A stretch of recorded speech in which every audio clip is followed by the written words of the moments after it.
Chapter 64. Master. Chris's sweet voice rang in his ears. Just her voice alone made him feel as if his heart was being scratched by a cat's claws. How do you feel? Sulen asked with a smile as he looked at the increasingly beautiful Chris in front of him. Thank you for your gift, Master. Chris feels as if she has been reborn. Chris bowed to Sulen.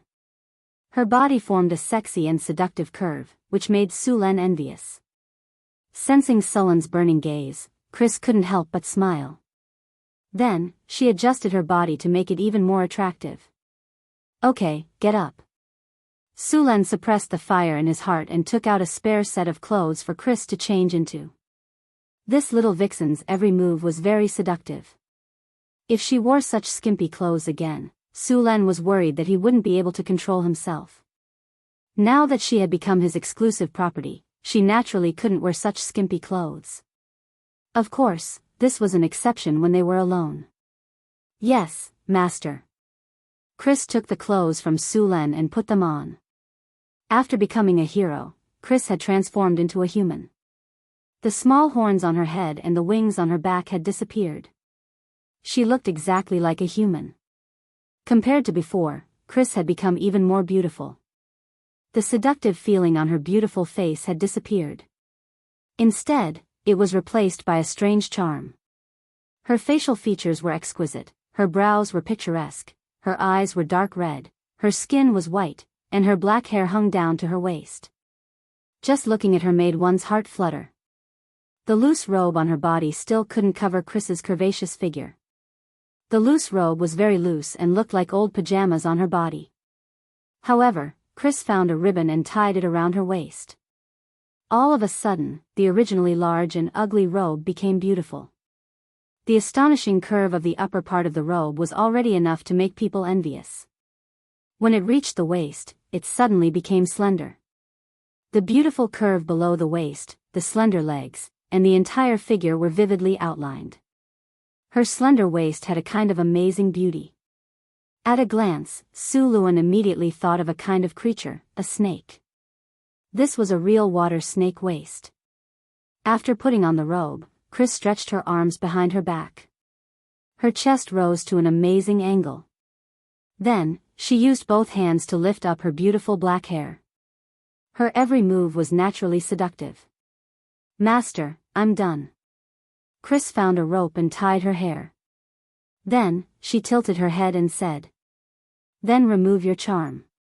Sulen came back to his senses and pointed at the barbarian warriors who were still lying on the ground. The barbarian warriors finally recovered after the charm spell was removed. However, their faces were as red as pig's liver, clearly feeling that they couldn't lift their heads after being controlled by Crazy's charm spell. Ding! Congratulations to the host for successfully subduing the succubus, Chris, and obtaining the first self-created hero. The host is rewarded with charm +2 and a silver treasure chest. Sulen opened the system panel. There was a hero in his panel. There were 3 names listed. The first was Johnson, the second was Boulder, and the third was Chris. He clicked on Chris's name. Chris's attribute panel appeared in front of him. Name, Chris, adult, race, succubus, abyss demon, high demon, rank, elite succubus strength, 16 agility, 21 spirit, 25 vitality, 20 charm, 28, succubi are born with a beautiful appearance. Their charm is amazing. Not only is it effective on the opposite sex, they have amazing charm and can easily gain the favor of others. Negotiation +5, command, 50 characteristics, talent high charm, tenacity, minor damage reduction, 10 and below damage, night vision 20 meters, resistance to poison, acid, ice, and fire 15, magic resistance 20, telepathy 30 meters. Skills, high summoning, high teleportation, energy absorption, language proficiency, detection, suggestion, spell-like abilities, dancing level 14, negotiation level 12, deception level 12, rope, binding, level 8, trainer level 7. High charm, after using this skill, one or many targets can be charmed. If the target's willpower fails, they will become her slave. High summoning, can summon 1 high demon or 5 intermediate demons to fight for her. Weapon proficiency, sword weapon 83, whip 178. Looking at Chris's attribute panel, Su Len was surprised. He didn't expect Chris to have so many things. Besides the basic skills, Su Len also found some interesting things, such as dancing and rope. From Chris's attributes, she was more of an agility-based hero. Her strength was not as high as the barbarian warrior, but her charm was as high as 28 points. It could be said that she had reached the point where she could bring disaster to the country. Although Chris's charm was high, it was at most 22 points. However, after becoming a hero, all her attributes had increased. Her charm had increased the most. With a high charm, she naturally became more beautiful. Moreover, using high charm was more effective. If she were to use it on Su Len again, Su Len might not be able to withstand it. After looking at Chris's attributes, Su Len opened the silver treasure chest that he had just received. A light flashed and Su Len heard a system prompt. Congratulations, host. You have received a black mane horse. The original silver treasure chest was replaced by a doll-like black horse. Black mane horse, mount. Summon a black mane horse after use. Speed +3. Without summoning the black mane horse, Su Len asked everyone to leave the laboratory. When they left, Su Len kindly restored the door and the undamaged mechanisms. He also repaired some of the mechanisms that could be repaired.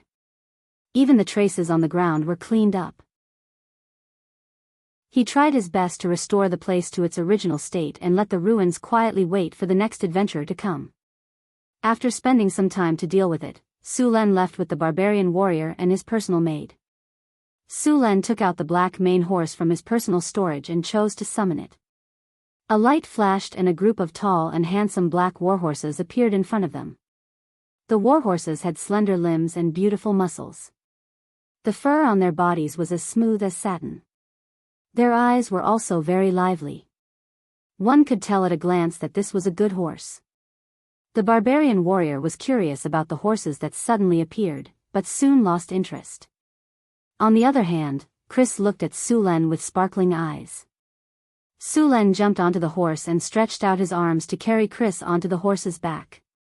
Feeling the amazing elasticity in his arms, Sullen's heart couldn't help but beat faster. The journey back was very smooth. They didn't meet any goblins or gnolls. When the sky turned dark, the group finally returned to the town. Chapter 65. Master, is this your territory?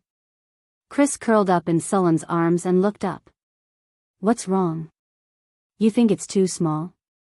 Su Len looked at the town he built and felt proud. Not bad, Chris praised. For a succubus who had long reached the pinnacle of observing people's expressions, she knew how to please her master. Master, your most loyal servant welcomes you back. Just then, a goblin ran over and knelt down. It was the goblin, Floor. Master, the sugar beet seeds have all been planted. Baron, give him the sugar beet seeds we collected this time. Su Len asked Baron to give him the sugar beet seeds.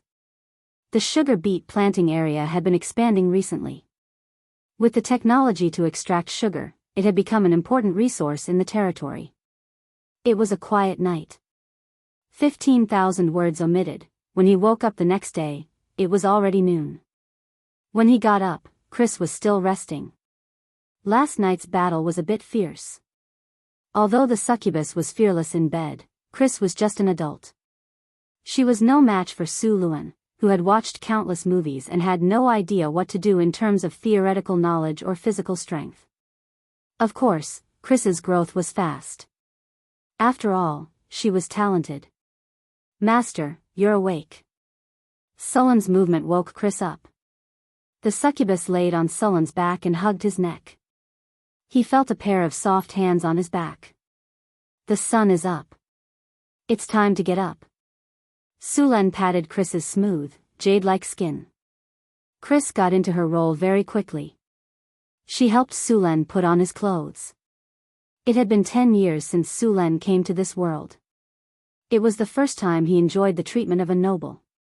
Chris even helped him wash his face and brush his teeth. She even tried a facial cleanser when he washed his face. He had to admit that after using the facial cleanser, his skin was smoother and fairer. Under Chris's help, he put on his clothes, washed up, and went to the dining hall for breakfast. Breakfast was oatmeal, eggs, and white bread. It was called eggs, but it was actually water bird eggs. There were too many water birds in the reeds and many eggs were laid every day. Breakfast was prepared by a barbarian ant.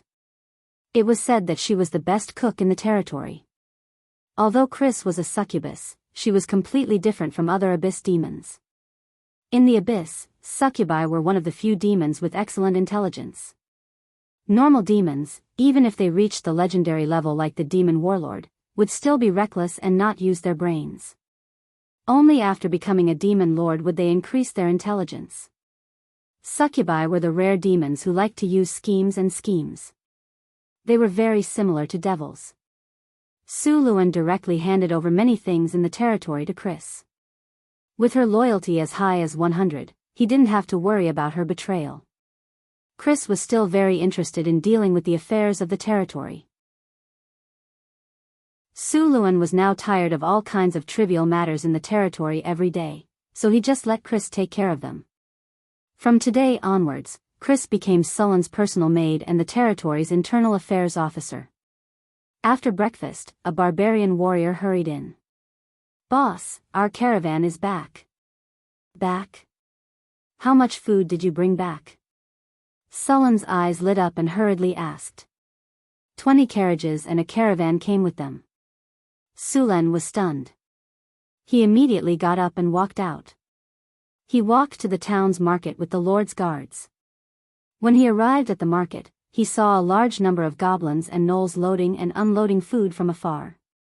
Seeing Sulen arrive, Xian, who was directing the caravan to unload the goods, immediately ran over. "Sir, fortunately, I didn't disappoint. I brought back the food," Xian said respectfully. "Was the journey smooth?" "It was smooth. Lord Johnson and Lord Giant escorted us all the way. They took care of all the vermin." "That's good. How much food did you bring back?" Sulen asked the key question. "According to your request, all the jewelry we sold this time was used to buy food. There's a total of 50,000 kilograms of food." "Sir, I also took the initiative to buy a group of slaves this time," Xian said nervously. 50,000 kilograms of food is enough. As for the slaves, they're used to supplement the territory's population. Sulen didn't care about the slaves. His territory was lacking in people. There are 10 slaves in this group who know how to make wine. They came with their families. "Monsignor, do you want to meet them?" "We'll talk about that later. By the way, what's up with the caravan that came with you?" Sulen asked. "That caravan belongs to the Skylark Chamber of Commerce. The goods I bought this time are from them. They heard that you, Monsignor, have successfully developed a territory in the wastelands, so they came with us. They want to cooperate with us." Xian pointed at the caravan not far away and introduced it. Su Luan nodded. He had heard of the Skylark Chamber of Commerce. It was one of Count Jacob's businesses, and the emblem of the Jacob family was a skylark. Count Jacob also had a fief in the Northlands and was considered a count with real power. "Since they want to do business with us, let's meet them." Sulen nodded. Soon, Xian came over with a middle-aged man in his 40s. "Good day, Sir Sulen." The middle-aged man bowed to Sulen. "Good day. Are you the representative of the Skylark Chamber of Commerce?" Sulen asked with a smile. "Yes, Sir Sulen. I am the representative of the Skylark Chamber of Commerce, Robert," the merchant said respectfully. "Your warriors are very brave and powerful." "Of course. They are the best warriors." Sulen brought Robert to a meeting room in the market. A servant brought them tea. "What business does the Skylark Chamber of Commerce want to do with us?" "I heard that your territory produces fine iron weapons, so I want to buy some." Of course, if you need anything, you can also order from us. The Skylark Chamber of Commerce has trading stations all over the Kingdom of Florence. We can provide you with all kinds of goods, Robert said respectfully. You want to buy weapons?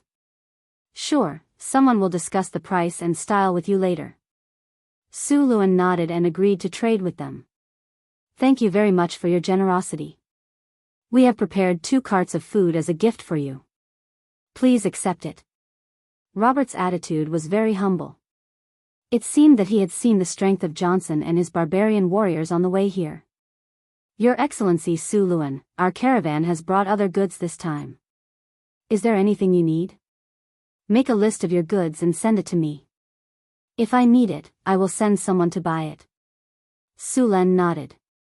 P.S. Thank you to 9 Sniper SSR, The Unknown World, People Who Don't Know, Tyrant Baby for the 100 Chidian coins. Thank you to Goodwill Lies for the 200 Chidian coins.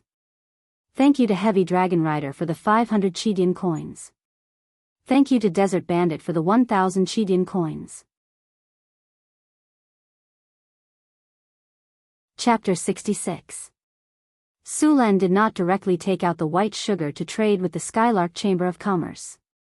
In his eyes, white sugar was a luxury item. White sugar was different from salt. It was fine even if ordinary people did not eat sugar, so sugar was basically prepared for the nobles. Robert's caravan brought a variety of daily necessities. In addition to a small amount of food, there were also wine, tea, and so on.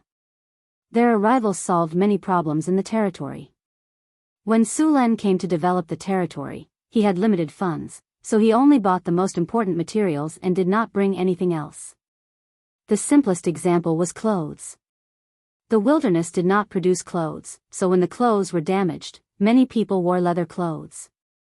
These things were hard and smelly, uncomfortable to wear, and smelled bad.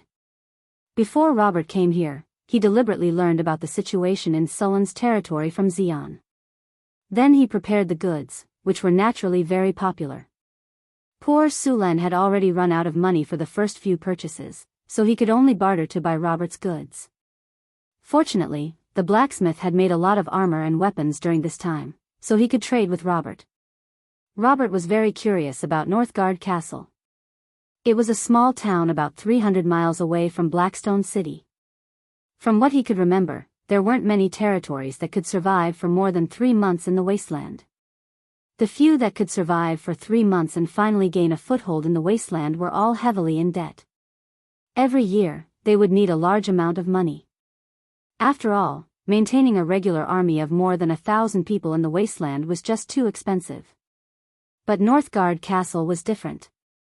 After arriving here, Robert's first impression was that it was clean and orderly. Yes, it was clean and orderly. Even in the royal city of Florence, except for the noble district and the wealthy district, it was common for people to urinate and defecate everywhere. The streets in the city were also muddy, and no one knew when human excrement would fall from the sky. The town was unexpectedly clean. The streets were neat and tidy, and the roads were paved with stones. Some places were even paved with stone slabs. There was no garbage on the streets, and the pedestrians did not throw away their garbage. Even the goblin slaves and Knoll's slaves did the same. Later, he learned that this was the request of Lord Su Len, and those who violated the rules would be severely punished. They would have to clean the streets and toilets under the supervision of others with shackles. There were also those who were caught urinating and defecating everywhere. Not only would they have to pay fines and do hard labor, but they would also be hung up and beaten. Those who refused to change their ways would also have their tools confiscated. There was a bathroom at the corner of every street. Everyone had to go to the bathroom to relieve themselves. In addition to being clean and tidy, there were many rules here. For example, the road was divided into 2 in the middle, and everyone had to walk on the right side. Although the whole town didn't look big, it was orderly. Several roads divided the town into several parts, and all the houses were of the same style. Although it didn't look good, it looked very neat. Some of these houses were already occupied, but most of them were still empty. Although each house was not big, with only 3 rooms, the layout was very reasonable. The houses facing the street were all 2-story attics. These houses should be shops. There were also drainage ditches on both sides of the town's roads, and there were also special sewers inside the houses. There were more people living in the south of the town, and the other places were very empty. Many of the open spaces were built with fences, which looked like reserved places. No one was allowed to get close to the town's barracks, and the Lord's mansion was also prohibited from getting close. However, the square was free to come and go. Compared to other towns and cities, not only were there fewer residents, but the number of soldiers was also shockingly small. For a pioneer town like this to establish itself in the wilderness, it would need at least 800 soldiers. But what about this town? There were only less than 100 barbarian warriors. Even if these barbarian warriors were strong, there were too few of them. In a large-scale battle, the barbarians could be drowned by the sea of soldiers. But even now, this town was still alive and well. This made people think that they had some kind of trump card. However, these barbarian warriors were indeed very strong. The barbarian warrior named Johnson on the way here was very likely to be a knight captain. Robert didn't expect that in such a remote place, there would be an immortal knight that surpassed knights and grand knights. If he was willing to pledge his loyalty to the kingdom, he could at least become a viscount. Apart from these, what surprised him even more was that this town had a large number of slaves. Apart from the serfs, there were also more than 1,000 goblins, kobolds, and gnolls. The number of slaves was already several times the population of the town, but none of them had escaped. There were very few free people here, and most of them were the Lord's slaves. However, the slaves here were completely different from those in other cities. In other places, the slaves were not very enthusiastic about their work. Most of the time, they had to be whipped by supervisors. However, the slaves here were very enthusiastic and didn't need to be whipped at all. After discovering this, Robert was very surprised. After asking some people, he found out that the Lord of Sulan had promised that as long as the slave worked hard for the territory for 5 years, he would pardon the slave and let him become a free person. Robert was stunned when he heard the news. After all, the slaves were his personal property. Wasn't it enough to make the slaves work hard with the whip of the supervisor?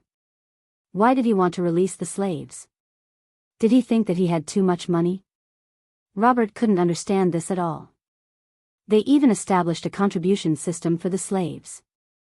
They could earn points by working hard every day, or by joining the army and participating in battles. Only when the points were enough would the slaves be set free. In fact, the reason Sulan did this was to increase the number of free people in the town. After all, if a slave knew that he would always be a slave, how could he expect the slave to work hard? It was impossible. Sulan used this method to successfully motivate the slaves. Even if the slaves became free people 5 years later, they would still have nothing. They would have to continue working for Sulan in order to get paid. It was just a more subtle way of exploitation. Aside from these, what Robert was most curious about was the city's workshops. There was a blacksmith shop by the river outside the city. It was a place where weapons and equipment were produced. However, when Robert wanted to enter, he was stopped by someone. There were a few other places like this. One of them was a workshop next to the Lord's castle. It was also guarded by barbarian warriors. Chapter 67. Robert didn't investigate the town's secrets. He didn't believe that anyone who could establish a foothold here and enslave so many gnomes and gnolls was a simple character. If someone discovered his secrets out of curiosity, he didn't think he'd be able to escape unscathed. After all, there were at least 8, if not 10, merchant groups that went missing in the wilderness every year. In a place like the northern wastelands, there was no need to destroy the corpses after death. The gnomes, gnolls, and gnolls in the wilderness would destroy all traces. What surprised Robert was that the person in charge of the territory was Sulan's personal maid. She was also very beautiful. Robert swore that she was one of the prettiest women he'd ever seen in his life. Also, he'd traded the goods with her at the lowest price. During the negotiation, he'd been led by the nose. In the end, he'd agreed without thinking. By the time he'd realized it, the goods had already been traded. Sulen was lying in a rocking chair, sipping the black tea he'd just bought from Robert. Chris was wearing a black and white maid outfit. She knelt to Sulen's right. The loose maid outfit didn't look bloated on her at all. Her tall and slender body was faintly discernible under the skirt. Her white skin looked like beautiful jade. She had an elegant temperament. She was completely like a well-educated noble lady. This is all the information on Robert? Sulen took a sip of the black tea and chuckled. Yes, master. This Robert has already told me about how he peeked at the neighbor's sister bathing when he was young. Chris gracefully took the teacup and refilled Sulen's. Since we know his background, then let's deal with him, Sulen said after some thought. Other than selling some white sugar to Robert, have Xian take the merchant group to Cult. I need to let more people know about white sugar. Yes, master, Chris said respectfully. Sulen looked at Chris with interest. Looks like you're adapting well. Does master like it? Chris tilted her head and smiled seductively. Not bad. Sulen smiled. By the way, don't put milk and white sugar in the next tea. Chris found Sulen's request a little strange. To be honest, she had just made the black tea, and it tasted a little bitter. For this reason, she even asked Robert how to drink black tea. Then, according to the way the nobles in Florence drank their tea, she added fresh milk and sugar into the cup of tea to make it sweet, thick, and smooth. But judging from Sulen's expression, he didn't like this kind of tea. Chris didn't know what was so good about the bitter black tea, but Sulen liked it very much. How much sugar did master sell to Robert this time? Chris asked. How much sugar do we have in total? Last night, there were 600 bags of white sugar in the warehouse of the sugar refinery, and each bag was 1 kilogram. Sell him 50 kilograms of white sugar, and the price is 50 kinner per kilogram, Sulen said after thinking for a moment. Then he put down the teacup and stretched. After this transaction, tell Robert to bring some daily necessities next time. Clothes, blankets, pillows, and so on. If you need anything, tell him to bring it. Ever since he came to the wastelands 2 months ago, he had almost forgotten the large velvet bed he used to have. Now that there was a sugar trade, he naturally wouldn't let himself suffer. And with Chris as his housekeeper, Sulen was finally freed from the tedious and repetitive labor. After listening to Chris's report, Sulen went to the training field in the Lord's castle. This was a field he had specially built for daily training. Ever since he came to this world, he rarely stopped his daily training. Although the daily training didn't give him much experience, it could increase his weapon proficiency. In the system, when a weapon's proficiency reached a certain level, he would receive a sure kill skill. These sure kill skills were very powerful, and unlike skills that consumed magic, they could be used with just a bit of stamina. Sulen's weapon of highest proficiency was the spear, followed by the long sword. He only touched on the other weapons slightly. After all, his energy and time were limited, and it was impossible to raise the proficiency of all weapons. When the space was small or indoors, he was used to using the long sword. Of course, he was best at the spear.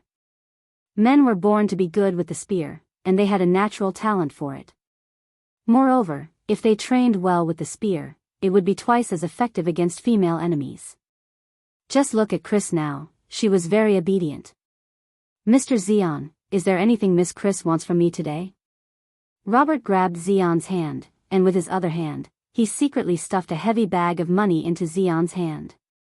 Xian shook the bag in his hand, and the pleasant sound of a kinner rang out from inside. His face bloomed like a chrysanthemum. Brother Robert, don't worry. This is definitely a good thing, and a very good thing. After putting the heavy bag of money into his pouch, Xian led Robert to the Lord's residence. Along the way, Robert was thinking hard about the benefits. He couldn't help but ask Xian a few times, but Xian only smiled and shook his head. Soon, the two arrived at the gates of the Lord's residence. Xian notified the barbarian warrior guarding the gates, and only entered after receiving permission. Beautiful Miss Chris, good afternoon. Robert bowed seriously. He didn't dare to underestimate this beautiful woman now. The deal a few days ago had left him with lingering fear. No need to be so polite, Mr. Robert. Please have a seat, Chris said with a smile, and the whip in her hand cracked loudly. Then, a barbarian girl walked in and brought 2 cups of tea. Thank you.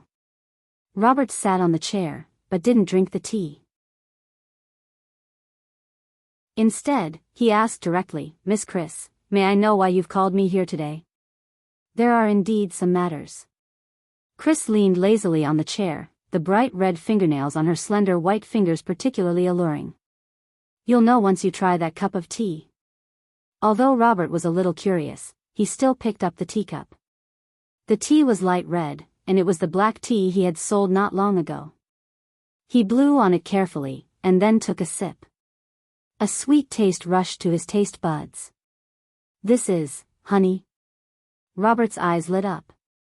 No, honey has a faint sour taste, and this cup of tea is completely sweet. Is this white sugar?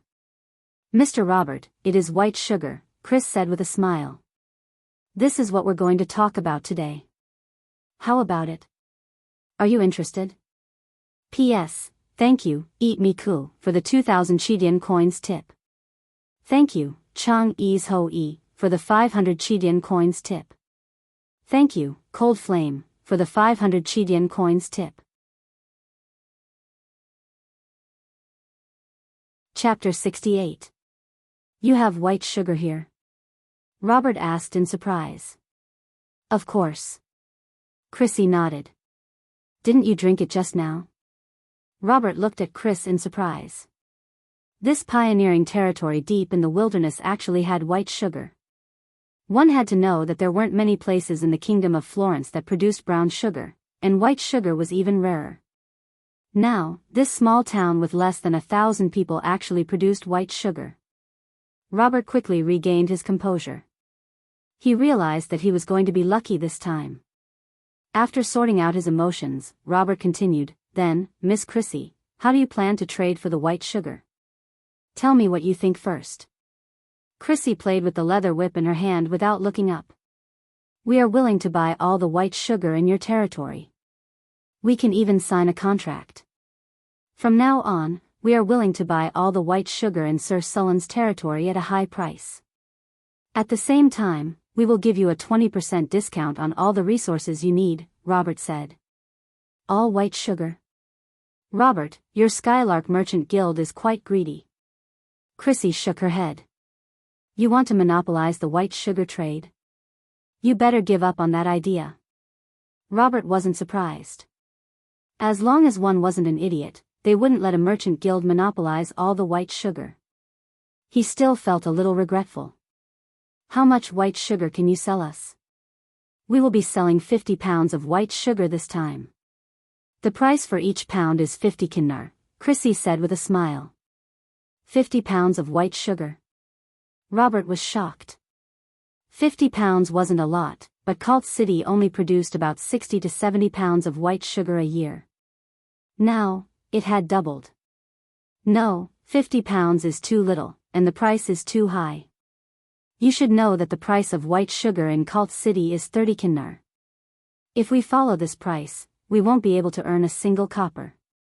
We'll lose money. Robert shook his head. Mr. Robert, do you think I don't know the price of white sugar?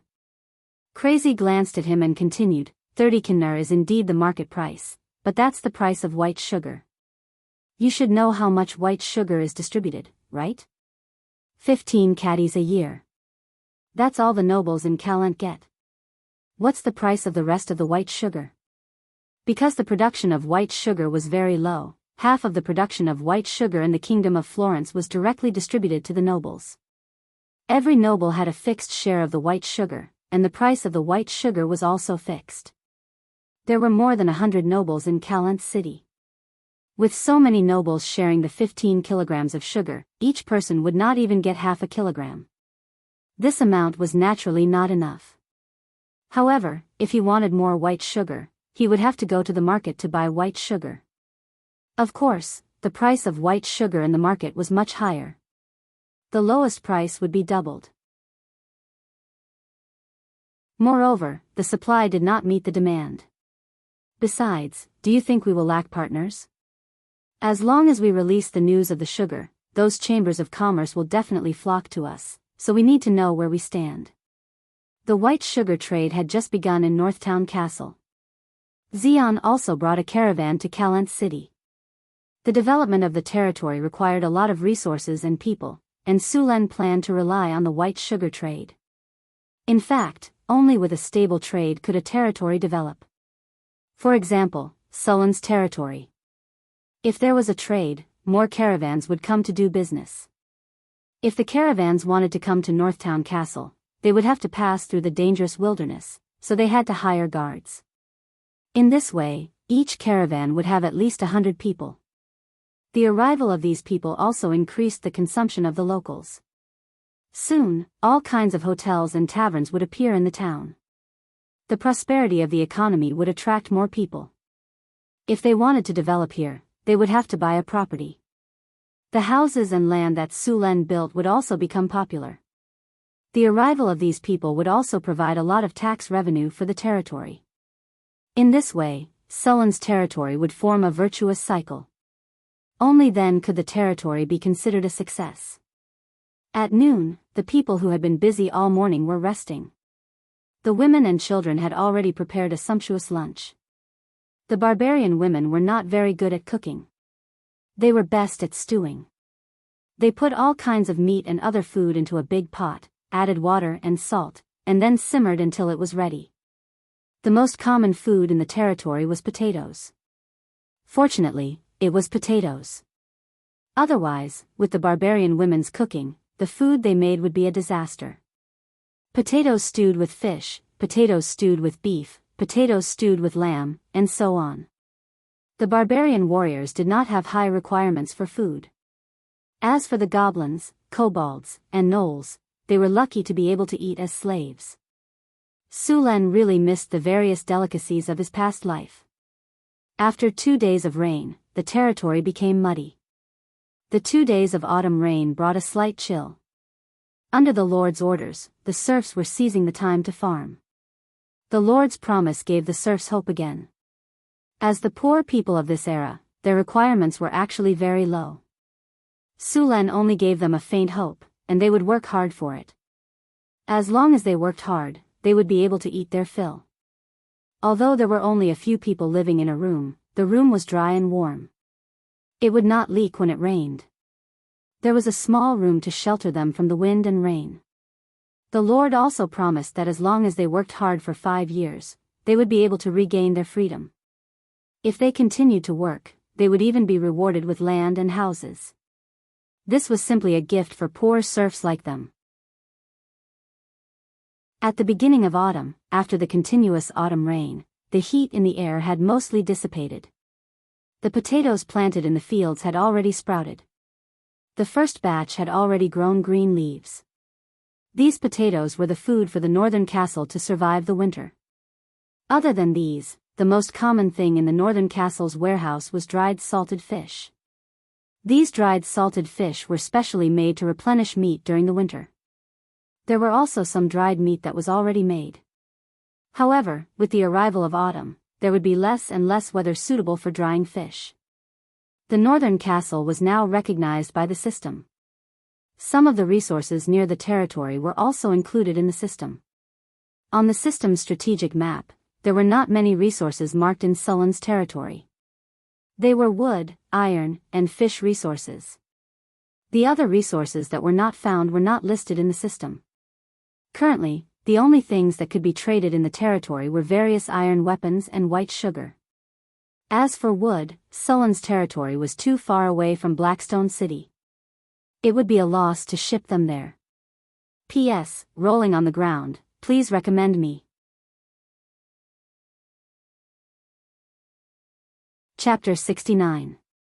In the smithy, a dozen blacksmith apprentices were forging ironware. There were now 2 blacksmiths in the smithy, and they were currently forging a batch of half-body armor. These half-body armor would also be sold as supplies. Other than sugar, these were the most profitable goods in the territory. Robert's caravan had brought 20 half-body armors and 40 battle axes. Similarly, the furs accumulated in the territory were also given to them to be sold. There were also some special furs among these furs, the furs of gnolls. The merchants of this era were definitely filthy. In any case, Sulen couldn't accept the furs of gnolls, but in Robert's opinion, the furs of gnolls were the easiest to get rid of. These furs were very popular in the black market. The height of the gnolls made them easy to make into leather coats, and the fact that they came from a humanoid creature made it even easier to process them. As for the fact that these furs came from a humanoid creature, no one cared at all. If Sulen was a little more greedy, he would have at least 1,000 or 2,000 furs from the gnolls he hunted before. Sulen brought a few barbarian warriors to the iron mine in the northeast of the territory. Yesterday afternoon, Sulen received a message saying that some gnolls had been discovered near the iron mine. There were only 10 barbarian warriors guarding the iron mine, and they couldn't spare any manpower to clear out the gnolls. Although the addition of the bear tribe had doubled the number of barbarian warriors, as the territory developed, there was still a shortage of manpower. The ships flowed down the river. With the ships, it was much more convenient to travel from the territory to the mine. Sulen's territory didn't have many warhorses, so they couldn't form a cavalry. Moreover, the barbarians were all tall and large, and their weapons and equipment were over 200 kilograms. Ordinary warhorses couldn't carry such heavy loads for long-distance raids. The ships flowed down the White Water River, and after half an hour, the group of people landed at the dock of the mine. There was already a barbarian warrior waiting at the dock. After a simple rest, Sulen led 10 barbarian warriors to the wilderness northeast of the mine. 2 barbarian warriors cleared the path with their axes, cutting down the dense bushes that obstructed their path. The rest of the barbarian warriors were vigilantly observing their surroundings. The wilderness was lush with vegetation. In many places, the weeds had grown to a height of 2 to 3 meters. It was very suitable for hiding. The barbarian warriors surrounded Sulen in the middle. In such an environment, it was very easy to sneak up on him. The weeds blocked his line of sight. Not far away, he could hear the sounds of some beasts running away in fear. There were many wild beasts in the wilderness, but the number of magical beasts was very small. Most of them had their own territories. In fact, the current territory of the human countries was cleared by the elves in the previous era. It was not until the elves returned to the elven forest that the land was occupied by other races. Later on, under the leadership of the human heroes, the humans defeated the orcs, drove out the giants and other races, and finally occupied the land. The earliest human nobles in this world were all heroes of the ancient times. Of course, they were heroes before they became nobles. Almost all of the pure-blooded ancient nobles in this world were descendants of those ancient human heroes. Of course, since the end of the Second Era, the number of nobles among the humans began to increase. It was also from that time that human kingdoms appeared. After walking for about an hour in the wilderness, their field of vision widened. The soil under their feet also turned into sand. This environment was not suitable for plants to grow. When the plants were not so lush, Sulen suddenly found a valley. Let's go check out that valley. The best place to live in this wilderness was the valley. If the gnolls were really here, it was very likely that they lived in this valley. The group continued to walk toward the valley. After about 10 minutes, Sulen suddenly smelled blood. Blood, it seems that we found the right place. Smelling the blood in the air, Sulen signaled everyone to stop.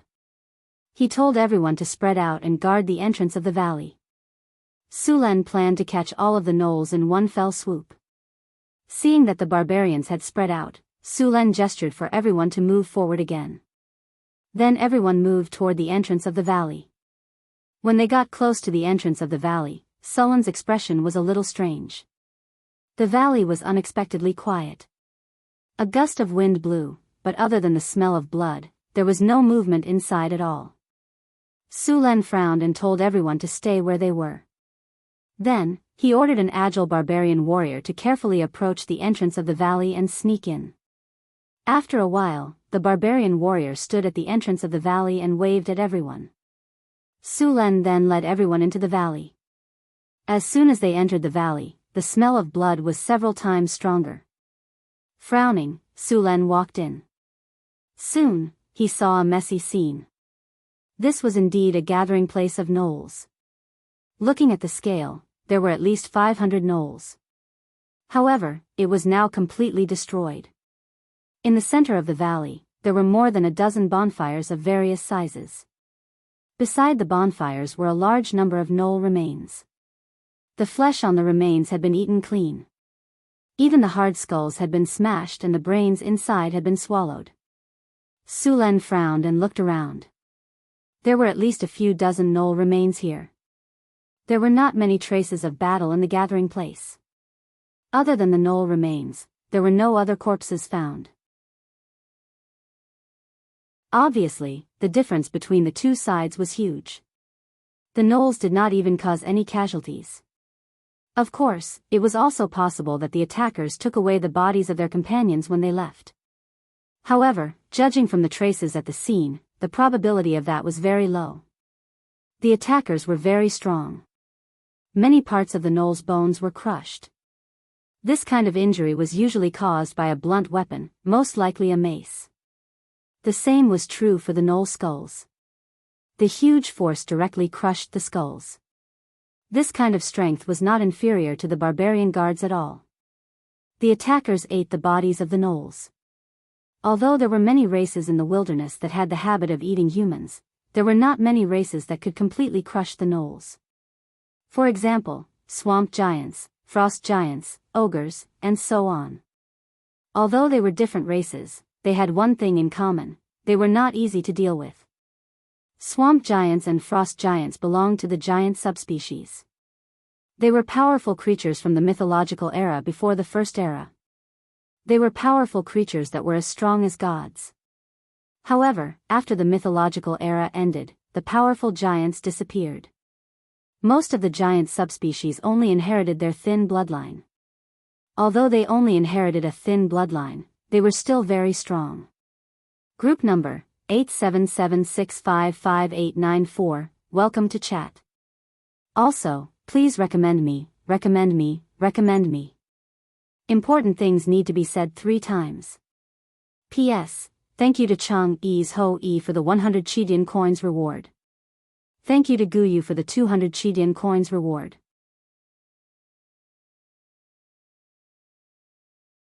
Chapter 70. There were many types of giants, including sea giants, mountain giants, frost giants, swamp giants, cloud giants, and several tens of other types. There was also a huge difference in their strength. However, even the weakest giant would be at least at the level of a knight commander. Most of the giants were at the level of conferred knights. Compared to humans, giants had much stronger physiques. Therefore, even if they were of the same level, humans would not be a match for giants. However, under the same conditions, humans could advance much faster than giants. Their strong bodies gave them great power, but it also limited their development. Frost giants lived in the cold mountains in the north. It was said that there were many frost giant tribes in the polar glaciers. Swamp giants lived in the swamps. Since the endless wasteland was said to be endless, there would naturally be swamps. It was just unknown if they were nearby. In addition to these giant subspecies, the ogres were also a very powerful creature. An adult ogre was 3 meters tall and had a strong body. Its weight could reach 150 kilograms.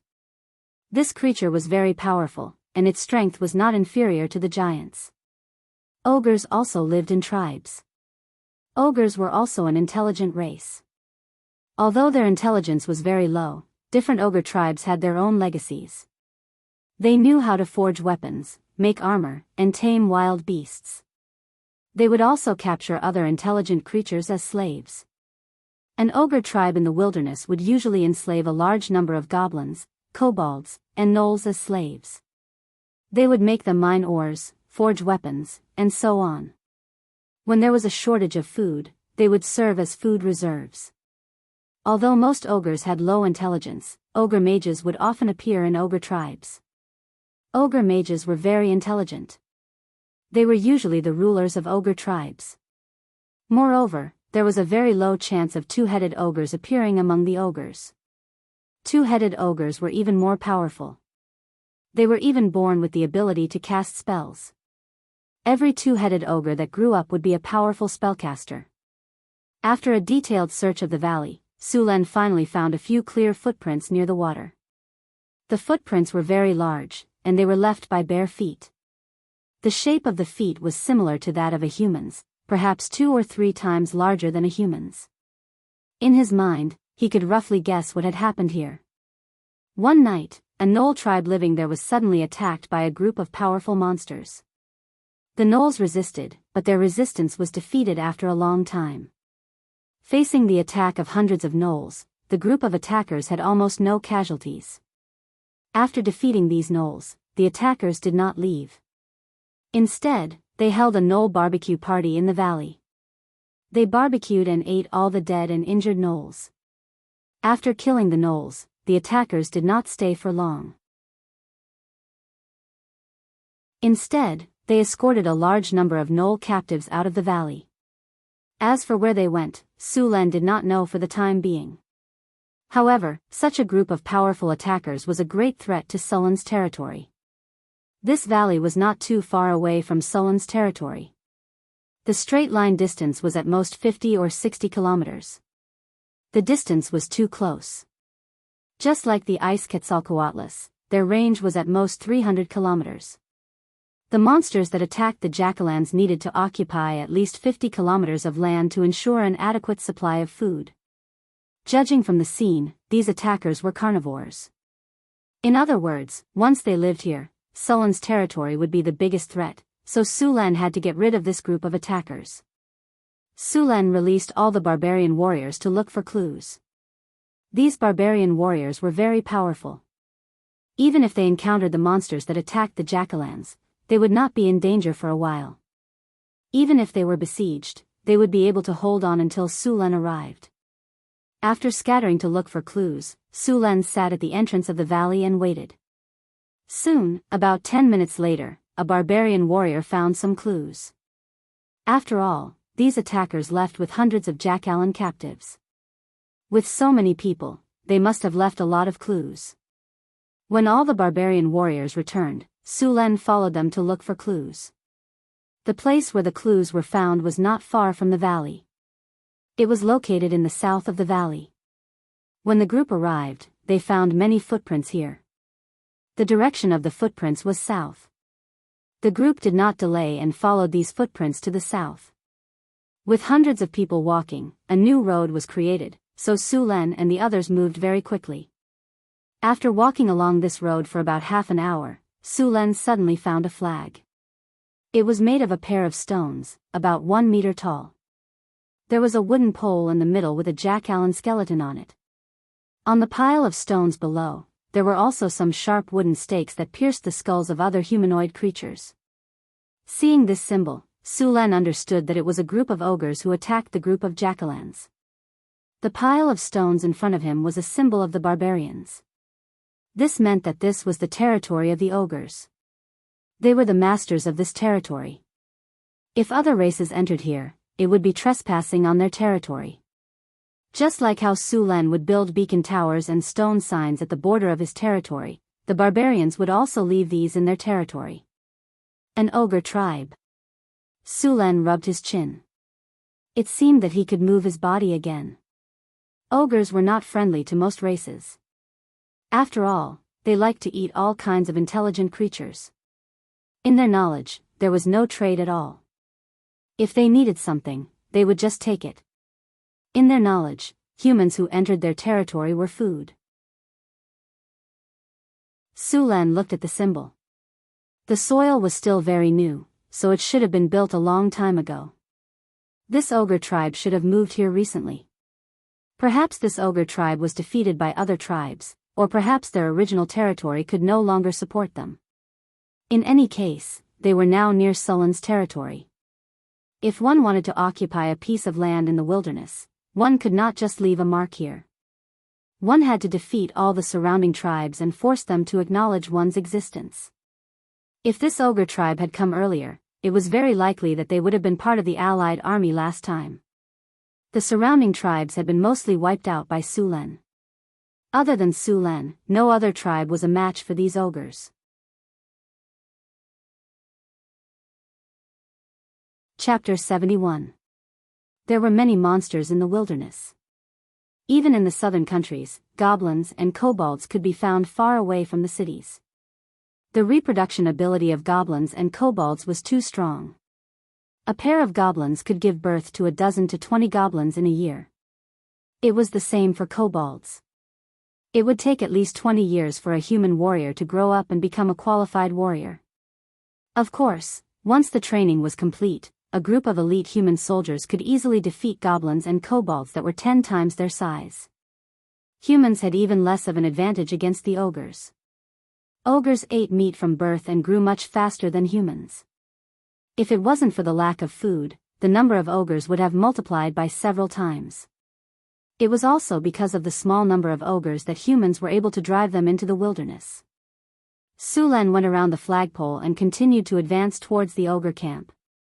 Since the ogres had captured a large number of gnolls as slaves, it meant that they would build a tribe here. After entering the territory controlled by the ogres, Sulen and his party became much more cautious. The ogres were not weak like the goblins, kobolds, or gnolls. A single adult ogre warrior could easily take care of a small group of human soldiers. According to human classification, an ogre was a knight. An adult ogre was more than 3 meters tall, wore armor, and wielded a giant mace. Although the mace looked ugly, it was very powerful. Even a knight's plate armor would be dented by the mace. Getting hit by the mace would be considered a light injury. The ogre warriors were even more powerful, and he didn't know how big the ogre tribe was. The land in the wilderness did not have an owner, but it was not easy to conquer it. Even Calant's city took hundreds of years to expand its territory from a few dozen kilometers to the current northern provinces. Of course, this was because the kingdom of Florence was at its peak at that time, and it could only achieve this with the power of the entire country. It had been over a century since the provinces of the Northlands had expanded outwards. Even so, monster attacks in the northern provinces were several times more than those in the southern provinces. The forests, mountains, lakes, and other monsters in the territory were like weeds. They would appear clean after a few months, but they would appear again.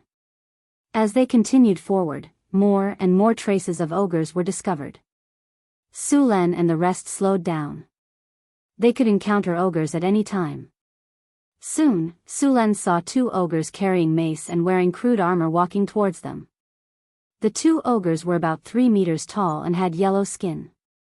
They wore tattered fur and heavy armor on their shoulders, chests, and wrists. The armor was probably made by them. Due to their limited technology, they could only make it very thick. There was a foot-long iron spike on the armor. The mace in their hands weighed at least 50 kilograms. The surface of the mace was dark red, and there were even pieces of meat hanging from the spikes. The intelligence of an ogre wasn't high. An adult ogre's intelligence was about the same as a wolf's, but it would be a big mistake to treat them as idiots. These seemingly stupid creatures possessed powerful combat instincts. Even an experienced warrior would have to be extremely careful. Seeing the 2 ogres approach, Sulen made a hand gesture. The group hid in the bushes at the side. Taking out the spear from his storage space, Sulen slowly adjusted his posture. The other barbarian warriors also lowered their breathing and stared intently at the ogres walking towards them.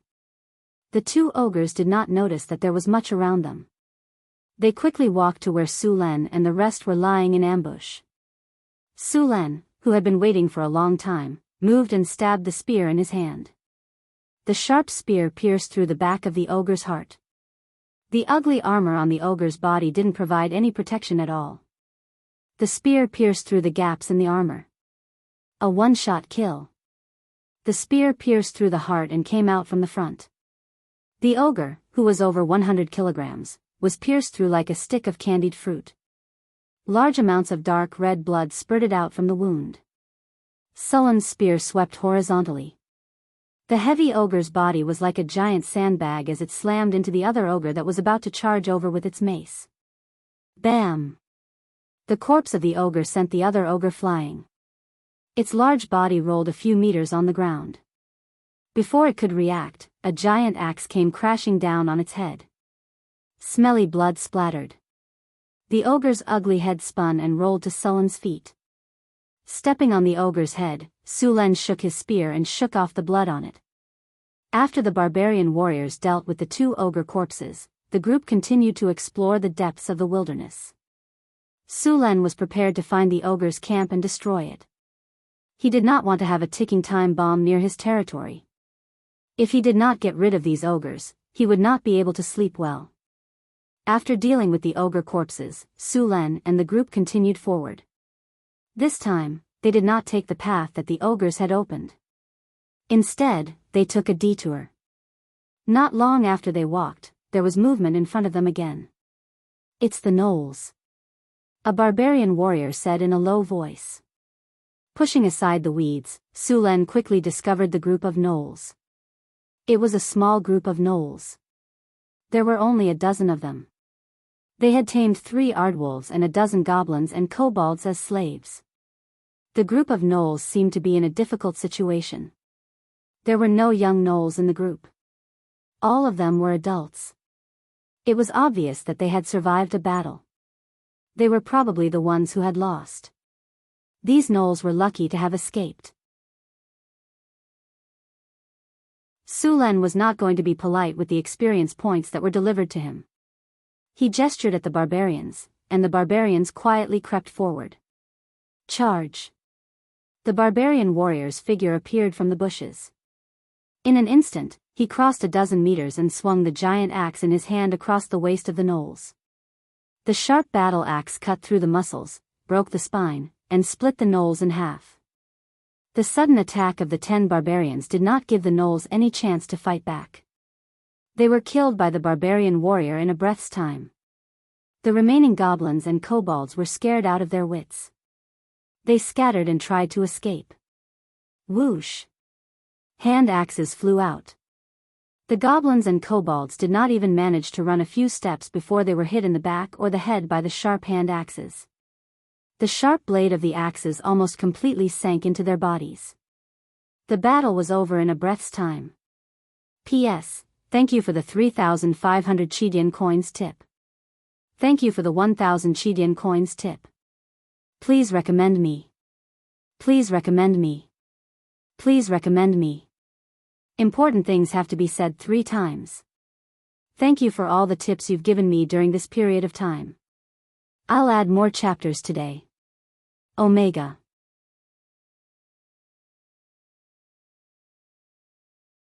Chapter 72. After finishing the battle and cleaning up the battlefield, the group continued to follow the traces left behind. Sulen didn't encounter any more gnolls for the rest of the journey. After crossing a hill, Sulen finally saw the ogre's camp. I should have bought a telescope. Sulen felt a little helpless as he looked at the ogre camp in the distance. Although this world was generally at the level of the Middle Ages, there would always be new gadgets with the presence of magi. Glass, for example, had been created by magi a long time ago. Its main purpose was to be used as a tool for experiments. Telescopes belonged to this category as well. Normal telescopes cost around 20 kinnar, but if they were enchanted with special magical effects, the price could go up to several thousand kinnar. For example, if they were enchanted with eagle eye or night vision. The ogre camp was built halfway up a mountain.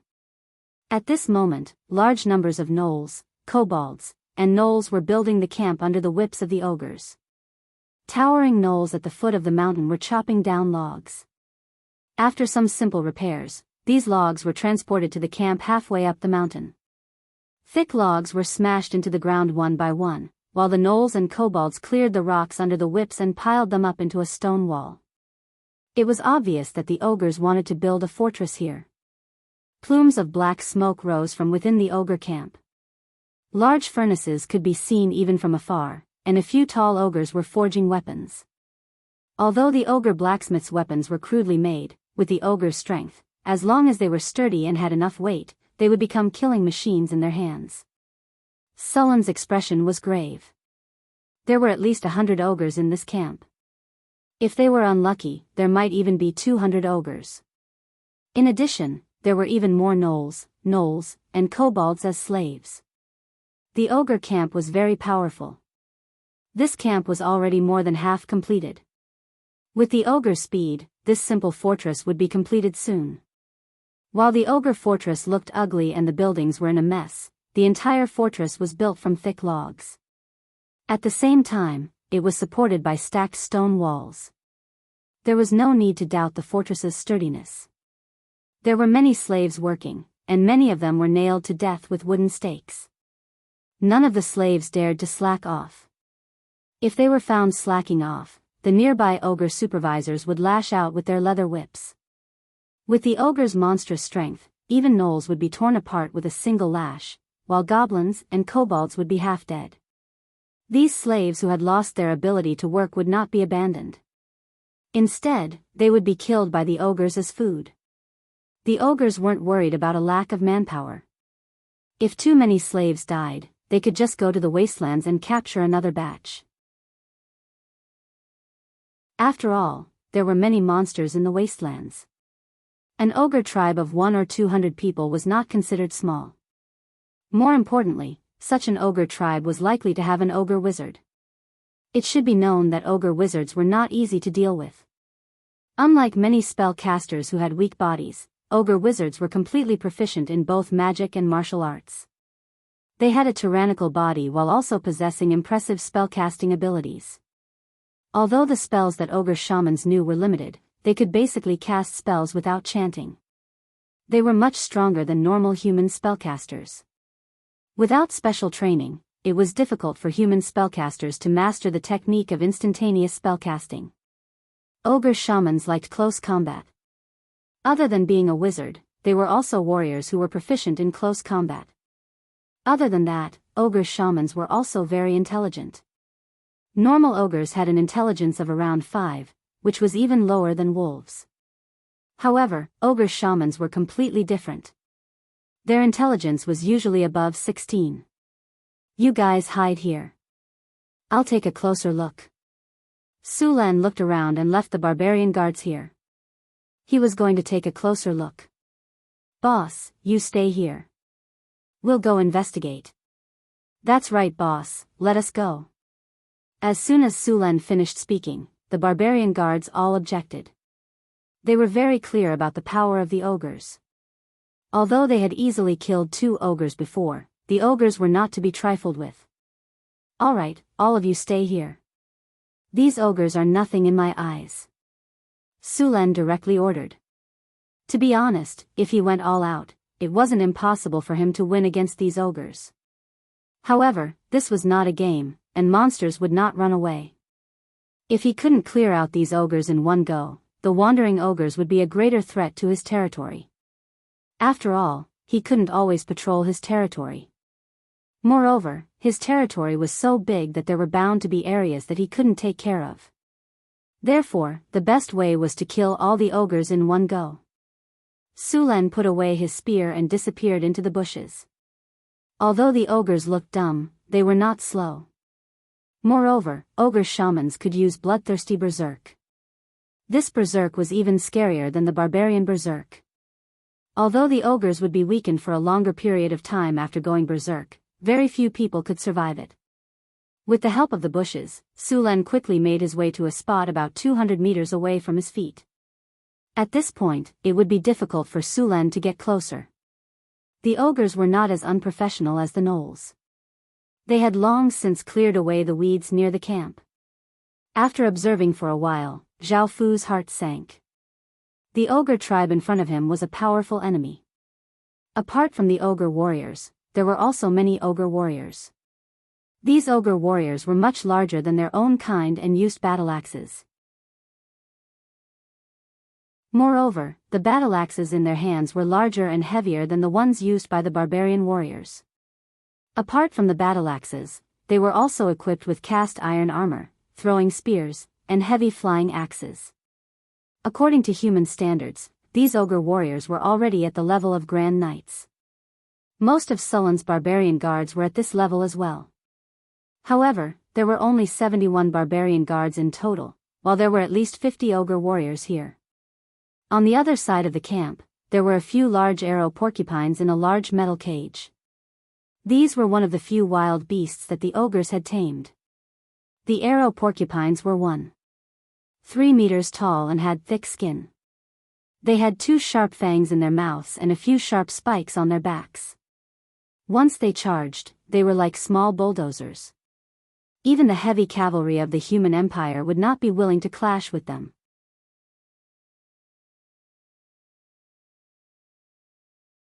Chapter 73.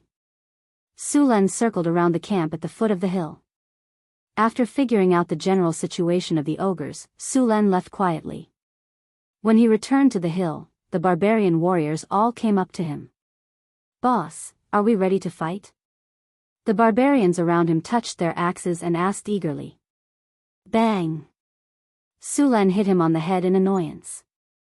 "What are you doing? Are you going to die? Let's go back first." Looking back at the ogre camp that was under construction, Su Len left with the barbarian warriors. It was already night when they returned to the mine. Su Len and the others didn't have time to rest and rushed back to the town through the night. "Master, what happened?" Chris was wearing a black and white maid dress, which accentuated her tall and slender figure, giving her a different kind of charm. As Su Luan's chief maid, the succubus Chris was very energetic. Now she was in charge of the whole territory on behalf of Su Luan. Both barbarians and other humans were in awe of her.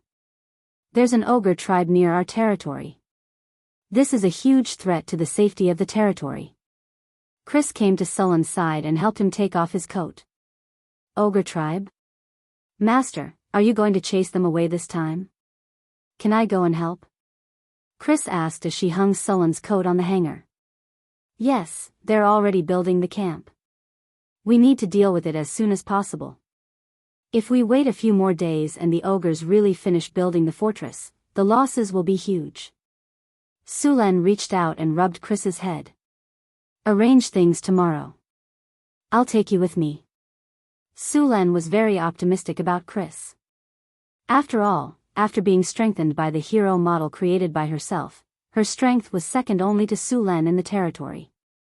The main thing was that her advanced charm talent was too strong. Even Johnson might not be immune to it. In addition to her demon summoning, she wasn't afraid of fighting a group or one-on-one.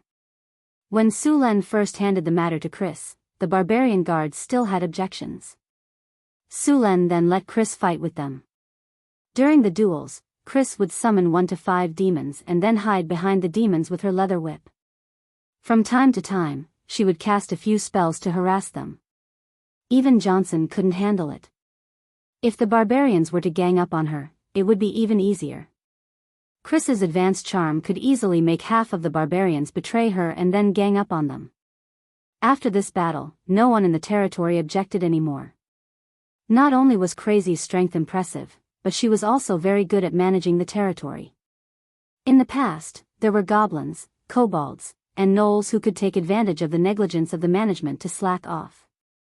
Now, they were all obedient to her. She could work during the day and warm his bed at night. Such a capable and durable maid was exactly what Su Len needed. As a succubus, Chris knew too many tricks. As an experienced driver in his previous life, even Su Len was amazed. Now, in this world with supernatural powers, she could achieve skills that couldn't be achieved in his previous life. Chris had spell-like abilities and mastered some small evocation spells, which could make things more interesting. Su Luan also learned a lot of ways to control power from her. For example, his thunder lightning spear. He could now control the power of lightning to wander around his body. With the power of lightning, the thunder lightning spear had been upgraded to a plasma cannon. Even the succubus with her demon resistance couldn't withstand it. It was a sleepless night. The next day, Su Len woke up energetically. He opened his arms and let Chris help him get dressed. Then, they had a simple breakfast. At about 8:30 in the morning, Su Len brought Chris to the barracks in the town. At this time, all the barbarian warriors in the town had gathered on the field. Sullen's barbarian guards had 71 barbarian warriors. Apart from the 10 barbarian warriors stationed at the mine, there were another 10 guarding Xian's caravan. Now, there were only 50 barbarian warriors in the territory. Sulen planned to leave 10 barbarian warriors to guard the town. He and Chris would then lead the rest of the barbarian warriors to clear out the ogres. In addition to the serfs, there were more than 300 barbarian women and children in the town. These people had also undergone simple training. After Sulen built the barracks, he arranged for all the people in the territory to undergo militia training. So, as long as the alarm was rung, a militia team would immediately be pulled out. Moreover, the barbarian soldiers were much stronger than the Florentine militia. Although the female barbarians were not as strong as the male barbarians, they could survive in the harsh environment and dangerous wilderness. The strength of these female barbarians could be imagined. The smithy in the city had been forging equipment all this time. There was no problem in arming 100 soldiers. He left Boulder in the camp to command. After escorting the caravan and clearing out the monsters around the territory, Boulder had been upgraded to a barbarian giant axe warrior during this time. After handing over the safety of the territory to Boulder, Sulen went to the tower of the territory and dismantled the 8 ballistae. He was going to bring the ballistae with him for this attack. The ballistae were not light. Fortunately, these barbarian warriors were all big players. Each of them could share some of the load. If it were humans transporting the ballistae, they would not be able to move it without a few carriages. After the preparations were done, Sulen took the team to the Whitewater port's ship and went down the river to the mine's wharf. After yesterday's investigation, the location of the ogre camp was clearly marked on the strategic map. Sulen led the army ashore and then directly traveled through the wilderness. After several exterminations by Sulen and the ogres, the number of goblins and gnolls had decreased by a lot. Along the way, the gnolls and goblins would turn tail and run when they saw Sulen's team from afar. After traveling for some distance in the wilderness, Sulen once again saw the war flag that marked the territory of the ogres. Destroy it. Sulen directly ordered the barbarian warriors to destroy the war flag and the stone altar below it. Bang!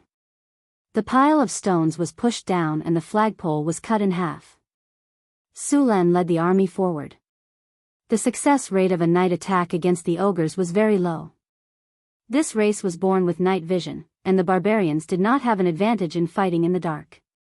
Thus, Sulen planned to attack openly. With him and Chris, he was confident that he could win even if they were outnumbered by the ogres. Although they were carrying a lot of weight, the barbarian warriors did not move slowly. Around noon, Sulen could already see the hill where the ogre camp was. Sulen did not continue to approach. If he did, he would be easily discovered by the ogres. Even a barbarian would be tired after such a long journey, so he needed to rest and eat something.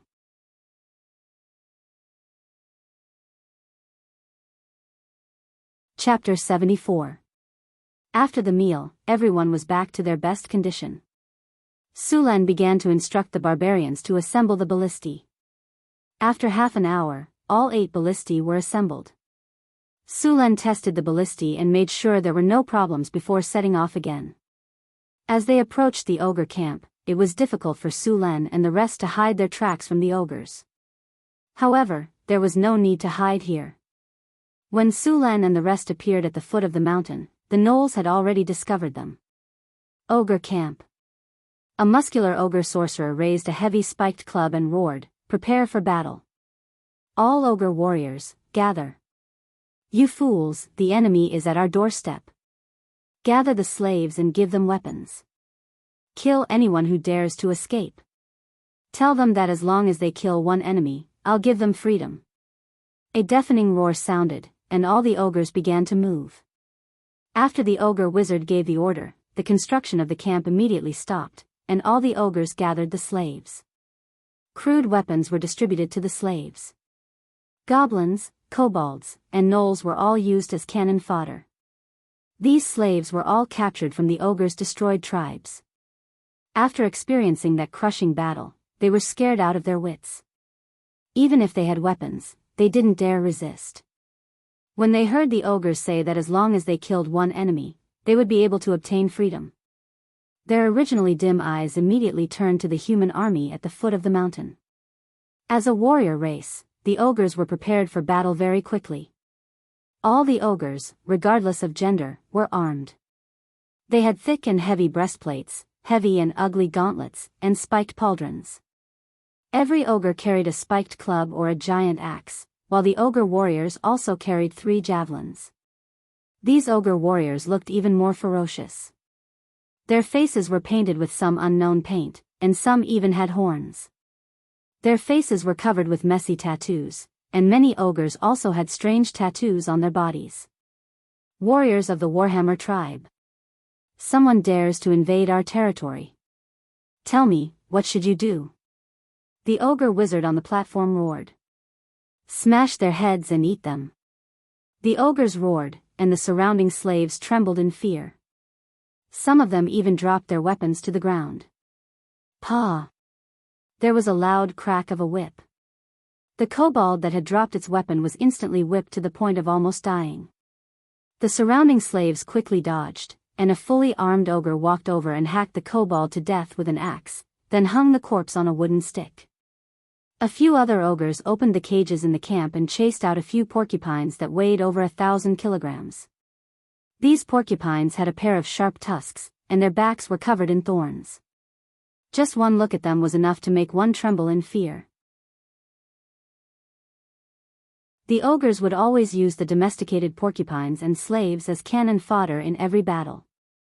They would use them to exhaust the enemy's strength, and the ogres would follow behind the cannon fodder. If the enemy's camp was broken, the ogres would swarm forward. If the cannon fodder suffered heavy casualties, they would attack with javelins. Sulen didn't increase his speed when he saw the ogre army gathering. He continued to advance at his original speed and stopped when he was about 400 meters away from the foot of the mountain. Ogres were creatures that were very good at defense. They advocated offense, especially when they saw that the enemy's numbers were far inferior to theirs. They would take the initiative to attack. As expected, after the ogre army had gathered, the ogre wizard led them to the foot of the mountain. At the front were various slaves, and behind them were ogres driving the porcupines. The messy formation looked like a motley crew, but if you were careless, these cannon fodder would make you suffer. Dong dong dong. The dull sound of war drums sounded. A topless ogre held a pair of unknown monster leg bones and hammered the war drum with force. The sound of the war drum was very deep and penetrating. It could be heard clearly on the battlefield. As the war drum sounded, the ogres became violent. The slaves at the front seemed to have gained courage at this moment, and they all waved their weapons and screamed. Sulen frowned slightly. When the war drum sounded, he felt a wave of mana. It wasn't strong, but it covered the entire battlefield. The ogre's actions were likely the result of the war drum. Humans. The ogre wizard stood on a wooden platform and roared. This is the territory of the Warhammer tribe. You dare to attack Wizard Kaladin's tribe? I will kill all of you and imprison your souls in the abyss until the end of the world. Wind. Sulen said coldly. He pulled the reins and came to the front of the battle formation. At this time, Sulen had already put on the beast face armor and held a 2-meter-long spear. Ogre. Sulen pointed with his spear. I don't care what wizard Kildon you are. Get out of this land immediately. Otherwise, I will kill all of you. Sulen's body was dancing with lightning, and his voice was like thunder on the battlefield. The ogre wizard was not afraid at all. Humans. You have successfully angered me. I will personally chop off your sack and make it into a wine vessel. Following his roar, the war drum became more and more frequent. The rapid beat of the war drum was like a heartbeat, making it hard to breathe. All the slaves rushed towards the human battle formation under the ogre's command. The slaves' eyes were bloodshot, and there was no longer a trace of fear. They howled and rushed towards the humans. The ogre waved his whip, and a dozen large porcupines were also driven towards the humans. These porcupines were huge, and when they ran, their heavy footsteps were like muffled thunder. Some of the faster slaves were directly crushed by them, leaving behind bloody corpses. Chris. Sulen called out. Chris, who was still wearing her black and white maid uniform, came forward. She first smiled at Sulen, then looked at the battlefield. Summon demons. A dark red light suddenly appeared in the middle of the battlefield. In the next second, a 3-meter-tall demon appeared on the battlefield. At the same time, 4 smaller demons appeared. If someone who studied demons saw this, they would immediately recognize the species of these demons. The one in the lead was a high-grade demon called the Hezru, and behind it were 4 intermediate demons called snake demons. Hezru were tall and strong, and had always been the backbone of the demons. They also liked to fight. As soon as they appeared on the battlefield, they roared and rushed towards the Knoll slaves. P.S. Thank you for the 200 Chidian coins tip. Thank you for the 200 Chidian coins tip. Thank you for the 100 Chidian coins tip. Thank you for the 200 Chidian coins tip. Thank you for the 100 Chidian coins tip.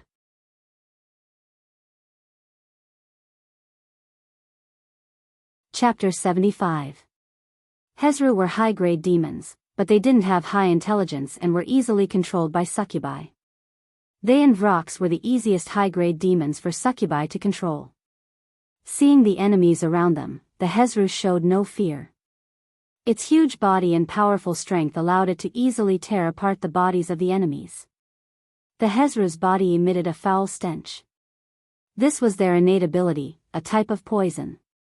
All non-demon creatures near them were smelled by this stench and were then crushed by the Hezru. The 4 snake demons were slightly shorter than the Hezru. They looked like Nagas and wielded sharp swords made of abyssal magic iron. As mid-rank demons, they would grow a pair of arms every time they advanced. Therefore, the more arms a snake demon had, the more powerful it would be. The legendary snake demons had 8 arms. These Nagas were only low-grade Nagas with 2 arms, but they still had the upper hand against the cannon fodder slaves. They were proficient in dual wielding and could wield their weapons very quickly. The kobolds and gnolls were no match for them at all. The charging troops were also thrown into disarray. Especially the Hezru. The stench emitted from its body made all the monsters around it stumble. Even a porcupine was chopped to death by its giant axe. The Hezru was the type of demon that would go berserk the more enemies there were. At this time, the Hezru had messed up the cannon fodder army. He even used demon summon to summon another Hezru. The 2 Hezru led the 4 Nagas to mess up the cannon fodder army. Some of the cannon fodder slaves who were lucky enough to break through the demon's blockade were chopped to death by the impatient barbarians as soon as they reached the front of the army. The battlefield became more and more chaotic. Some porcupines knocked away all the cannon fodder in front of them and charged at the barbarians' formation. When the distance between the 2 sides was reduced to 100 meters, a barbarian roared, "Fire!" Bang! Bang! Bang! The ballista's bowstrings vibrated, and a 2-meter-long spear instantly pierced through the charging porcupines. The porcupines, which weighed at least 500 kilograms, were nailed to the ground by the spears. Dark red blood spurted out, and in the blink of an eye, the charging porcupines were deader than dead. 8 ballistae only shot 5 porcupines. The remaining porcupines weren't frightened by the death of their companions. They continued to charge with bloodshot eyes. There was no time to reload the ballistae. A few barbarian warriors stepped forward with giant axes. The wild porcupines ran even faster. The barbarian warriors were fearless and rushed towards the frenzied porcupines. Just as the 2 sides were about to collide, the barbarian warriors suddenly dodged to the side and then drew a beautiful arc with their sharp 2-handed axes, instantly slicing through the bodies of the charging porcupines. Blood splattered. The sharp 2-handed axes easily tore through the sturdy skin of the porcupines under the barbarians' immense strength. They also tore through the muscles and cut through the bones. The charging porcupines were instantly cut down. Their large bodies flew far away under the effect of their speed, leaving deep marks on the ground. These porcupines crashed into the ground with great momentum. The force of the impact caused their internal organs to start bleeding. The porcupines lay on the ground, dark red blood continuously flowing out of their bodies. Seeing that the cannon fodder and the charging porcupines weren't of much use, the ogre mage roared and a wave of mana exploded from his body. Bloodthirsty wonder. A faint red glow enveloped the ogres. They roared one after another. Their eyes quickly turned red, their muscles bulged, and their veins popped out. Their weapons tore through the air with the sound of air being torn apart. The dull sound of war drums also became louder at this moment. The ogres roared and circled around the chaotic battlefield, charging at the Sulen formation. The ballistae that had been reloaded fired at the ogres. However, the ogres weren't porcupines that could only charge in a straight line. Only 2 of the 8 ballista bolts hit their targets. The 2-meter-long ballista bolts instantly nailed the ogres to the ground. Even though their bodies were strong, such severe injuries weren't something they could withstand. The remaining ogres quickened their pace, taking advantage of the gap between the ballista bolts to quickly close in. After 2 more rounds of shooting, the ogres were finally within 70 to 80 meters of Sulen. The ogres pulled out their iron spears, leaned back, and threw them at the barbarians' formation. "Get out of the way!" Sulen roared. Stone wall. A stone wall 5 meters tall and 1 meter wide rose in front of the formation. Bang! Bang! Bang! Stone fragments flew everywhere. Dozens of iron spears hit the stone wall. The entire stone wall only lasted for a few seconds before collapsing. A few iron spears that flew over the stone wall were smashed away by the barbarians' giant axes. This round of spears didn't cause any casualties. Stone to mud. A ray of light flashed from Sulen's body, and instantly merged into the ground in front of him. The hard ground beneath the ogre's feet instantly turned into a pile of mud. When the ogre warriors stepped into it, their bodies couldn't help but sink. The heavy armor made the ogres even heavier. The soft mud beneath their feet made it impossible for them to bear any weight. The ogres quickly sank into it. Fireball. Just as the ogres sank into the mud, the ogre mage suddenly summoned a football-sized fireball. The fireball dragged a long trail of flames behind it as it appeared and smashed towards Sulen. Absorb energy shield. Chris, who was standing beside Sulen, immediately covered Sulen with an energy-absorbing shield. As soon as the shield appeared, it was hit by the orange fireball. The fireball continuously shrank, and the energy-absorbing shield began to tremble violently. In the end, the two disappeared at the same time. Without Sulen's continuous casting, the effect of stone to mud disappeared. The remaining ogres continued to throw iron spears at Sulen as they charged. The ogre warriors that came from the left and right did not stop. They hurled their spears at Sulen as well. These ogres were very smart. They knew that Sulen was the greatest threat. They had already determined that Sulen was a magus, and that the human magus's meager defense wouldn't be able to withstand so many iron spears. However, their plan failed. Hundreds of iron spears locked down the space around Sulen. Sulen didn't dodge, and countless arcs of electricity gathered on his body. Thunder lightning spear. Dazzling lightning blossomed from Sulen's body. The spear in his hand was like a lightning dragon, bringing with it a powerful current as it struck the iron spears above his head. The lightning dragon circled around, and all the iron spears flying towards Sulen were knocked away. Some were even directly melted by the powerful current.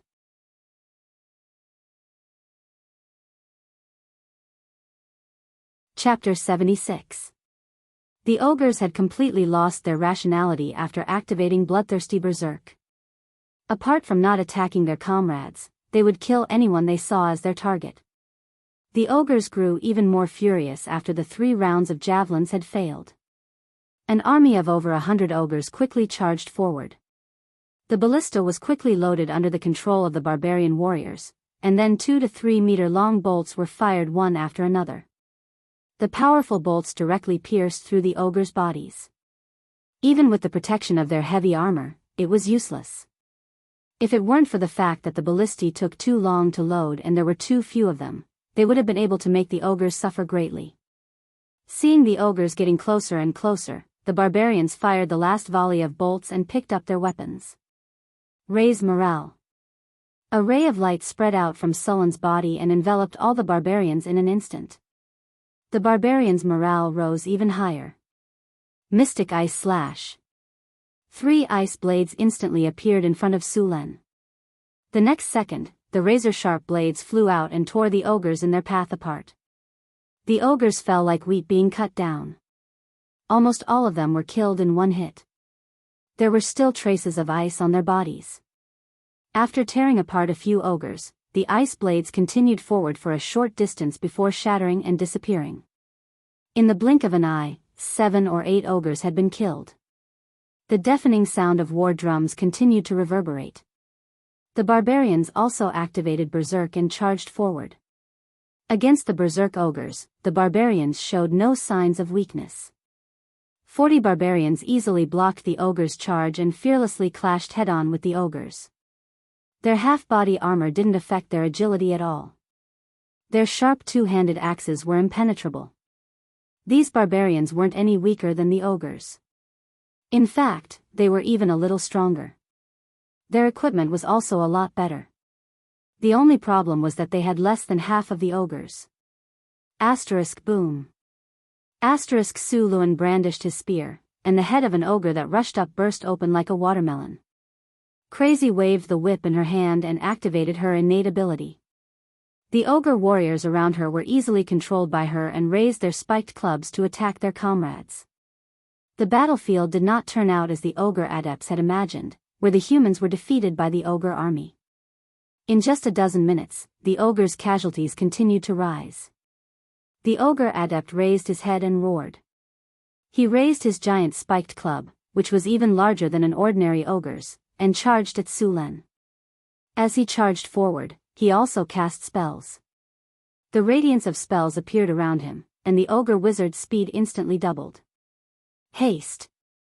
Herculean strength. Stone skin. Fireball. The ogre wizard's casting speed was very fast. All the spells were released in the time it took to take a breath.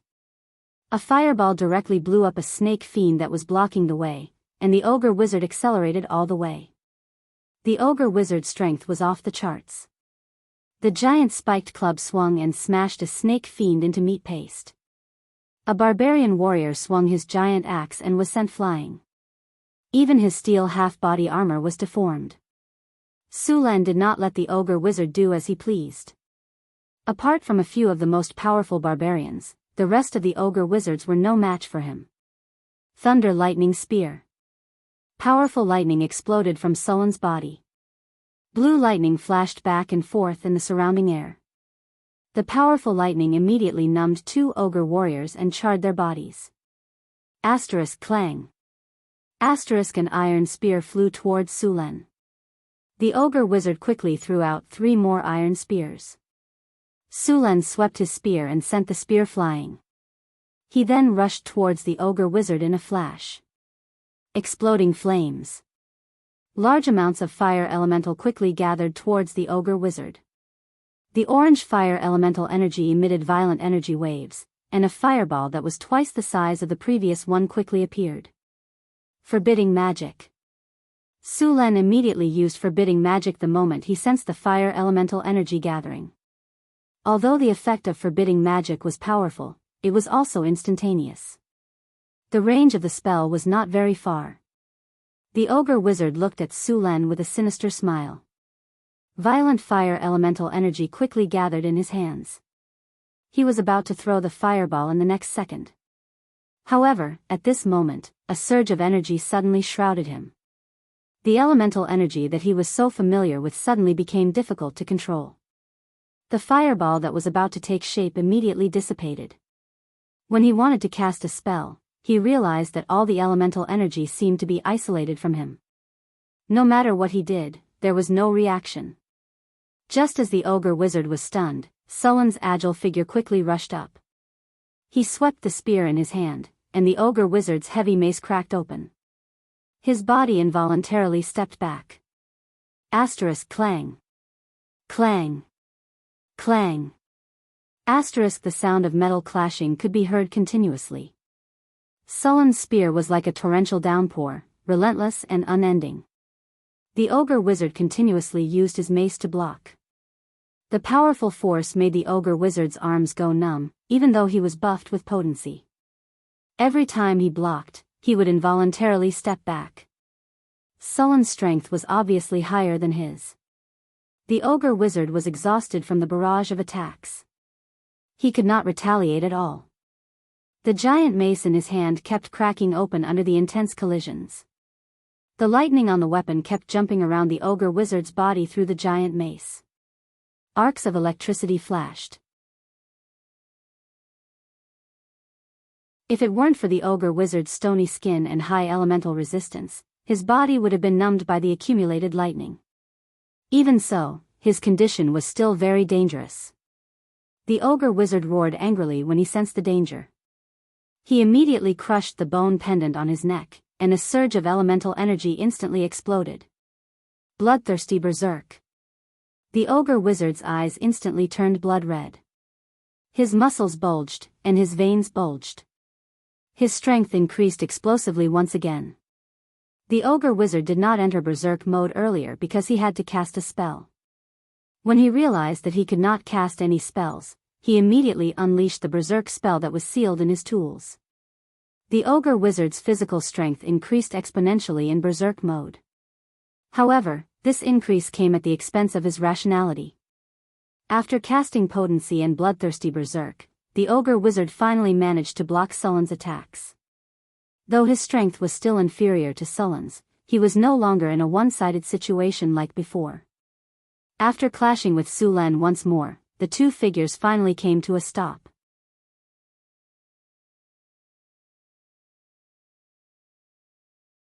Chapter 77. I'm going to kill you. Your flesh and blood will make me even stronger. The ogre sorcerer roared in anger. His muscles bulged, and his veins bulged like dragons, making him look even more ferocious and terrifying. Su Len was expressionless as he coldly looked at the ogre in front of him. Lightning constantly danced around his body, and the powerful lightning energy resonated with the elemental energy in the air. Lightning constantly flashed in the air. Your head will become part of my collection. I'll hang it on the gates of my territory. The ogre mage roared and charged at Su Len again. On the other side of the battlefield, the barbarian warriors and ogres were in full swing. Both sides were warriors with thick skin and powerful strength. Compared to the ogres, the barbarian warriors were a bit stronger, but the ogres had an absolute advantage in terms of numbers. But with Chris, the situation was different. Chrissy flew into the air. Around her, 2 ogre warriors and 4 ogre warriors were madly attacking the other ogres. The sudden betrayal of these ogres caught the other ogres off guard. 3 ogres died on the spot, and 2 more were heavily injured. More ogres were thrown into chaos. Crazy's innate ability to sow discord was at the highest level. Soon, the ogres became even more chaotic. With Crazy's help, the barbarian warriors didn't suffer too much damage. Ogres didn't have a sense of teamwork, and neither did barbarians. Although Su Len had taught them many times, these barbarians could only be rash when their blood rushed to their heads and they went berserk. An ogre's bone-shattering hammer swept across, but the barbarian warrior didn't back down. He swung his 2-handed axe in a roundhouse chop. The sharp axe spun with great force and directly broke the ogre's bone-shattering hammer. Then, without slowing down, the ogre's arm was cut off. The spinning axe was like a large windmill, barbarically breaking through all obstacles.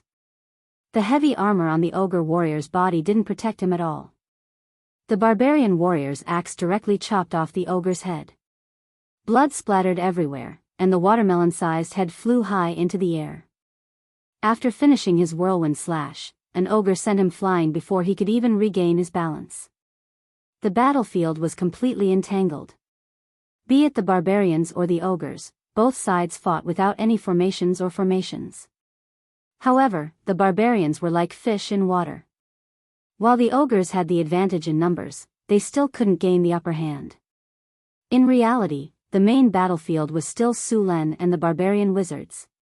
Bang! Su Luan's figure flashed, and his long spear swept out with a lightning aura. The layer of stone skin on the ogre adept's body was easily torn apart. The ogre wizard didn't seem to care about his injuries at all. He held a battle axe in his other hand and swung it at Su Luan. Su Luan blocked it with his long spear, but he was still pushed back a few steps. A deep dent was left on the body of the spear, which was made of stainless steel. No one knew when it started, but a patch of dark clouds drifted in from the sky. A gentle breeze blew across the battlefield, bringing with it a chill and traces of moisture. It was obvious that it was about to rain. The lightning energy on Sullen's body continued to gather. The dark clouds in the sky grew lower and lower, and the lightning energy in the surroundings grew more and more. Following a furious roar, bolts of lightning struck down from the dark clouds in the sky. The lightning instantly turned a few ogre warriors into charcoal. Su Len had a strange feeling. The lightning in the sky had a strange connection with him. While he couldn't control the violent lightning, he could use his own strength to guide it. Lightning snakes dance. The lightning in the dark clouds grew more and more violent. Countless bolts of lightning rolled in the clouds. Everyone on the battlefield could see the strange phenomenon in the sky. The goblins, kobolds, and gnolls woke up. Seeing this apocalyptic scene, they couldn't care less about anything else. The Hezru and Naga also returned to the abyss because their summoning time was up. The berserk ogres didn't notice what was happening outside. Su Len only used the energy in his body to guide the lightning. Then, bolts of lightning struck down from the sky. Sensing Sullen's aura growing stronger, the ogre adept roared and charged at him. Crackling lightning surrounded her body, and countless tiny lightning bolts drifted in the surrounding air.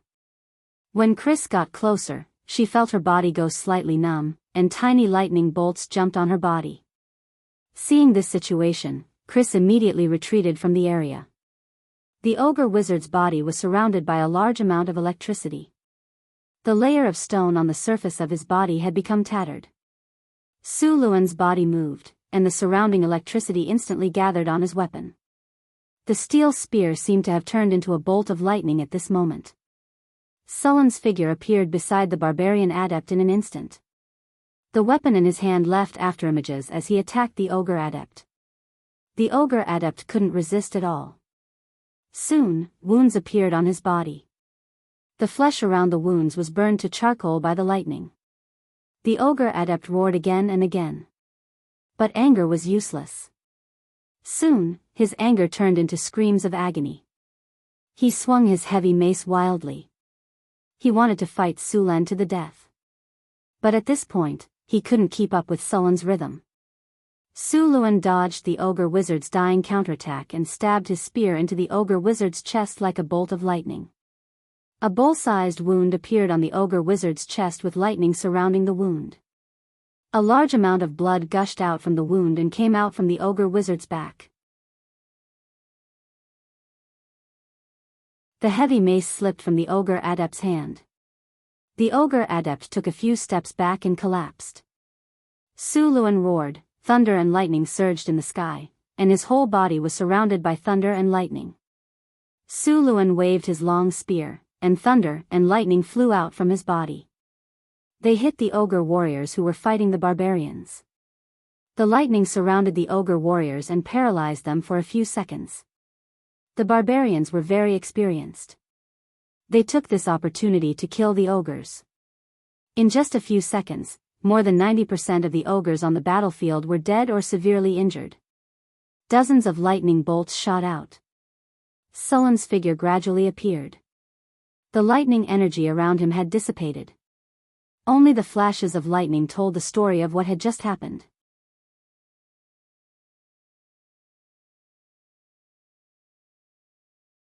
Chapter 78. Su Luan arrived in front of the ogre wizard's corpse. He lightly tiptoed and reached out to catch the battle axe.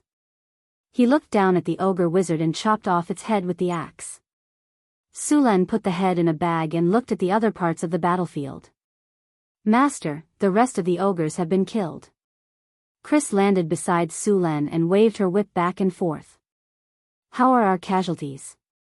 Su Len asked. None dead yet, but there are 5 seriously injured. If we don't treat them quickly, they won't make it. The rest are all injured, Chris said. Bring all the seriously injured here. Su Len said directly. Soon, a few barbarian warriors brought the 5 seriously injured warriors over. These 5 barbarians were seriously injured. The lightest one's chest was caved in and a few of his ribs were broken. If it weren't for the fact that the broken ribs didn't pierce his heart, this barbarian warrior wouldn't have survived until now. Su Len had a barbarian warrior who was good at setting bones reconnect his ribs.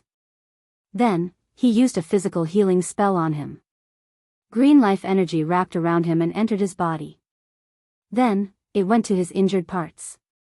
Under the effect of the life energy, the injured parts began to heal quickly. By the time the life energy was used up, most of the injuries had healed. The most seriously injured one had his stomach split open by the axe. Even his intestines had been cut open. If it weren't for these barbarian warriors' talents of toughness and strength, as well as their strong life force, this guy would have died long ago. However, this kind of injury was easy to treat. After 2 physical healing spells, the originally hideous wounds slowly healed. These wounds only healed on the surface, and it would take some time for them to fully recover. During this time, these barbarian warriors could only carry out some normal activities. Training or fighting was impossible. After healing the 5 barbarians, Su Len treated the other injured barbarians. At this time, a light drizzle fell from the sky. Su Len had the others clean up the battlefield while he looked at the rewards of this battle.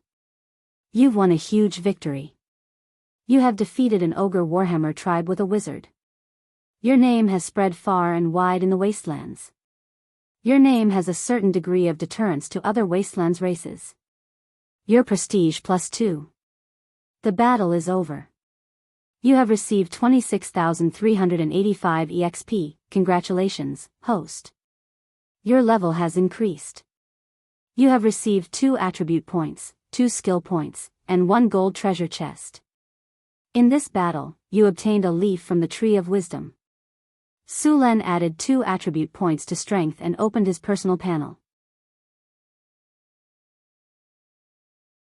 Name, Sullen Race, Human Level, LV 191385419000, Strength, 37 Dexterity, 29 Spirit, 24 Physique, 29 Charm, 19 Commander, 63 Characteristics, Talent Valiant, Thunderbolt, Pegasus, Advanced Sturdy, Advanced Tenacity, Calm, Elemental Affinity, Iron Will Skills, Dark Ice Slash, Thunder Lightning Spear, Physiotherapy, Life Healing, Crimson Flame, Forbidden Magic, Mechanical Control, Stone to Mud, Morale Boost, Beginner, Ultimate Skill, Whirling Cherry, Great Mastery, Heroic, Master. Torrential Rain, Advanced, Weapon Proficiency, Swordsmanship 160, Spearmanship 185, Archery 98, Throwing 83, Equestrian 130 Thunder Lightning Spear, Advanced version of the Lightning Spear. After using it, the user will receive a boost to the power of lightning. Su Len took out the leaf of the Wisdom Tree. The leaf of the Wisdom Tree was green and looked like an ordinary leaf. However, the leaf of the Wisdom Tree exuded a faint fragrance. It smelled good and made one's mind very clear. Leaf of the Tree of Wisdom, this leaf has a magical effect. After using it, it can increase spirit by 3 points. The leaf of the Tree of Wisdom was similar to the Big Dipper heavenly liquid that Su Len had obtained in the past. They could directly increase one's attributes. However, one increased strength and constitution, while the other increased spirit. Su Len didn't need spirit at the moment, so he stored the leaf in his storage space. Then, Su Len opened the golden treasure chest that he had just obtained. As the golden light dissipated, a system notification sounded in his ears. Congratulations, host. You have obtained a recruitment order. Hearing that it was a recruitment order, Sullen's eyes lit up. This thing was simply a timely rain for him. Currently, in his territory, besides 500 serfs and 40 mercenaries, there were 300 barbarians. Compared to a small town, the population was seriously insufficient. As for the goblins, kobolds, and gnolls, Su Len didn't count them as part of the population. He didn't believe that these races would coexist peacefully with humans. Although the slaves in the camp were very obedient, that was because Sullen's previous battles had scared them out of their wits. Naturally, they didn't dare to resist. These monsters in the wilderness basically had the habit of eating humans. This was completely unacceptable to humans. In reality, whether it was humans, dwarves, barbarians, half-elves, half-orcs, elves, centaurs, and other races, these monsters could only be slaves in Sullen's territory. The development of his territory required a large number of people. Originally, Su Len had asked Xian to take advantage of the trade caravans to advertise and recruit people in the northern provinces. However, Sullen's territory was 300 kilometers away from the nearest human city. This was too far for these people. Moreover, they were also suspicious of Sullen's policies, so no one was willing to come here for the time being. In order to replenish the number of humans in the town, Su Len had asked Xian to buy a batch of slaves every time he returned to the camp. However, relying on slaves to replenish the population of his territory was too expensive, and the quality of the slaves was also worrying. The slave traders had long since picked out slaves with skills, and it wasn't cheap to buy these slaves. Now that he had this recruitment order, although it couldn't completely solve the lack of population, it was still very good for recruiting people. Last time, he had used the recruitment order to recruit more than 100 barbarians. He didn't know how many people he could recruit this time, and what race he could recruit. Of course, as long as it wasn't a cannibal race, Su Len would accept it. He took out the recruitment order and chose to use it. The recruitment order, which was made of an unknown material, turned into a pile of dust in an instant, and then a gentle breeze blew past, leaving no trace behind. After using the recruitment order, Su Len no longer paid attention to it. This kind of thing had a long-term effect. Soon, a group of people would come to apply to join, and he only needed to wait quietly. P.S. The Ogre Wizard stats are posted below. Ogre Wizard, Kalando, Race, Ogre, Class, Wizard/Berserker, Strength, 21, Potency +6, Berserk +6, 33 under Berserk, Agility, 16, +4 Haste, Vitality, 23, Spirit, 22, Charm, 8, I really don't understand, such an ugly ogre's charm can reach the standard of a normal person. Skills, Fireball, Exploding Flames, Potency, Haste, Stony Skin, Short Distance Displacement, Voodoo Curse, Magician's Hand, Bloodthirsty Berserk. Innate abilities, Sturdy, Tenacious, Intelligent, every creature will be different, and have the talent to become a wizard, Spirit +4, Instant Cast, Dual-wielding weapons.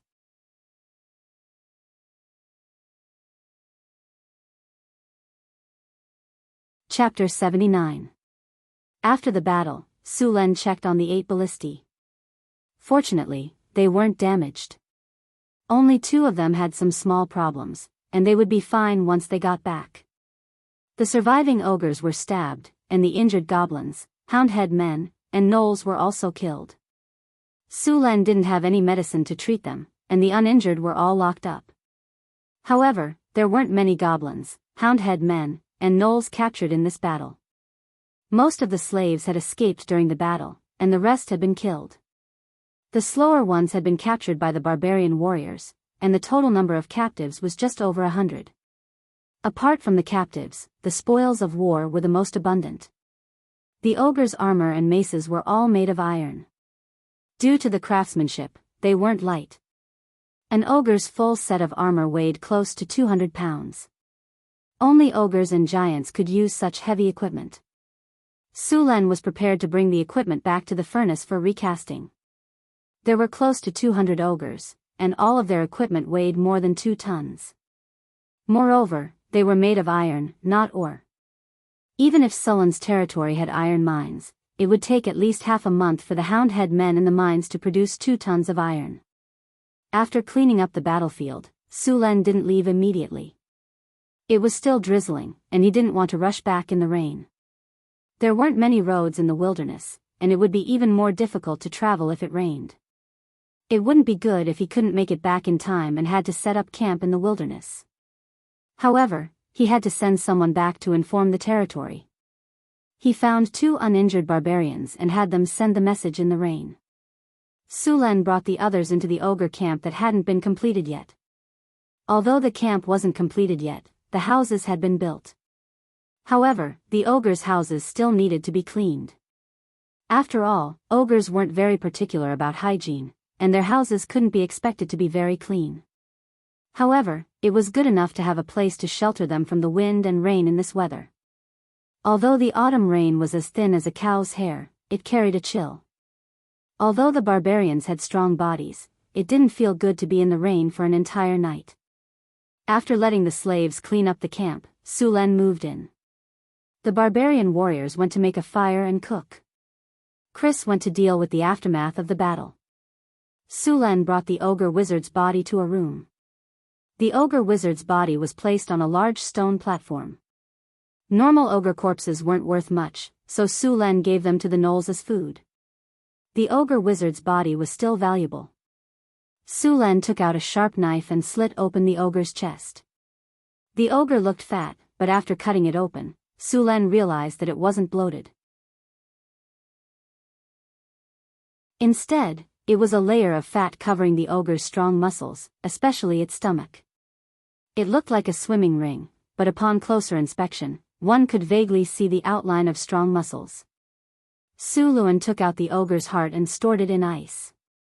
In addition to the ogre's heart, Sulen found a barbarian skinning master to skin the ogre wizard and collect some of the ogre wizard's blood. As a magical creature, ogre wizards had a certain amount of magic power. Although Sulen didn't know how to make magic potions and magic items, as long as he sold these things to wizards, he could get a good price. If he could recruit an alchemist, then these things would come in handy. After storing the things properly, Sulen waved his hand and put them all into his storage space. Although the storage space provided by the system was only 3 cubic meters, the things inside would be in a static state. They would be the same as when they were put in. The barbarian warriors were in high spirits. At night, they specially prepared a grand bonfire party. The party was held in an empty space in the camp. They even used the scattered wood to build a canopy. Other than the barbarians who were on night watch, all the other barbarians participated. These barbarian warriors were very happy to have defeated an ogre tribe today. They saw this battle as an honor. All the barbarians used special paint to leave a tattoo on their bodies. After this battle, all the barbarians who participated in the battle leveled up. The strongest barbarian warriors had already leveled up to the barbarian Great Axe Berserker. As a non-hero profession, they were almost at the top at this level.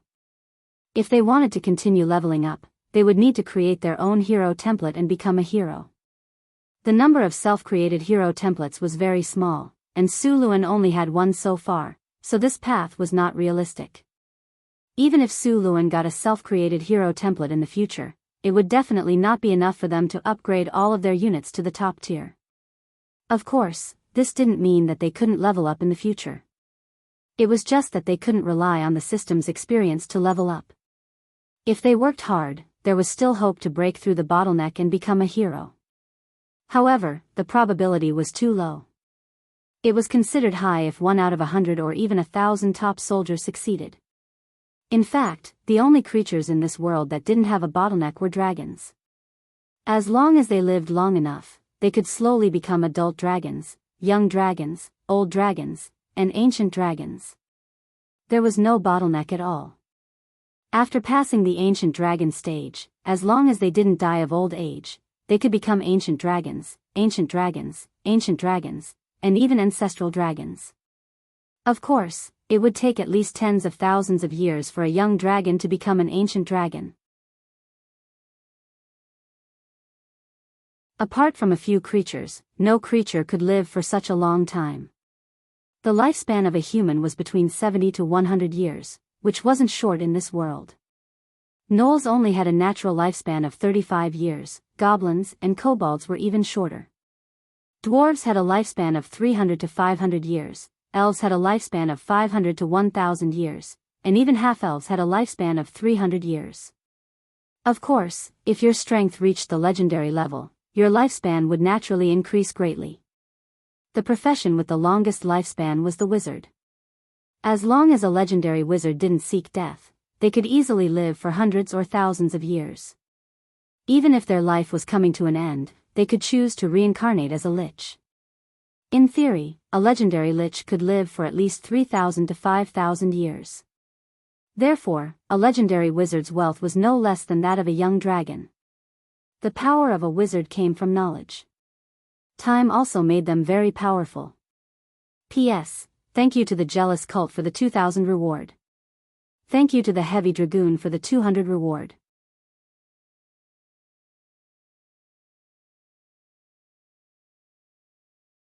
Chapter 80. As for liches, if you encountered one, you'd have to pray for luck. After a wizard reincarnated into a lich, every lich would be at least a legend rank expert.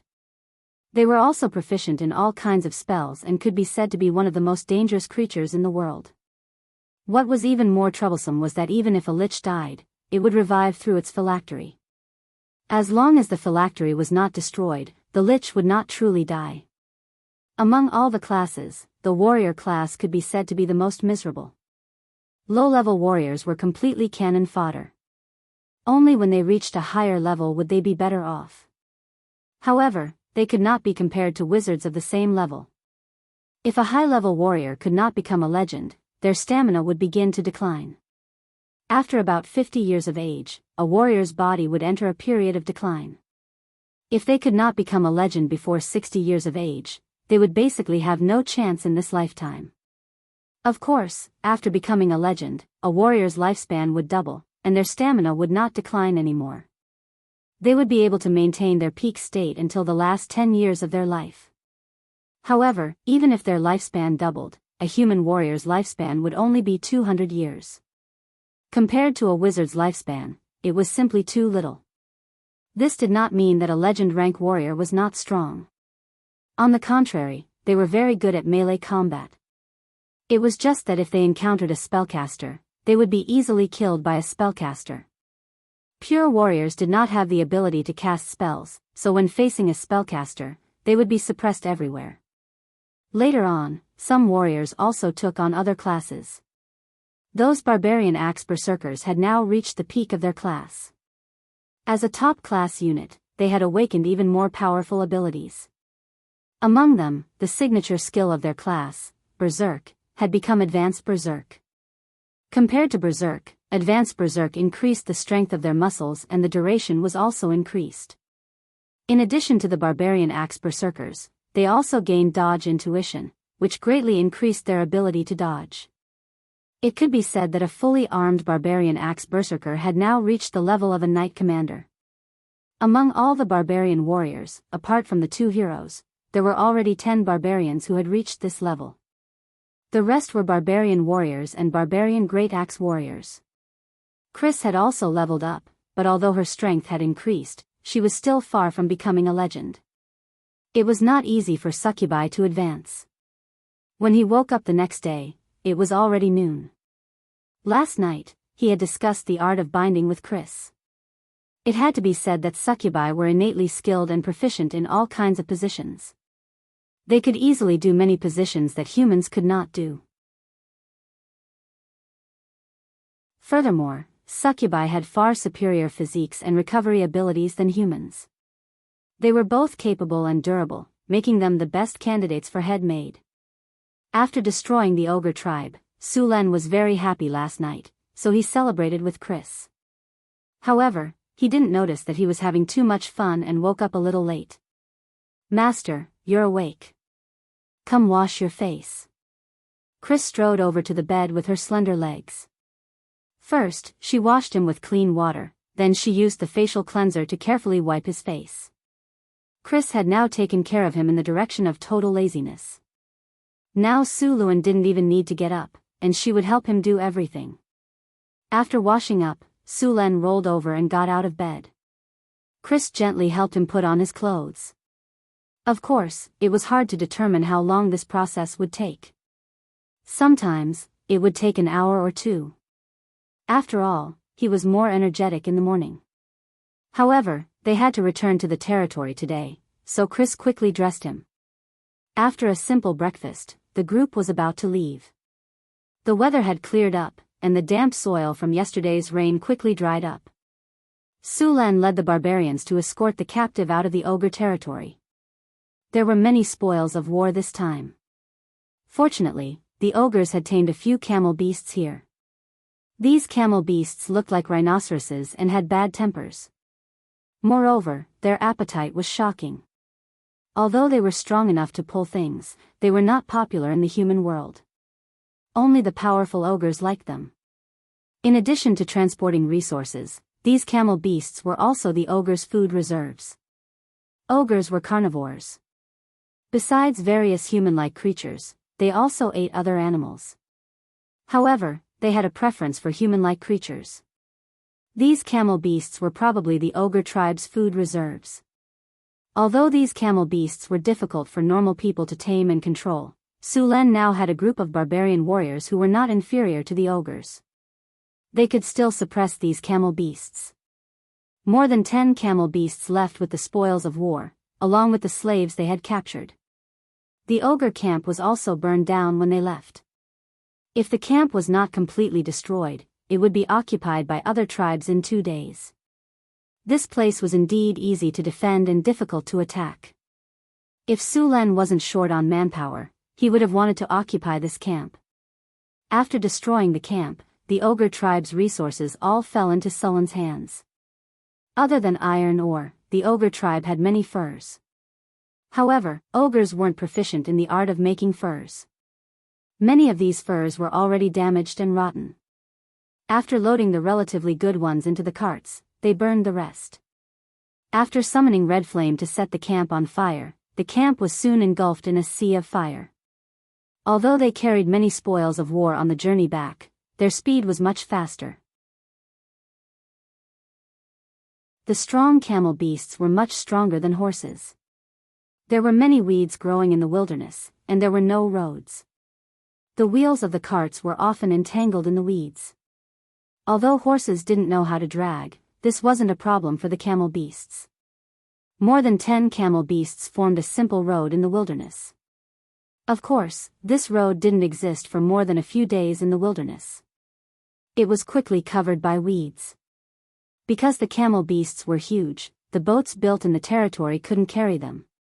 Therefore, Sulan and the rest didn't return by boat. Instead, they traveled along the river. After returning to Northgard Castle, it was still in a state of alert. When he saw Sulan return with the team, Boulder heaved a sigh of relief. Although he already knew that the army had defeated the ogre tribe yesterday, anything could happen in the wilderness. Before the team returned, he didn't dare to let his guard down. "Boss, the welcoming ceremony is ready," Boulder said fawningly. "Welcoming ceremony?" Sulan was a little surprised. "Yes, boss. Let's go into the city now." When they entered the town, the army received cheers and welcomes. The 2 sides of the road were filled with people. The serfs looked excitedly at the ogre corpses and exclaimed from time to time.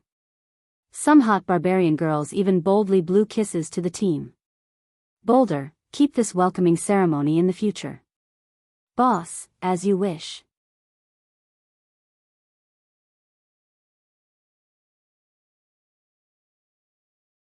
Chapter 81. The corpses of the ogres were salted with lime and hung on the walls of the town. This was actually a strategic deterrent. Other monsters and humans would be scared when they saw the corpses. In the northern wastelands, this was even more of a deterrent to other tribes. If more tribes migrated here, most of them would avoid this place after seeing the corpses of the ogres, unless they were much stronger than the ogres. After eliminating the ogres, Northgard Castle was filled with cheers. However, after a short celebration, the town returned to its original state. Because the planting season was coming to an end, all the land in the territory had been put on hold for a while. All the land was used for farming. Of the 12,000 mu of land in the territory, more than 8,000 mu were planted with potatoes. The remaining 2,000 mu were planted with winter wheat. This was specifically requested by Chris. Xian had bought it from Cult City last time. According to Chris, a lord's diet must include fine flour. As for the last 2,000 mu of land, they were all planted with sugar beets. These sugar beet seeds were all collected from the wild. It could be said that more than 90% of the sugar beets within 30 kilometers of Sullen's territory had been collected. The yield of the sugar beets was still unknown, but it shouldn't be too low. The sugar beets that grew in the wild were the size of small radishes. The yield of 1 mu of sugar beets was probably close to that of potatoes. Territory farmland frowny face quantity, 12,000 mu. Current status, planting complete type, 2,000 mu of winter wheat, 2,000 mu of sugar beets, 8,000 mu of potato diseases and pests, health fertilization, little or no maturity, winter wheat, 237 days, potato, 104 days, sugar beets, 352 days, agricultural special effect, none. After seeing that the sugar beets would take a year to mature, Sulen was a little anxious. After all, the sugar trade had just started. The demand for sugar would definitely increase in the future. The sugar beets collected from the wild wouldn't last long. Only by planting them on a large scale could they provide sufficient production. Without sugar beets, there was no way to extract sugar. Sullen's sugar trade would probably end prematurely. There were other ways to speed up the growth of plants. For example, the elves had ways to speed up the growth of plants. However, the elves hadn't appeared for hundreds of years. The other option was for wizards to cast spells that could speed up the growth of plants, or druids who were proficient in planting. Of course, they could also ask the priests of the goddess of earth for help. They also had spells that could speed up the growth of plants. However, these methods were not very useful for Sulen since his territory was so remote. For the time being, there was no way to speed up the growth of plants. Sulen could only continue to collect sugar beets in the wild. At the same time, he limited the amount of sugar he could trade. He would start implementing it after Xian returned. After the farmland in the territory was planted, the construction of the town was once again put on the agenda. Previously, because of the rush to plant the farmland, the construction of the town was basically stagnant. Now that the farmland was planted, only a small number of people were needed to maintain it. The extra people could start the construction of the town. The dozen or so camel beasts obtained from the ogre tribe were not killed.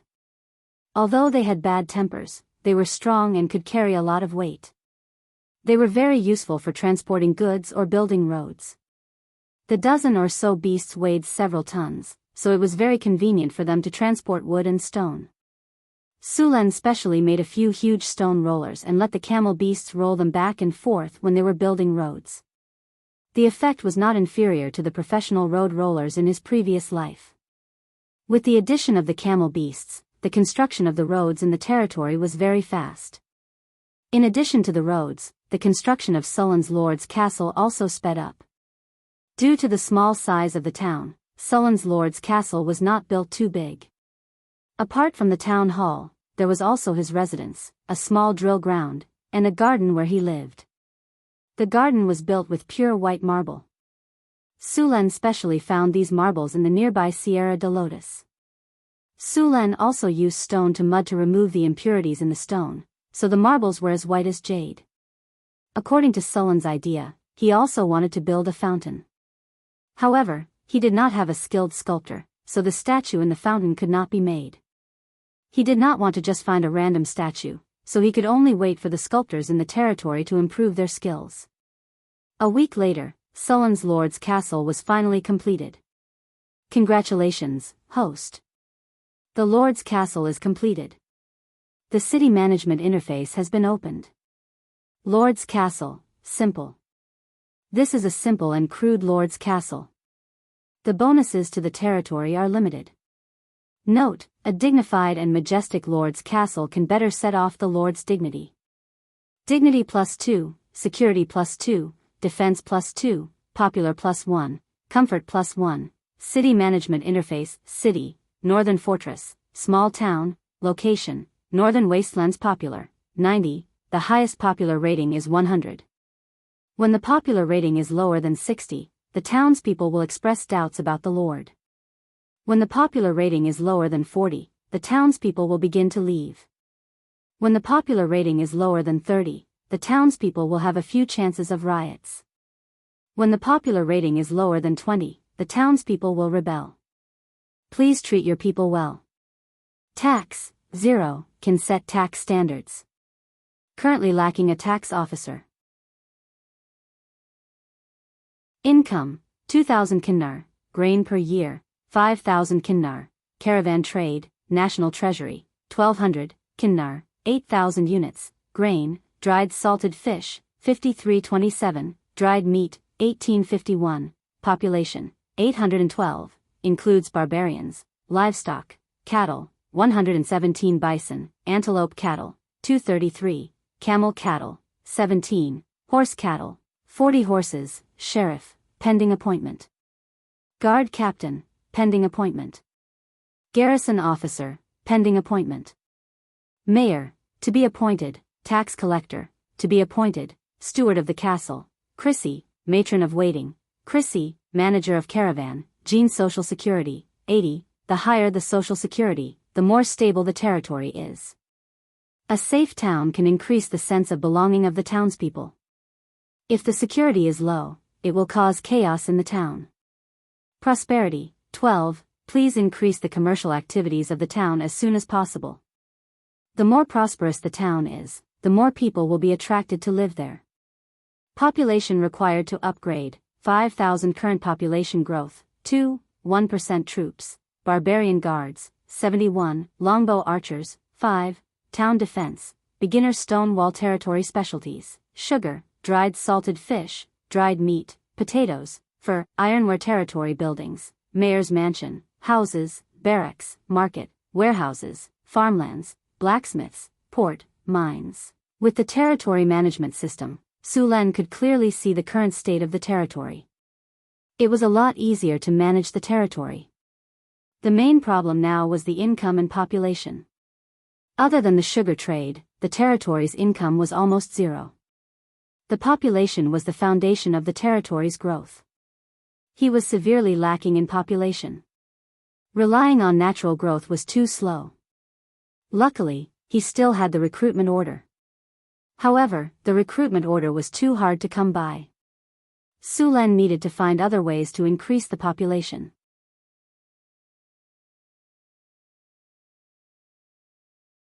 Chapter 82. Master, the rum you mentioned has been brewed. Would you like to have a taste? Chris asked as she walked over with a bottle of wine. The last time Xian came back from Cult City, he bought a batch of slaves along the way. Among them, there were a few slaves who knew how to make wine. Due to the lack of technology, the waste honey, which contained a lot of sugar, could not be extracted into white sugar. It was a waste to just throw it away, so Sulen tried to use the waste honey to make rum. In his previous life, rum was created from waste honey. At that time, South America planted large amounts of sugar cane, and after the sugar was extracted, a large amount of waste honey was produced. The plantation owners invented the use of waste honey to make rum. At that time, due to technical issues, the fresh water carried by the sea for a long time would easily spoil. Most importantly, rum could cure sepsis. Therefore, many ships carried a large amount of alcohol. Alcohol could be stored for a long time without spoiling, and it could prevent the sailors from getting sepsis. Rum spread all over the world with the voyage, and the use of waste honey to make rum became another source of income for the plantation owners. It was good to use waste honey to make rum. Without using food, they could obtain a large amount of rum. This was good news for Sulen, which was short on food. In this era, there were very few forms of entertainment.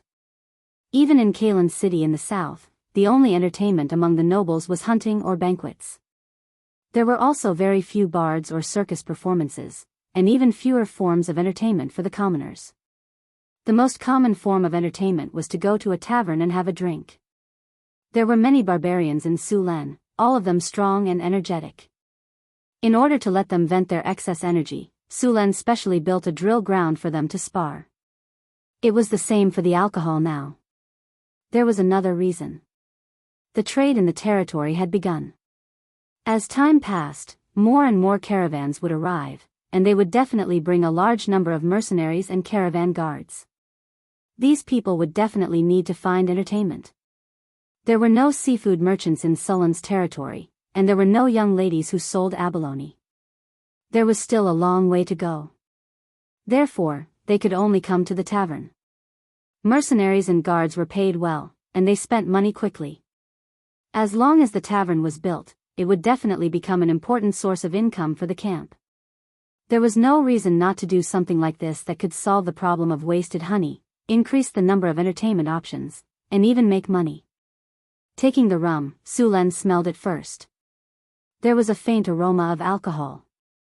He poured the rum out. The rum was amber in color. He tasted it slightly. The taste was not bad.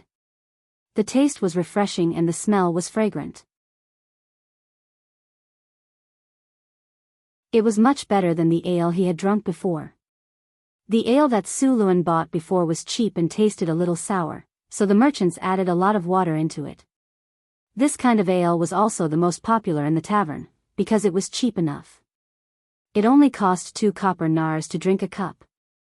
It could be said that the ale was actually water with a little bit of alcohol, which was far inferior to the rum.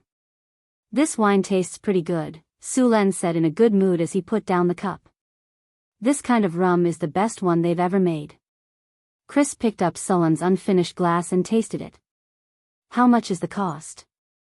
Su Len asked. If the cost of this wine was too high, he could only sell it as a high-end wine and continue to make cheap wines. According to your instructions, the rum is brewed using waste honey. A lot of water is added to dilute it, and then yeast is added to ferment it. The cost of a barrel of 100 liters of rum is about 2 kinnar, Chris said as if she was familiar with it. Su Len did a quick calculation. This price still did not have any price advantage compared to ale. Master, this rum can be diluted with water. The one you're drinking is not diluted.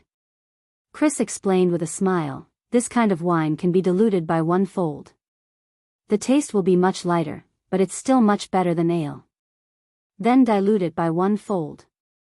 You can calculate the price. Su Len agreed immediately. Adding water into the wine was a normal operation in this era. Of course, high-end wines would not do this. Make this rum into a low-grade wine and a high-end wine. Change the high-end wine to a better name and mix the taste. We'll sell the 2 wines together, Su Len said.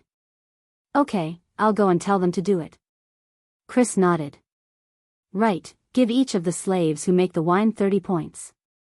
Give them 50 points for making this wine, Su Len ordered.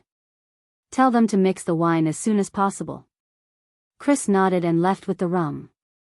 Next, the slaves quickly mixed the 2 wines according to Sulan's request. The high-end rum was clearer and almost transparent. It had a strange fruity smell. The taste was refreshing and sweet, and the taste was sweet and fragrant.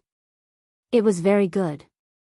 The taste of the low-grade rum was much worse, but it was refreshing and had a translucent reddish-brown color. From its appearance to its taste, it was still much better than ale. At the same time, the cost of producing it was only 10 silver nars per barrel, which was already close to the price of ale. The high-end rum was more expensive. After mixing, this kind of rum cost 2 kinnar per barrel. Su Len was going to build a glass factory in his territory and bottle it for sale. He was not going to sell a bottle more than 2 kinnar per bottle.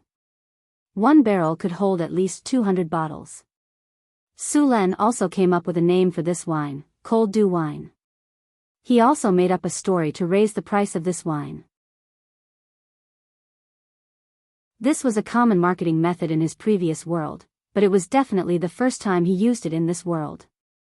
As long as the story was moving enough, and the wine tasted good, this kind of wine would be able to sell quickly. Of course, if Su Len had enough connections, he could let the king use this kind of wine in court banquets. That way, the effect would be even better. But if he had enough connections, why would he come to this godforsaken place to explore? After the wine was made, Su Len immediately began to build a tavern in the town. The location of the tavern had been chosen long ago, and it was ready to start construction. The progress of the tavern was very fast. It only took 2 days to build a tavern that could accommodate 70 to 80 people.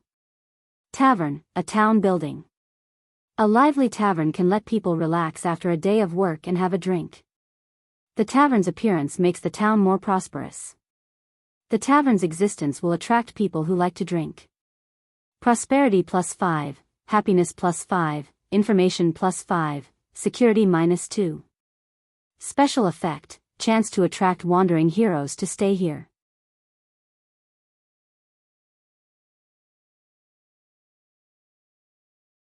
Chapter 83. Attract wandering heroes? After seeing this information, Sullen's breathing instantly became heavier. He only had 3 heroes in his territory, Johnson, Boulder, and Chris. None of them were weak. If he could recruit heroes, the tavern's value would be even higher. After arranging for people to open the tavern, Su Len purposely went to the tavern to sit for a while. After experiencing the tavern for a while, he ordered the person in charge to collect information in the tavern and pay attention to some strange people. After the tavern opened, Su Len found that the barbarian warriors liked the tavern more than the drill ground, so Su Len had no choice but to restrict them. In order to deal with the upcoming trade, Su Len built a barracks near the trading market. It was a place for soldiers to rest. Next to the barracks was the trading market's tax office. The tax office was very simple now. The territory had not even appointed a tax officer, so Chris had to take up the post. Fortunately, there were no other taxes in the territory except for trade with caravans. This was also why Su Len had not appointed a tax officer. After all, there was no tax. Merchant caravans would definitely be taxed if they came to do business. In the fief, any transaction worth more than 100 gold coins would have to be filed with the tax office and paid a certain amount of tax. If anyone tried to take advantage of the loophole and purposely limit a transaction to less than 100 gold coins, they would be punished 10 times the amount. All trades had to be done in the trading market. Trading outside the market was considered illegal. The goods would be confiscated by the soldiers in charge of the market's security. Coming out of the tavern, Su Len saw Xian with a face full of dust. "Monseigneur, it's great to see you. I was just about to report to you." Xian was overjoyed when he saw Su Len. He quickly walked to Su Len and bowed. "Monseigneur, the caravan has returned safely to the territory. All the goods are undamaged. This time, we bought 300 slaves from Cult City. We also earned 1,500 kinner from this trade." "So much?" Su Len paused for a moment, then took the bill and flipped through it. The biggest item on the bill was the white sugar. Xian had brought a total of 50 caddies of white sugar to Cult City for trade. The rest were furs and other things. They were sold for less than 500 kinner in total. 50 caddies of sugar sold for nearly 3,000 kinner in Calent. After that, he spent more than 1,000 kinner to purchase supplies in Cult City. He spent more than 1,000 kinner to purchase 300 slaves. After paying taxes, he still had 1,500 kinner left. The average price of the white sugar that Jean sold was about 60 kinner per caddy. Compared to the distribution of the white sugar, the price was double. In the end, the white sugar was sold out in less than half a day. Moreover, there were many nobles and merchants who did not manage to buy the white sugar and wanted to pre-order it. However, without Sullen's order, Jean did not dare to accept. "It seems that the nobles have quite a high demand for white sugar," Su Len thought to himself. Although he was mentally prepared, he still underestimated the nobles' love for white sugar. These nobles who lived extravagant lives had reached a very high level in their pursuit of all kinds of material comforts. The long period of peace had caused them to become more and more extravagant. "Well done," Su Len praised as he patted Jean's shoulder. Xian was very satisfied with his current job. He had gone from a penniless mercenary who lived on the wind and dew, to a merchant who worked for a noble. This huge change made him extremely grateful to Su Len, the man who had bestowed him with all this. This is all thanks to your guidance. I only did the most basic things, Jean said respectfully. As one of the first mercenaries hired by Su Len to expand his territory, Jean had personally witnessed how Su Len cut through all obstacles and established a firm foothold in this dangerous wilderness. Then, Su Len led the barbarian warriors to victory after victory. In just 2 short months, he had built a town from nothing and excavated a gold mine in this barren land. Now, Jean believed that he was witnessing the rise of a legendary figure. Being able to follow a legendary figure was also a great benefit to him. Perhaps he could use this opportunity to rise from a commoner to a new noble. Jean, no need to be humble. I know your hard work. Su Len nodded at him. After working as a merchant for a while, Jean's negotiation and trading skills had improved. This was the most obvious change. Monseigneur, only a few of the nobles we bought this time have skills. The rest of the slaves can only be serfs or handymen. I'm sorry, Monseigneur. Most of the artisan slaves with skills have been bought by the nobles. Slaves with skills were in high demand in the slave market. They were basically monopolized by the merchants and nobles. Others could only pick up the leftovers from them. Su Len was able to buy dozens of artisan slaves because of his noble status. There are more than 300 slaves. Divide the artisan slaves according to their skills. As for the rest, let them build roads. Su Len quickly arranged the slaves' jobs. Monseigneur, many people have been asking about our supply of sugar in Cult.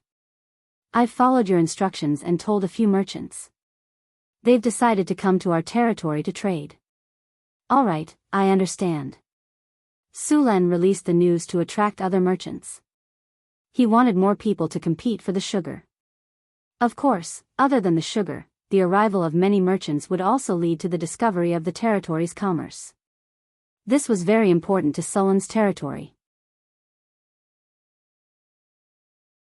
As for the sugar, he planned to take out 500 pounds of sugar every month to trade. The 500 pounds of sugar would be divided into 5 portions and auctioned off one by one. The highest bidder would win. To prevent the merchants from secretly colluding with each other to suppress the price, Su Len used a secret auction. The price was kept secret. Each person only had one chance to bid. This way, even if they had discussed the price beforehand and divided the shares, it would be useless. In order to not be eliminated, they had to raise the price. The merchants did not follow Jean to Northtown Castle. They were prepared to come together. For the upcoming trade, Su Len gave the slaves priority to build roads to the market. At the same time, the roads in the territory began to expand. In this era, it cost a lot to build roads. Su Len required the roads in the territory to be at least stone. Some places even needed to be paved with stone slabs. The roads would not be dusty on a sunny day or muddy on a rainy day.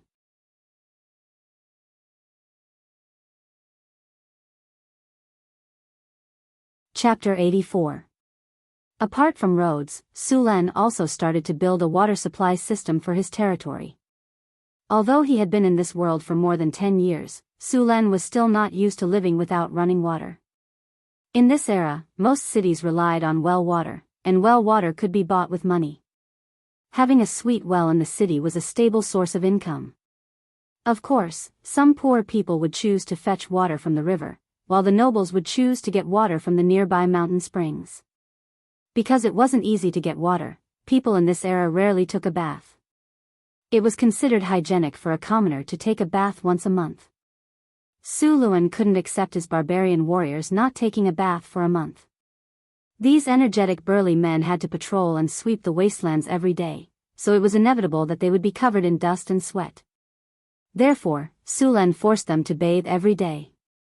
Of course, this request was unanimously supported by the barbarian women. Now, even if Su Len did not supervise them, the barbarian women would supervise their husbands. If they did not bathe, they would have to sleep outside for the night. When Su Len came to the riverside to inspect, he saw a group of naked men and children jumping into the red sand river to bathe.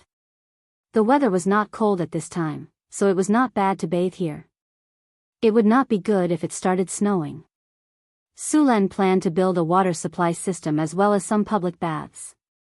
Magic in this world could do many things that technology could not do in his previous world, but the number of wizards made it difficult to spread magic. Su Len planned to build a water supply system that was similar to the Lanzhou water wheel in ancient times. With the mechanical manipulation skill, Su Len was very familiar with the principles and manufacturing of various machines. He planned to build 3 or 4 Lanzhou water wheels on the Red Sand River. First, the water wheel would raise the water in the river, then send the water through the water supply channel to the city's reservoir. The reservoir had to be built at a high place, or the water would not be able to flow. The aqueducts outside the city used the elevated aqueducts of ancient Rome in his previous life. In order to ensure that these aqueducts were sturdy and durable, Su Len used mud to stone to reinforce these aqueducts. The aqueduct was built from the river all the way to the outskirts of the city. Su Len thought about it for a while and decided to build the aqueduct outside of the city. The main reason was the expansion of the city. The northern fortress was not that big at the moment. It was only 500 meters long and wide. It was not crowded with thousands of people living in it. However, as the population of the territory increased, the current size would not be enough. Therefore, Su Len had already planned to expand the town. This time, Su Len planned to double the size of the town in all directions. This way, the area would increase by 4 times and upgrade the town into a large town that could accommodate 5,000 people. The length of the aqueduct from the Redwater River to the city was more than 5 kilometers. Because the city was much higher than the river level, these aqueducts had to be built as elevated aqueducts. It was very difficult to build an elevated aqueduct. There were no architects in the territory who could build such a big project. Su Len had to do it himself. After all, he had been in this world for 10 years and had received proper aristocratic education, even though he was only an observer. The education of the aristocrats in this world was very strict. They had to learn etiquette, geography, horsemanship, literature, architecture, history, martial arts, and so on. Su Len had learned all this knowledge seriously. Although he did not spend too much time on architecture, he was confident that he could build an elevated aqueduct with the theories from his previous life. The aqueduct was about 60 centimeters wide and the reservoir was 50 centimeters deep. The highest point of the aqueduct was 30 meters from the ground. The diameter of the water wheel was 35 meters. In order to build such a water wheel, Su Len personally brought people to the Sierra de Lotus to cut down the iron oaks that had been growing for hundreds of years. Iron oaks lived in cold environments. The wood was hard and did not easily deform. It was also resistant to corrosion and did not burn easily. It also grew very slowly.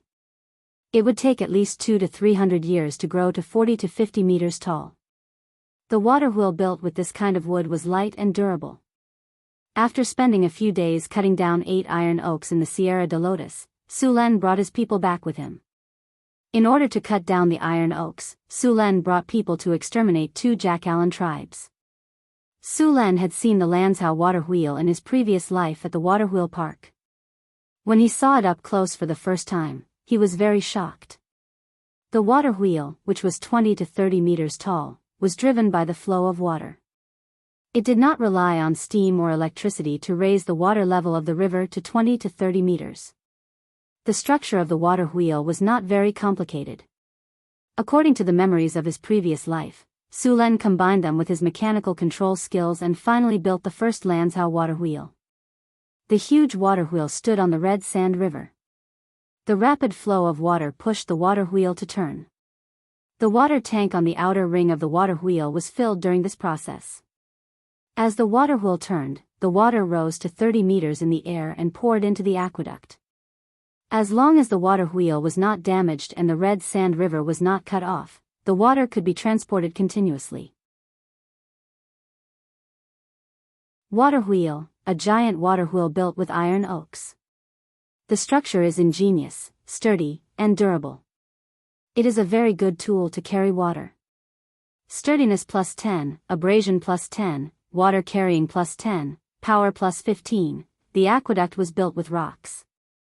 Because it had to reach a height of 30 meters, a very deep foundation was dug underneath. The construction of the aqueduct also required Sulan's personal command. In this era, there were very few adhesives used to glue walls together. Most of them used glutinous rice juice or volcanic ash cement. Glutinous rice juice required a lot of food, and Sulan did not want to waste it. Sulan could not afford to ship the volcanic ash cement here either, so he had to work hard himself. After every section was built, he would cast mud to stone on the aqueduct. After using the mud to rock spell, these rocks would completely fuse and no cracks could be seen. The effect was much better than that of the glutinous rice juice and cement. The effect was good, but it was too expensive. In Cult City, hiring a wizard who was proficient in mud to stone would cost at least 300 kinar per day. Even nobles could not afford this price. If Sulan really ran out of money in the future, he could also consider becoming an architect. Mud to stone could turn a 10-meter-long aqueduct into rocks every time he cast mud to stone. Sulan would cast the spell more than 10 times a day. He had spent a lot of effort on this water system. P.S. Thank you Eater Ku for your 1,000 Chidian coins tip. Thank you Ho E from Chang E's family for your 200 Chidian coins tip. Thank you NPC 123689 for your 100 Chidian coins tip. Thank you Ababa for your 100 Chidian coins tip.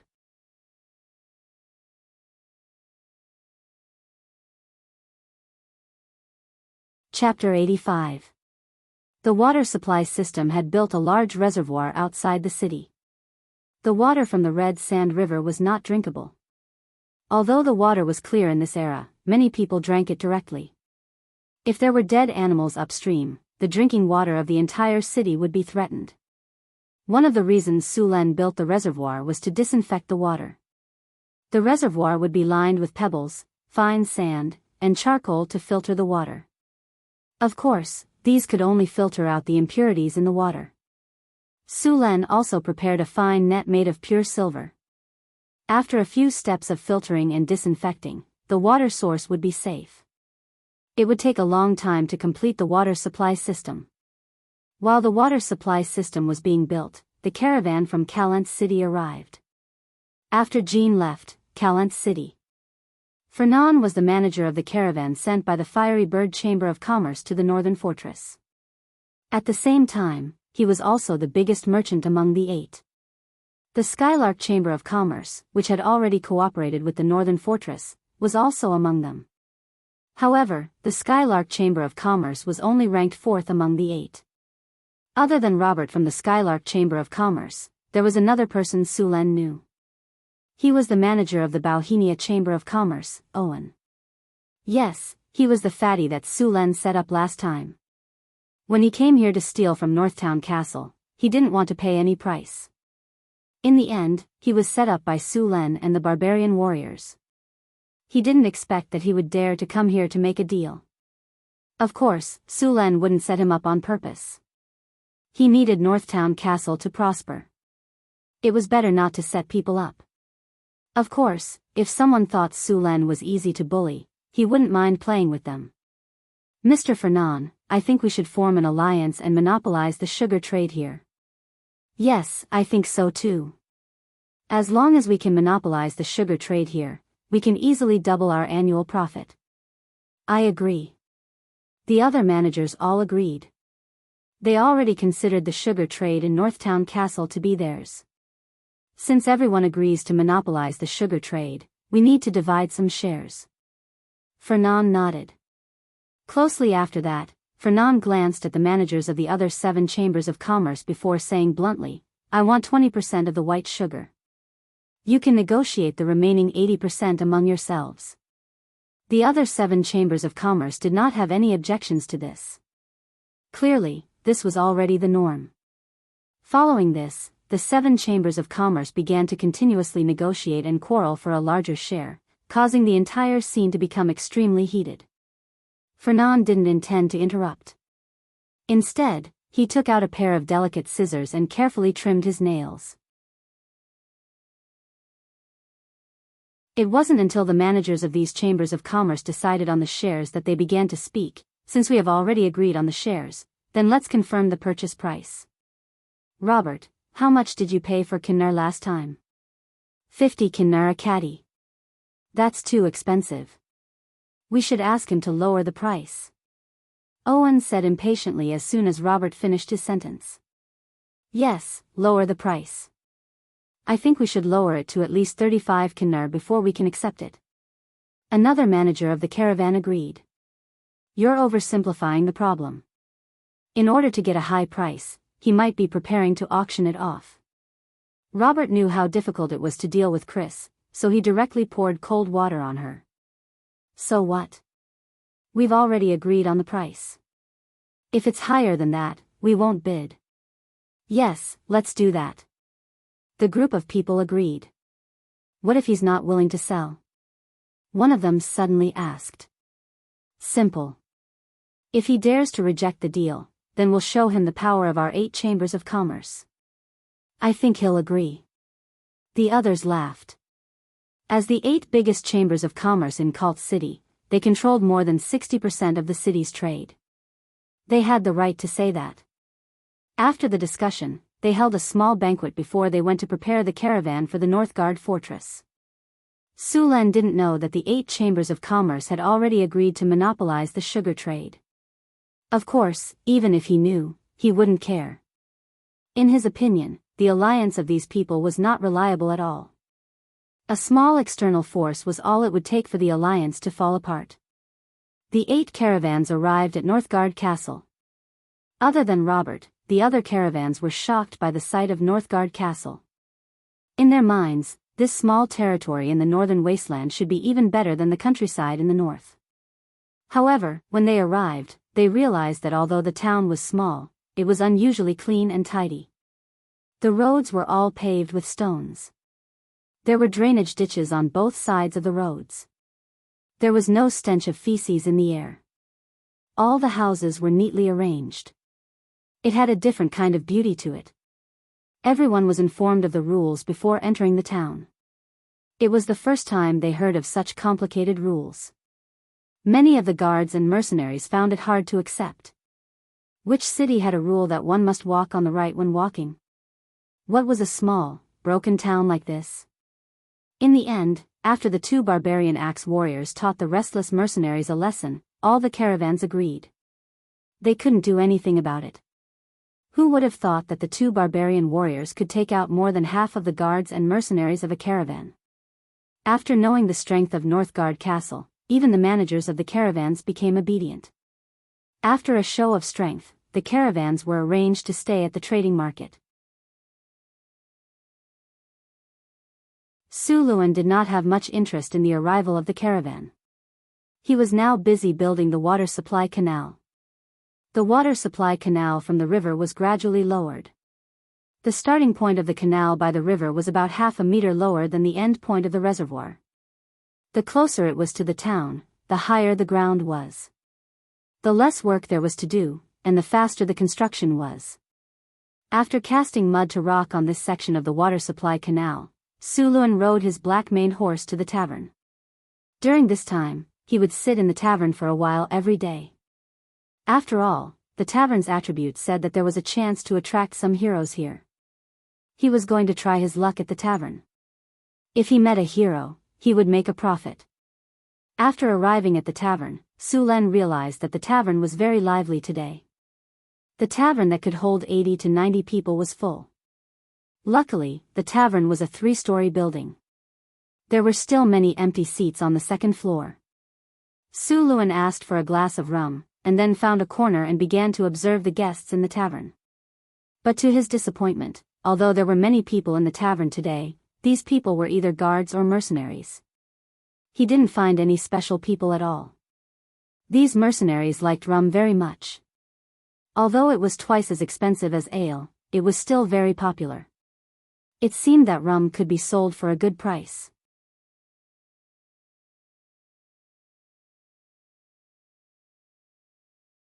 Chapter 86. The white sugar trade was discussed in Sullen's Lord's castle. The next morning, the managers of the 8 merchant guilds came together. Chris sat lazily on the sofa in the main seat. Her seductive demeanor stunned the managers of the merchant guilds. Some of the managers were even more embarrassed. Ahem. Fernand, who recovered first, reminded them with a dark face when he saw the ugly behavior of the others. Everyone looked a little embarrassed when they recovered. However, as old foxes, their skin was thick enough. They pretended as if nothing had happened and continued the discussion. Welcome to our Northtown castle. The conditions are simple, so please bear with us, Chris said with a smile. We have 500 pounds of white sugar to sell this time. 500 pounds of white sugar. That's quite a lot. How about the trade and the price? Fernand nodded. He did not wait for Chris to answer and continued, we can buy all of these goods. We have discussed the price. We can give you a high price. Fernand's expression was as if he was sure the other party could only accept it. Chris picked up the teacup on the table and took a sip. She did not say anything. Sulan had expected this. They had even discussed the solution. Seeing that Chris did not say anything, Fernand thought they had agreed. He continued in the same tone, your town is too far away from Cult City. Every time you come here, it costs a lot. So, you have to give us a discount on the price. Of course, we will also compensate you. If your town needs any goods, we can help you transport them. The price is negotiable. Our 8 merchant guilds control 60% of the trade in Cult City. We have enough power to meet your requirements. Oh, then what do you think the price of white sugar should be? Chris said with a mocking smile. Fernand and the others looked at each other. They were secretly proud of themselves. She was indeed a country bumpkin. As long as she showed off her muscles, they would admit defeat. Ahem, we have discussed it. 35 kinar for 500 pounds of white sugar is a good price, Owen said. Chris did not answer. Instead, she looked at the other managers. However, no one else spoke. Very well, I know what you mean. Chris nodded and put down the teacup. But we have a better way. Then he stood up and said with a smile, this batch of 500 caddies of white sugar will be divided into 5 portions. All the stewards of the Chamber of Commerce can bid, but this time we will be using a closed bidding method. Everyone, there is a sign on the table. Write down your price on the sign and hand it to me. In the end, we will choose the 5 caravans with the highest prices to trade with. As for the 3 caravans with the lowest prices, I'm sorry to have made you come here for nothing. Crazy said with a smile as she played with a small leather whip with her jade-like fingers. By the way, let me remind you that you only have one chance. After saying that, she winked mischievously and then returned to her seat calmly. That's impossible. We will never agree to trade in this way. Never. Just as Chris finished speaking, Fernand, who was still elegant just a moment ago, couldn't help but shout. As the manager of the largest chamber of commerce in Cult City, he had always been the one to set the price. No one dared to refute him. Who would have thought that he would fail in this remote and desolate place today? Mr. Fernand, what's wrong? Are you not satisfied with our arrangement? Chris said with a smile. However, her tone was as cold as the wind from the northern wastelands, sending chills down one's spine. Fernand opened his mouth when he saw Chris's beautiful face. In the end, he didn't say anything. Who else has an opinion? You can leave now. Chris looked around. She was filled with an oppressive aura. The atmosphere in the living room became abnormally heavy. After waiting for a while, no one stood up to leave. Looks like no one has an opinion. Then let's begin. Write down your prices on the board. After a while, we will send someone to collect them. Seeing that no one was leaving, Chris chuckled and returned to her seat. The 8 managers glanced at each other and exchanged a few polite words with each other before picking up their pens to write down their prices. However, this price was not easy to write down. If they wrote it too low, the other companies might write it too high. If they wrote it too high, they might end up wasting their time here. If they wrote it too high, they would not be willing to give up. Therefore, these people didn't start writing. Chris leisurely looked at the conflicted expressions of these merchants. In her heart, she was full of admiration for her master Sullen's method of bidding. Just a hidden bid had easily defeated the alliance of these 8 Chamber of Commerce. The hidden bid method didn't give these people a chance to unite. Moreover, there was another benefit. Those Chamber of Commerce who were originally afraid of Fiery Bird Chamber of Commerce and didn't dare to compete with them didn't have any misgivings this time. After about 15 minutes, a few barbarian girls came in and collected all the hidden bids written by these merchants. Chris picked up these hidden bids and started to examine them. Chris didn't immediately announce the results. Instead, she asked all the managers to go back and wait for the news. She then took the hidden bids and left the living room. Owen, how much did you write? A manager pretended to be nonchalant and asked. 35 kinnar. We agreed to give them this price. We can't change it. Owen said unyieldingly. Robert, what about you? Of course I firmly support the price we agreed on previously. Not a single copper kinnar can be added. Robert said righteously. His expression was like that of a knight who was expressing his loyalty to the king during a knighthood ceremony. Yes, we should unite. We can't let these country bumpkins take advantage of us. Another manager said loudly. Hearing these people's words, Fernand nodded to himself. It seemed like this time it was in the bag. After the managers left, Chris started to look at the hidden bids. The highest bidder offered a price of 80 kinnar. Chris took a look and saw that it was actually Owen from Bohemia Chamber of Commerce. In second place was Robert with 78 kinnar. The lowest bidder offered a price of 65 kinnar. This was more than double the price of 35 kinnar that they had agreed on previously.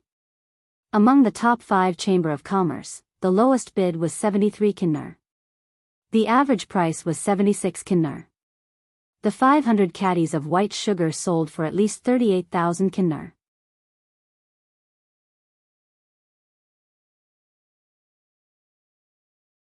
Chapter 87. The next day, Fernand looked at the other 5 caravans trading with the North Town Castle. Owen, didn't you say that you were going to give me 35 gold nars? Fernand said angrily. Sorry, Mr. Fernand, maybe I remembered it wrong. Owen didn't feel embarrassed at all. He gave the kinnar to the staff next to him and took his men to load the goods. Fernand knew that he was fooled by these people. He couldn't take revenge even if he wanted to. What gave him a headache now was how to explain it to the Chamber of Commerce. Sulan looked at the embarrassed woman in front of him. He didn't expect that his recruitment order would recruit a hero. Today, when he was casting mud to stone on the canal, a horse came running from afar. When he got closer, he found that there was an injured woman on the horse. The woman's face was covered with a veil, and her eyes were shining like stars. Although her entire body was wrapped in a large black cloak, one could still see the graceful curves of her body. Her back was simply bandaged with a bandage. At this time, the bandage was already oozing blood. Obviously, the running just now had caused her wound to split open. Help me. After saying that, she fell down from the horse. Sulan quickly reached out and caught her. Ding! Congratulations to the host. You have met an injured hero. Helping her can increase the success rate of recruitment. The recruitment order effect has ended. Sulan didn't expect that the recruitment order would only recruit one hero. He wanted to recruit some barbarians or other powerful races to increase the number of troops in the town. He didn't expect that there would only be one hero. But since the recruitment order effect had ended, he couldn't regret it. Seeing the injured heroine, Sulan called a carriage and was ready to carry her in. Her wounds were simply bandaged, and her veil was rubbed to one side, revealing a beautiful face. When Sulan gently carried her, her delicate eyebrows frowned unconsciously, and then she calmed down. He reached out and picked her up. He could easily feel the elastic skin of the woman in his arms, which made his heart flutter slightly. There was a faint fragrance on the woman's body. The carriage stopped at the Lord's castle. Su Len carried the woman inside and found Chris to check her injuries. To Sullen's surprise, the succubus was very interested in the woman. After checking her injuries, Su Len cast a physical healing spell on her. Light green life energy entered her body, and the hideous injuries on her back quickly healed. However, although her injuries had healed, her face was still very pale. Having Chris stay behind to take care of her, Su Len returned to the outside of the city to direct the construction of the aqueduct. After a period of construction, the slaves were already familiar with this work. They just had to wait until the end to cast a spell to turn mud into stone on the aqueduct. After finishing today's work, Su Len went to the barracks to have a look. The barbarian boys who had not yet reached adulthood were already receiving training here. When they reached adulthood, they could directly join the army. Su Len even planned to set up a reserve system in his territory in the future. This way, even if the army suffered losses, it would be quickly replenished. It would not affect the combat effectiveness of the army too much. After inspecting the barracks, Su Len felt hungry. He turned around and walked towards the Lord's castle. As soon as Su Len entered the Lord's talisman, he felt that the atmosphere today was a bit strange. Chris did not come out to greet him today. It seemed that she would have to suffer a few more plasma cannons tonight. "Master, you're back." As soon as Su Len took off his cloak, Chris came over. "Yes." Taking the towel from Chris, Su Len wiped his hands and asked casually, "Is that woman awake?" "She's awake." Chris took the towel and smiled. "Master, she's a wizard." "Wizard?" Hearing the word wizard, Su Len raised his eyebrows. He did not expect that the recruitment order this time would attract a wizard. Wizards were very powerful in this world. Of course, they were also very mysterious. Under normal circumstances, wizards rarely appeared in the secular world. They preferred to hide in their own laboratories and study all kinds of spells. "Yes, a wizard. But master, you don't have to get your hopes up. She's a wandering wizard," Chris added. Chris then told Su Len the news she learned not long ago. A few minutes later, Su Len rubbed between his eyebrows and quickly digested what he had just heard. After sorting out his thoughts, Su Len continued to say, "You mean, she's the only one left in her school of wizards?" "That's right." Chris nodded and said, according to her, her school of sorcerers was originally a small one.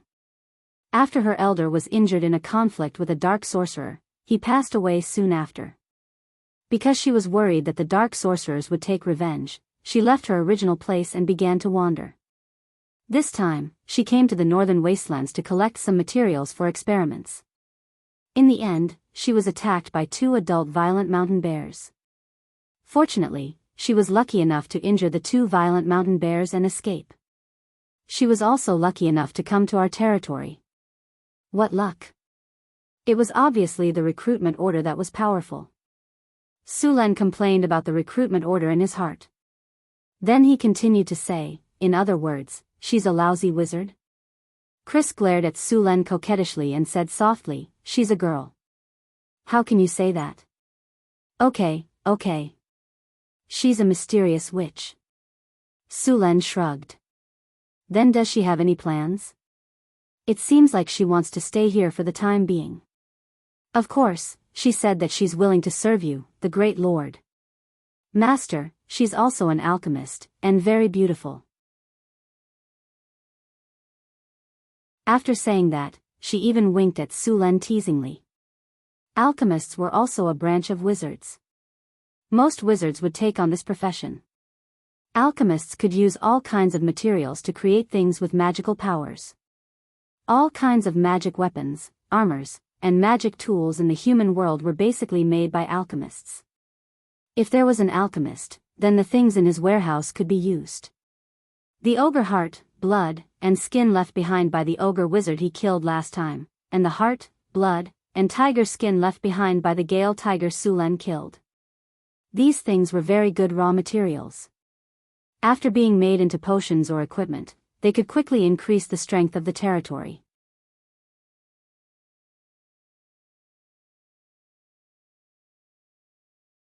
Chapter 88.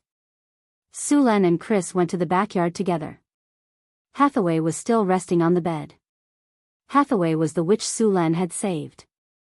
Although her external injuries had healed, she had overdrawn her will during the battle with the 2 mountain bears. Hello. Hello.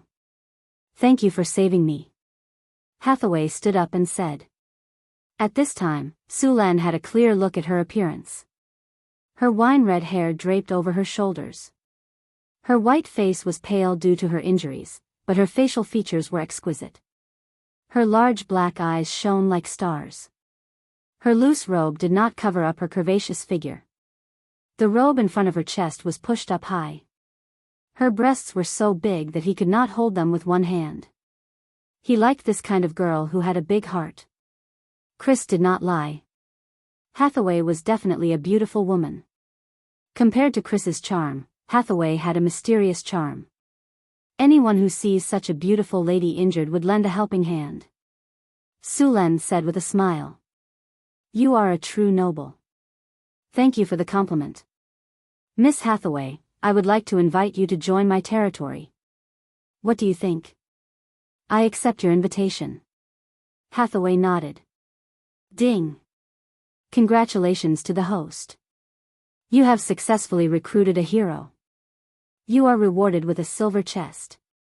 Name, Hathaway, loyalty, 80 profession, wizard, alchemist rank, beginner wizard, intermediate alchemist strength, 11 agility, 10 will, 18 vitality, 13 charm, 25 command, 30 characteristics, talent elemental affinity, strengthened spirit, focus, strengthened perception, energy control, bloodline awakening, intelligence skills, magic trick, magician's hand, illumination, hypnosis, charm person, arcane missile, grease, shield, featherfall, web, burning hand, acid arrow, invisibility, scorching ray. Protective arrow, intermediate alchemy abilities, combat casting, proficient casting, rapid casting, meditation, talent for magic weapon proficiency, sword weapon 60, staff 95, horsemanship 107. Note, wizard research costs a lot of money. You need to pay her monthly salary. Seeing Hathaway's stats, Su Len was a little surprised. He didn't expect her charm to reach 25, only slightly higher than Chris. No wonder she was so beautiful. It could be said that she was one of the top beauties among humans, and she was also a sorcerer. Warlocks were also a class of spellcasters. Compared to normal wizards, warlocks were tall, rich, and handsome. This class depended on one's looks. As long as one's charisma was high enough, they could obtain the ability to cast spells. In other words, ugly people couldn't become warlock chi. Compared to wizards, warlocks didn't need to learn all kinds of spell knowledge, study spell models, and all kinds of spell theories. They could easily cast spells. Think about it. Every day, you're hanging your head and stabbing your butt with an awl. You're working so hard to get into a good university. Next to you is someone who goes online every day, reads novels, flirts with girls, and has never done any homework. In the end, after the college entrance examination, his grades are better than yours. Isn't that very hateful? What made wizards even more envious was that the bloodline of warlocks could be passed down to their descendants. In other words, as long as one's father or mother was a warlock, then their descendants would have a high chance of awakening as a warlock. As long as there were enough descendants, there would be one or several warlocks in every generation. It only took a few generations to form a warlock family. Of course, the inheritance of warlocks would gradually weaken, unless there was a phenomenon of atavism. Otherwise, it would weaken from generation to generation. Wizards, on the other hand, had a hard time. To become a wizard, one needed to have a strong talent, a talent for spiritual strength, and a talent for learning. Only people with strong spiritual strength could learn meditation, and then learn all kinds of languages, casting gestures, spell models, and so on. Finally, they could cast spells. Let's put it this way. Every successful wizard was a top student. This class was naturally unfriendly to bad students. Therefore, it was very difficult to cultivate a wizard. Moreover, the power of a wizard couldn't be passed down. At most, their descendants would have a higher chance of becoming a wizard. It was very difficult to form a wizard family. Therefore, most wizards were trained by teachers or academies. They would find talented children from the large number of ordinary people and train them. Compared to the latter, it took a lot of time, effort, and money to cultivate a qualified wizard. Of course, since wizards had invested so much, as long as they persevered, they would gain more. Every advanced wizard had mastered a large number of spells, which allowed them to deal with all kinds of situations. At this stage, wizards could be called spellcasters. Compared to warlocks, advanced wizards could master twice as many spells as warlocks of the same level. Apart from these, the spells that warlocks mastered all came from their bloodline. Therefore, the spells they mastered were relatively simple. The casting ability of a legendary warlock was much weaker than that of a wizard of the same level. Of course, warlocks also knew this weakness. Therefore, warlocks who were ambitious and talented would often take on the role of a wizard. There were very few people who could do this. Su Len didn't expect that the wizard he recruited would be a genius who took on the role of a warlock. The only downside was that he would have to pay her a monthly fee for her services. Speaking of which, Su Len basically didn't pay the soldiers when he was developing his territory. Barbarians didn't have the concept of money. Most of the barbarians were slaves that he bought. Chrissy was also a succubus that he caught with his own ability. Why should he pay? As for Hathaway, Su Len had to pay. Every wizard was a master at spending money. Although they were rich, they also spent a lot of money. All kinds of enchanted materials were not cheap, and the same went for the materials used for experiments. Therefore, the money had to be paid. Then, Chrissy arranged a room for Hathaway. Because the town was simple, the best house was Sullen's mansion. Luckily, there were many rooms in the mansion, so Chrissy only needed one. By the way, Hathaway, you're an alchemist. Can you make magic tools? Su Len suddenly asked. Of course, but with my current skills, I can't make advanced magic tools. I can only make beginner and intermediate magic tools. In addition, I need you to provide me with the materials to make magic tools. I'm currently penniless, Hathaway said as she spread her hands. Of course, there are some problems that I need to explain in advance. Making magic tools has a certain chance of failure. If it fails, more than 90% of the materials will be damaged. After all, I'm only an intermediate alchemist now. Of course, I'll provide the materials. Please don't worry about that. I'll take the damage of the materials into consideration. Su Len smiled and said, well, today, to celebrate Hathaway joining my territory, I'm going to hold a welcome party. As you wish. Chrissy smiled slightly. P.S. Thank you to Ho Yi from Chang Yi's family for the 300 Qidian coins tip. Thank you to Say Loneliness to Loneliness for the 100 Qidian coins tip. Thank you to We'll Never Meet Again for the 200 Qidian coins tip. Thank you to A Bookworm for the 100 Qidian coins tip.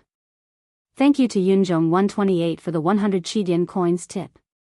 Thank you to 1452 and 5418 for the 100 Qidian coins tip.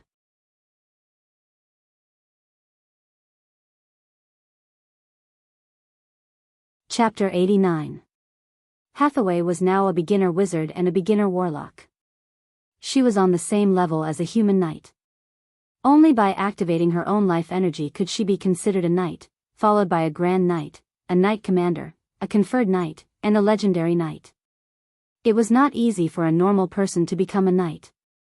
A healthy child would need to train from a young age to become a knight squire, then a trainee knight, and finally a knight after activating their life energy. Wizards were also strictly divided into ranks. Before mastering a level 1 spell, they were considered apprentices. As long as they mastered a level 1 spell, they would be a beginner wizard, followed by an intermediate wizard, an advanced wizard, a grand wizard, and a legendary wizard. Of course, it was not easy to become a legendary wizard.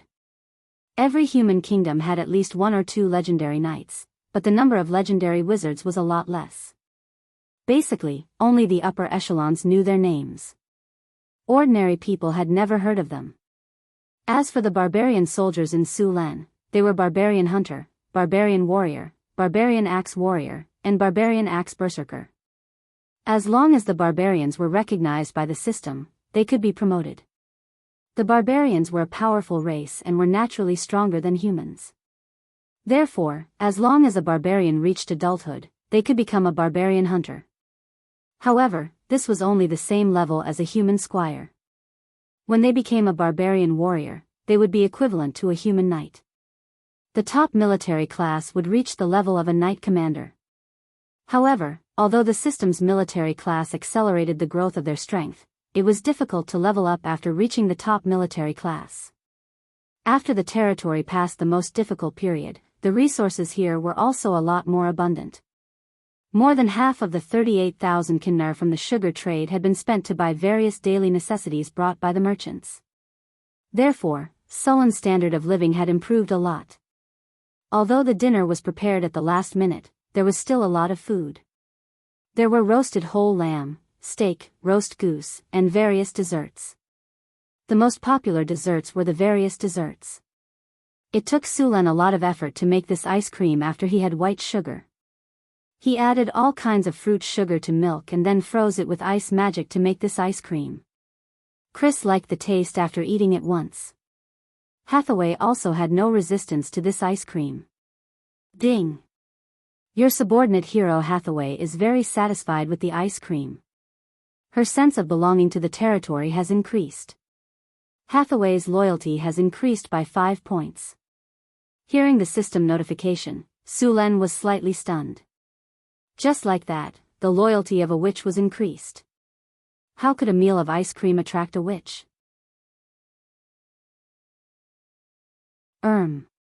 Sulan, can you give me that ice cream?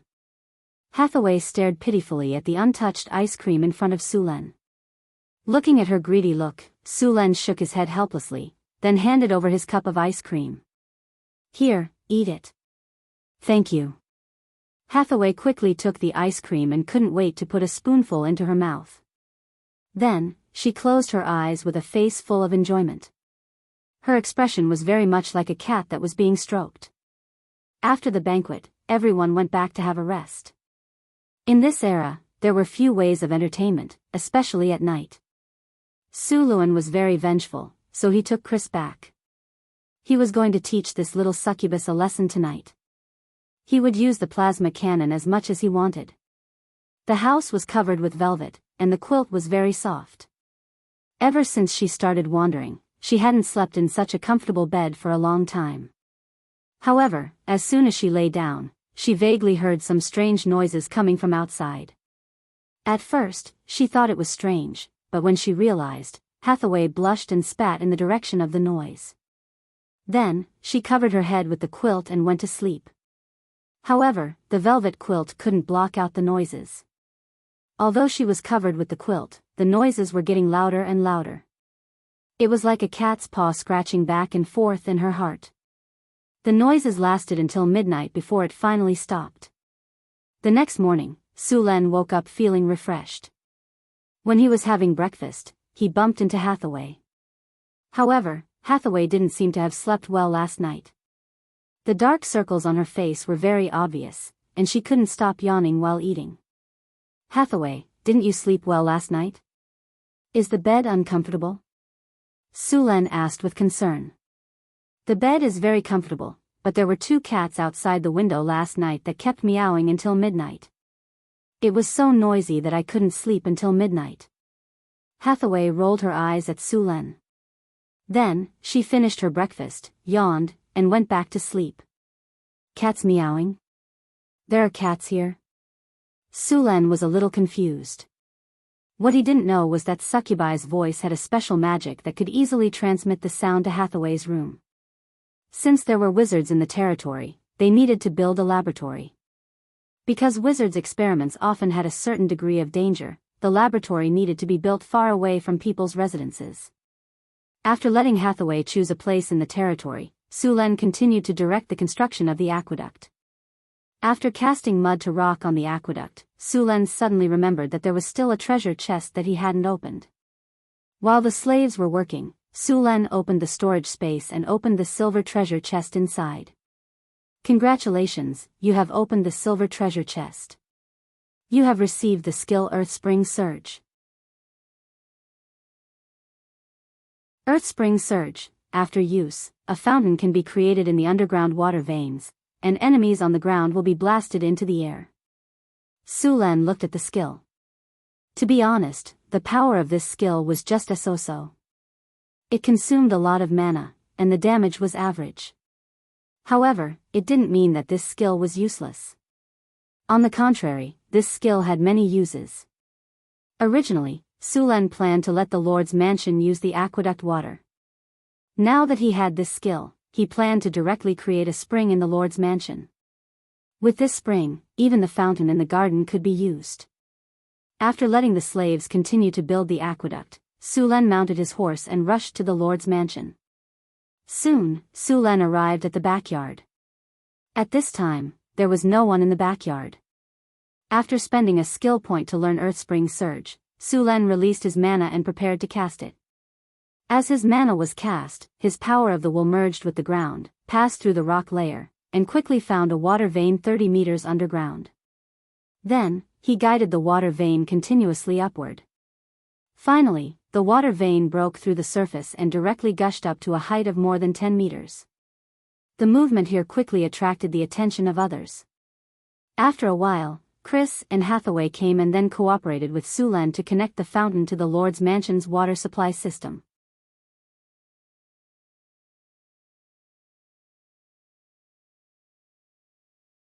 Chapter 90. The water supply system in the Lord's castle had been built a long time ago.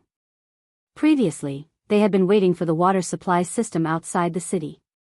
Now that Sulen had brought in the fountain, the problem of the water supply system in the castle was solved. Even the fountain in the garden had started working. Although he could use the underground spring spell to guide the underground water to create a fountain, Sulen did not stop the water supply project outside the city. After all, when the territory expanded, the population would definitely skyrocket. He could not let the Lord dig wells for those people every day. Therefore, building a complete water supply system was the best way. Hathaway's laboratory was built very quickly. It was located in the northeast corner of the town. Sulen purposely went to take a look at her laboratory and found that it was somewhat similar to the ones he saw in his previous life. The only difference was that there were none of the various advanced equipment in his previous life. "This is your laboratory?" Sulen reached out and picked up a glass beaker. "How is it? Are you curious about the wizard's experiments?" Hathaway happily placed all kinds of strange tools in the laboratory. "There's nothing to be curious about. It's not some alchemy master's laboratory." Sulen pursed his lips and said, "Oh right. You said that you can make magic tools. I have some materials here. See if you can make them." "Magic materials? Where are they?" "Let me see." Hathaway grabbed Sulen's arm and asked when she heard that Sulen had magic materials. Feeling the amazing elasticity from his arm, Sulen's heart skipped a beat. He could not help but rub against her. Hathaway suddenly felt something strange in front of her chest. Her face instantly turned red and she quickly let go of his hand. Seeing that Sulen still wanted more, she could not help but step on his foot. Sorry. It's a reflex." Sulen smiled awkwardly. It did not feel good to be caught red-handed. "Oh right, these are the materials I was talking about." Sulen took out the items from his storage space and wanted to change the topic. Sure enough, as soon as he took out the magic tiger skin, it attracted Hathaway's attention. "Stormwind tiger skin?" Hathaway said in surprise after carefully inspecting it and sensing the mana within. "That's right. How is it? Can you use this magic tiger skin to make a magic tool?" The skin of the Stormwind tiger can be made into many magic tools. The simplest one is to make blank spell scrolls and sell them to wizards. Hathaway stroked the Stormwind tiger's hide as she spoke. The hide of this high-grade magical beast naturally contains mana. It's an excellent medium for creating high-grade spell scrolls. It's very popular among magi. Of course, this is a bit of a waste. Just use the edges and corners to make blank spell scrolls. A complete tiger skin like this is too extravagant. I have 2 plans for this Stormwind Demon tiger pelt. Su Len leaned back in his chair and crossed his legs, looking like he was listening attentively. Tell me about the 2 plans. One is to use the Stormwind tiger pelt to make a cloak, and the other is to make a leather armor. Hathaway sighed as she felt the rich mana within the Stormwind tiger pelt. What's the difference between a cloak and a leather armor? Su Len asked. A cloak made from the Stormwind tiger pelt can be enchanted with haste, featherfall, and camouflage. These 3 spells can be used once a day, and then it needs to be recharged before it can be used again. As for a leather armor, it has less of an effect. It can increase magic and physical resistance, and it can also be enchanted with lesser strength or lesser haste. The cloak is made of a larger material, almost twice as much as a leather armor. This kind of tiger skin can be made into about 12 to 15 pieces, and about 30 pieces of leather armor. Of course, no matter what you do in the end, you have to leave a piece of this Stormwind tiger pelt for me, Hathaway said. What do you want the Stormwind tiger pelt for? Su Len was a little surprised. I don't have a wizard's robe yet, Hathaway said confidently. This Stormwind tiger pelt is thick and warm, and it can be enchanted. Of course I have to leave a piece for a wizard's robe. Alright, I'll leave a piece for you. As for the rest of the Stormwind tiger pelt, half of it can be used to make leather armor, and the other half can be used to make a cloak. Su Len thought for a moment, then continued, enchant the leather armor with haste. Sure, but this is a lot of work. It'll take me a long time to finish it. Hathaway nodded.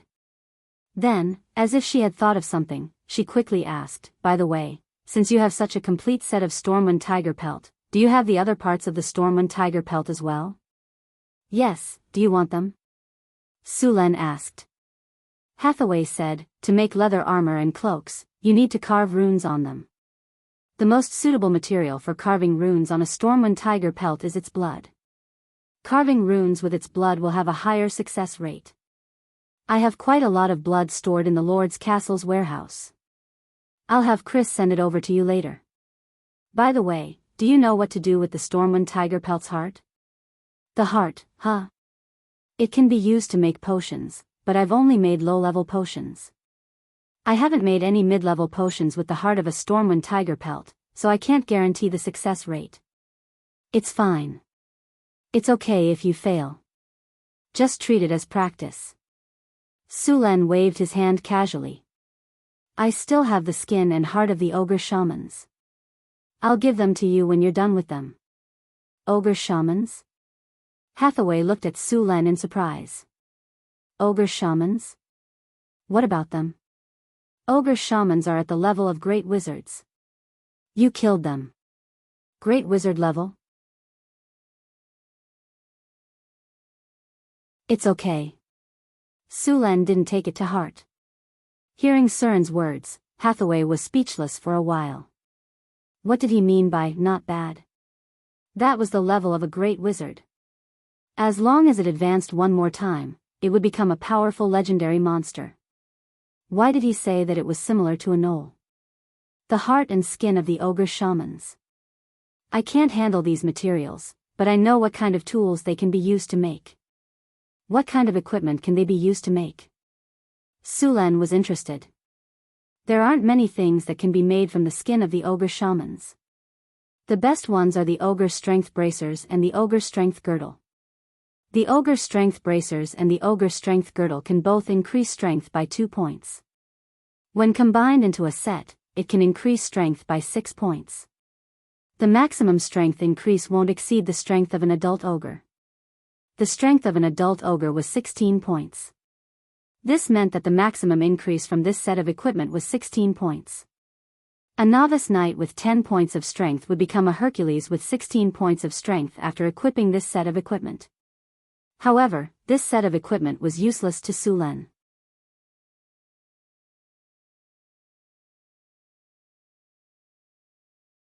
Chapter 91. An adult barbarian's strength was around 12 points. After leveling up, the best barbarian berserker's strength was around 18 points. The ogre set had limited effects on them, but it was effective on normal humans. It could be sold for a good price. The ogre heart could also be used to make magic potions, but Hathaway couldn't make them. Here are some demon materials. Claws of claw demons.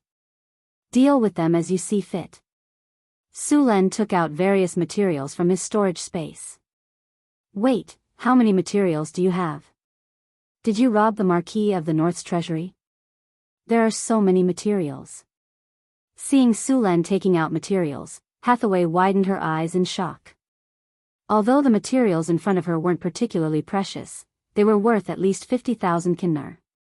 How many monsters did he have to kill to earn that much? She thought about how she was almost ambushed by the mountain bear when she was looking for materials. She was almost buried in the wilderness. In the end, Su Len took out so many magic materials so easily. It was too much of a blow. There are so many materials.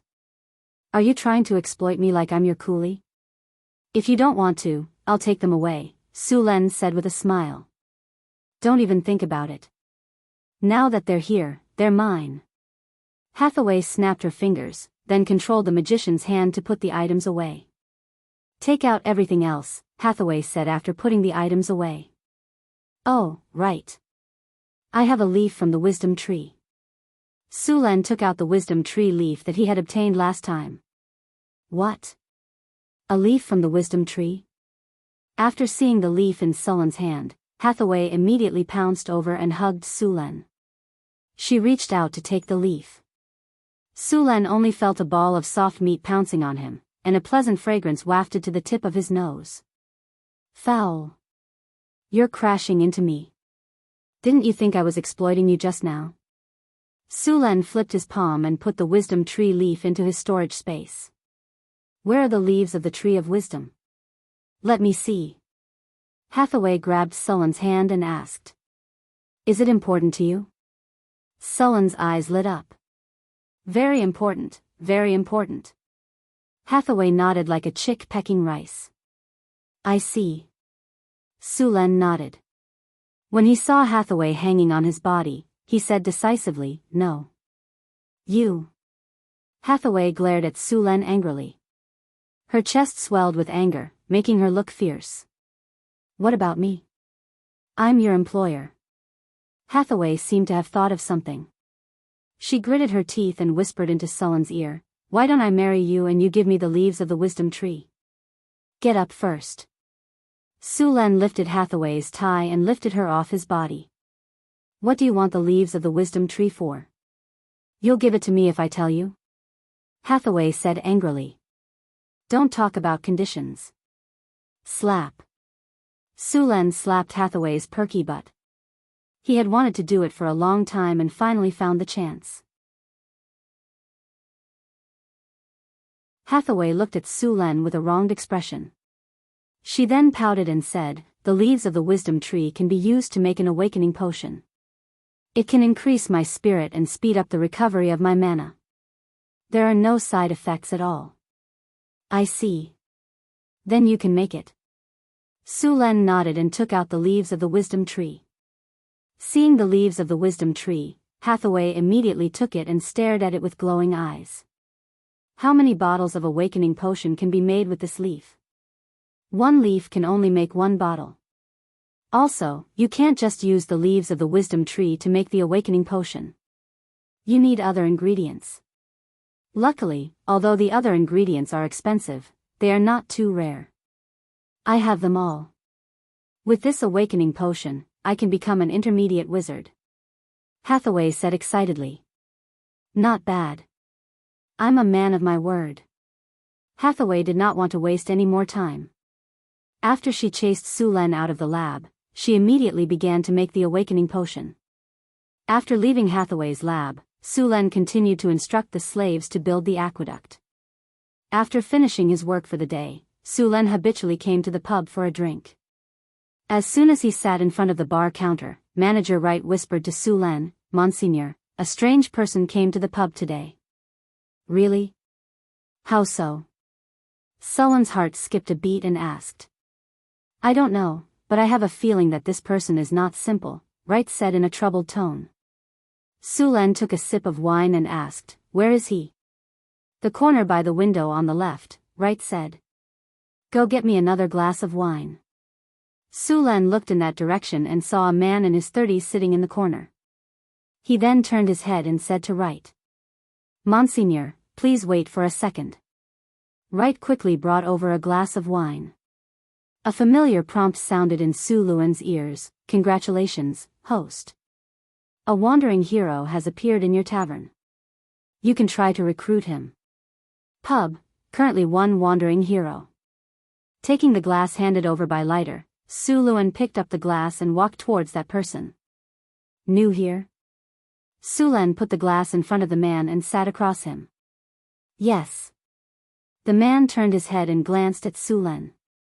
At this time, Sulen realized that the man in front of him was blind in one eye. Try this rum. It tastes pretty good. Sulen gestured to him. Thank you, the man said coldly after taking a sip. I am the lord of this territory. Are you interested in joining my territory? Sulen continued, not minding his cold tone. You are the lord?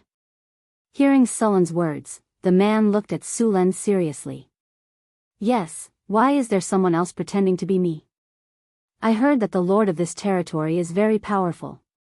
I want to compete with you. If I lose, I will join your territory. The man nodded and said. You want to compete with me? Sulen looked at the man in front of him with interest. Yes. Okay, then come with me. Sulen led the man out of the pub and walked to the military camp's field. By the way, what is your name? Harrison. The two soon arrived at the field. Sulen stood in the middle and waved at Harrison, indicating that he could attack. Harrison did not hold back. He pulled out his sword and rushed over to Sulen with a sweep. Sulen blocked it with his spear easily. Harrison was not surprised. He followed the momentum and cut down at Sulen's finger. Sulen smiled. He shook his spear and pushed Harrison's sword away. Then, he swept over. The battle was without suspense.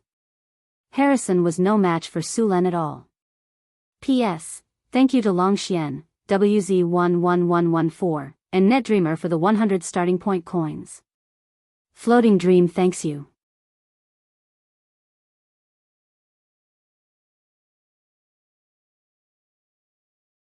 Chapter 92. After trying a few times, Harrison realized that he couldn't hurt Sulen at all. After understanding the difference between him and Sulen, he simply admitted defeat. Since you have admitted defeat, then join my territory, Sulen said as he put away his spear. Ding! Wandering hero Harrison requests to join your force. Do you accept? Accept. Congratulations to the host for successfully recruiting a hero. 1 silver treasure chest is rewarded. Name, Harrison, loyalty, 75 profession, Silver Eagle swordsman level, knight strength, 16 dexterity, 17 spirit, 11 constitution, 16 charm, 10 command, 75 features, talent intermediate tenacity, robust, intimidation, strong will, courage, vigor, dexterity, vigilance, discipline. Retired officer, he used to be an officer in the army of the Kingdom of Florence, command +2, discipline +4, veteran. He has experienced many cruel battles and survived successfully. He is an elite warrior, will +2, skills, Silver Eagle swordsmanship, Crusader swordsmanship, combo slash, triple slash, tackle, shield bash, air combo slash, defensive block, dual wielding weapon, detection, combat slash, interrogation. Weapon proficiency, swordsmanship 145, shield 130, spear 135, horsemanship 130, bow 88, throwing 82. This is an excellent officer. He had to escape and become a mercenary because he was inadvertently involved in the political struggle of the upper nobles. You need to pay him a reward every month. Officer? After seeing Harrison's attributes, Su Len thought that he was very suitable to be the sheriff of the territory. Although his strength was not outstanding, as a hero, as long as he was willing to spend time, his strength would steadily improve. Now that the territory and the Chamber of Commerce were trading, many mercenaries and guards came to Sulan's town. Although the town became more prosperous, it also caused the security of the territory to deteriorate. He was going to appoint a sheriff to manage the town's security and punish those who violated the rules. Harrison's appearance just satisfied Sulan's requirements. "Welcome to the North Castle," Su Len said with a smile. "It's an honor to serve you," Harrison said with a knight's salute. Su Len opened his storage space and opened the silver treasure chest. A burst of spiritual light dissipated, and 2 pieces of tempered steel appeared in his storage. After that, Su Len appointed Harrison as the security officer of Northtown Castle and formed a security team. The members of the security team were selected from the mercenaries and trained in the military camp for a period of time. The mercenaries Su Len had hired in the past had all settled down here. A few of them had even brought their lovers over to live here. Harrison recruited 30 security officers and formed a security team. Of course, the strength of these vigilantes wasn't high.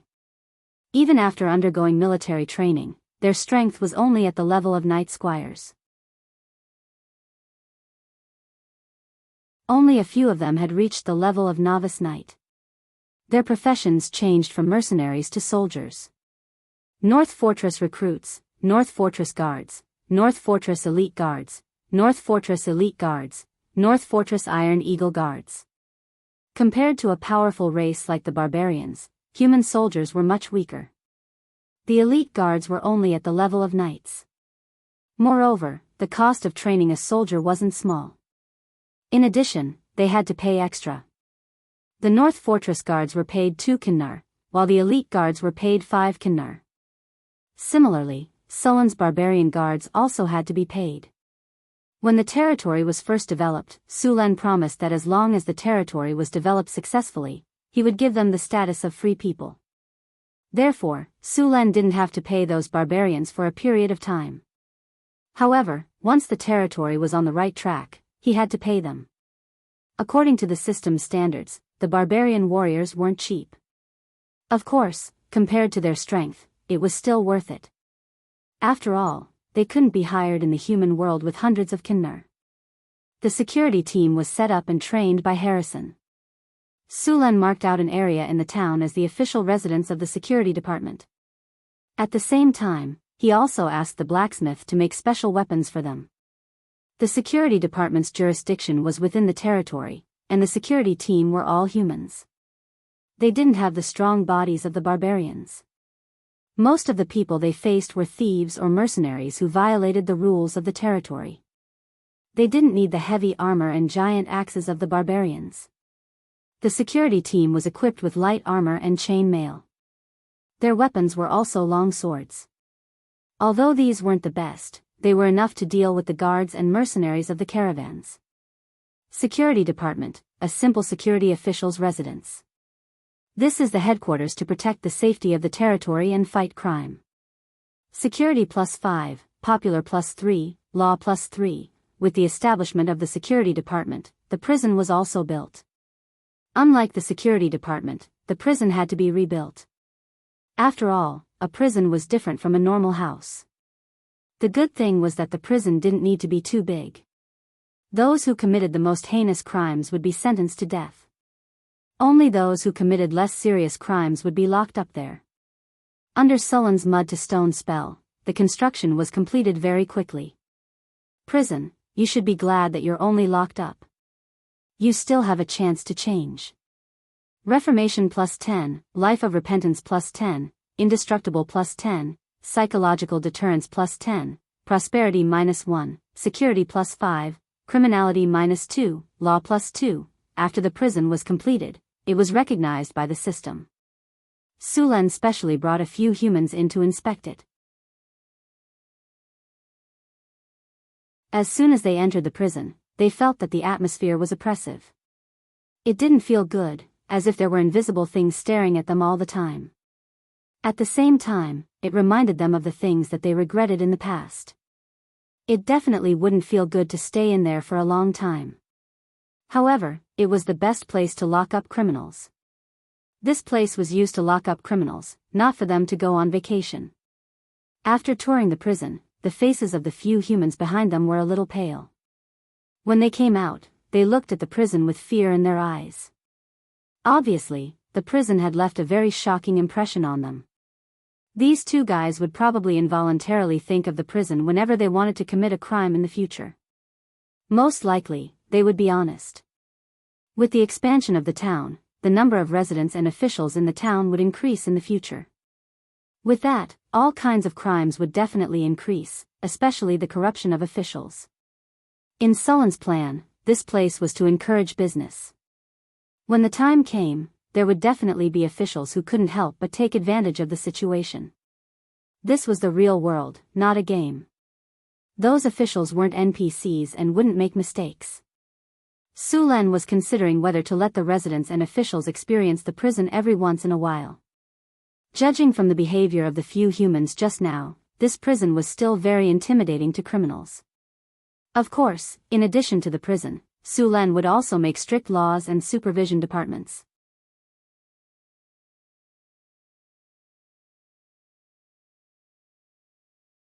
Chapter 93.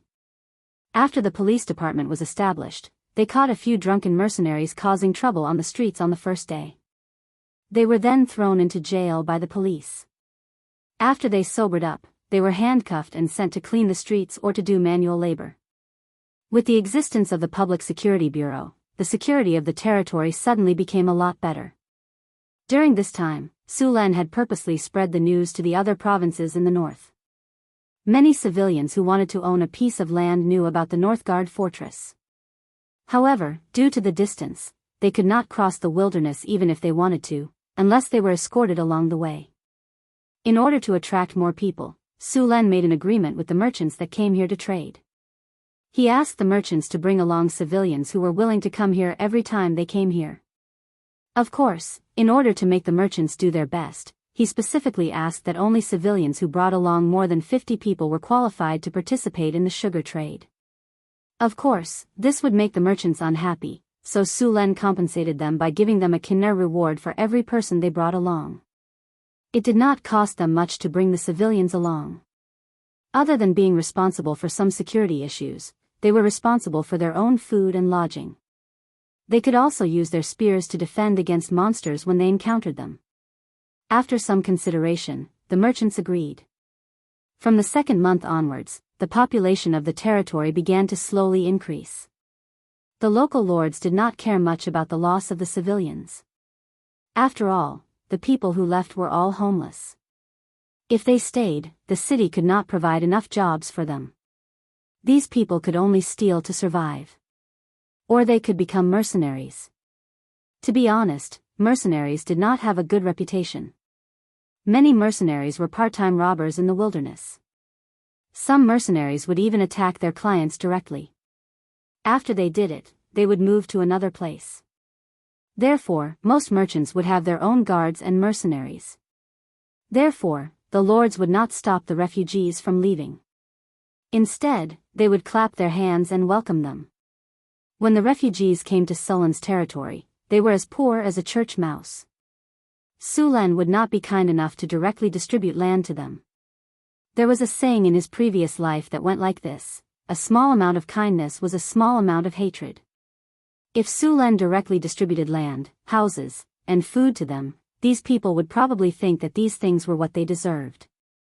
Once Su Len stopped providing them with help, they would even think that Su Len owed them. Therefore, Su Len didn't plan to do this at all. From the beginning, he planned to use work as a form of relief for these people. In any case, there were many people in the territory who needed to work, so he didn't have to worry about not being able to arrange for these people. Su Len would let these people work and pay them wages. They could also rent houses in the territory. Of course, they had to pay rent. The rent would not be very high, but it was necessary. When they went out to work, they would be given 2 meals. In this era, other than the nobles, the commoners only had 2 meals a day. The territory did not keep idle people. The civilians who came with the caravan were a mix of good and bad. Some of them knew their place, while others were idling around. Sulan did not need to do anything for these people. He just threw them to the kobold or knoll supervisors, and the supervisors would teach them a good lesson.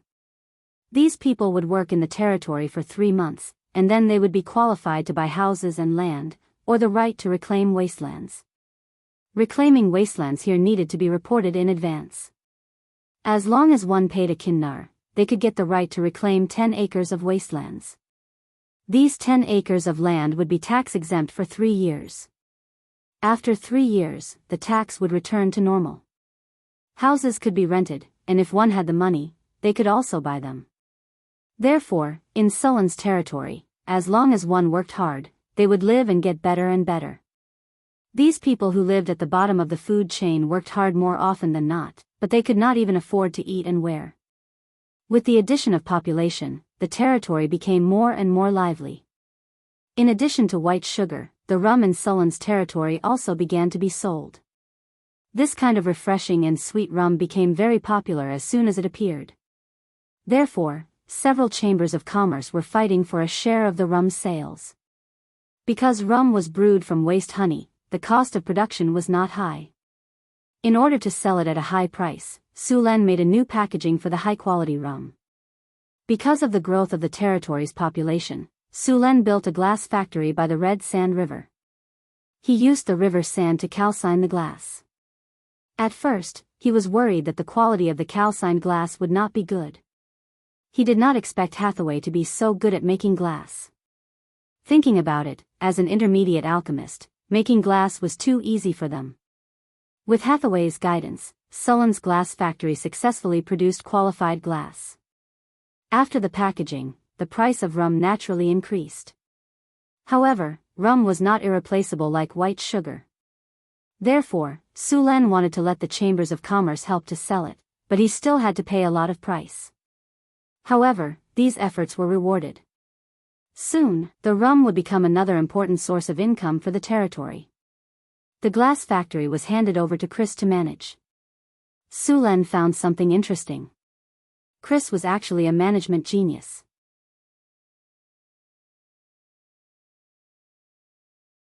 As long as she managed something, there would not be any mistakes. Therefore, Sulan planned to learn management from Chris. However, after seeing Chris's management methods, he directly gave up. There was no other way, this was a matter of talent. As long as Chris used her advanced charm, basically everyone would become her lackeys. Those people worked as hard as if they had been injected with chicken blood. If Sulan was a little black-hearted, he would not even give them a salary. After seeing Chris's management methods, Sulan directly gave up. He could not learn the advantage of talent unless he was willing to cross-dress and get an advanced charm talent. Hathaway had been cooped up in the lab all this time. She only appeared for a short while to bake the glass. Now, she was completely focused on making the awakening potion. She did not make any of the magic items that Sulan asked her to make. Fortunately, the awakening potion was finally completed. The awakening potion was stored in a magic crystal bottle. This kind of magic crystal bottle was specially used to store advanced magic potions. As long as the bottle was not opened, the potion inside could be perfectly stored for about 500 years. The awakening potion was a blue-purple translucent liquid.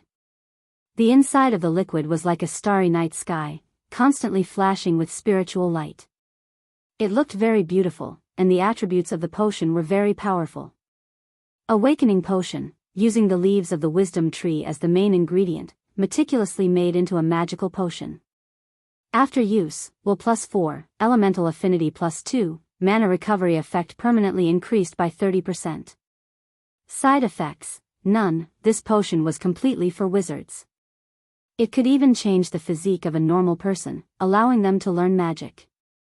P.S. Thank you to Qingji and 2 other book friends for their 500 Qidian coins tip.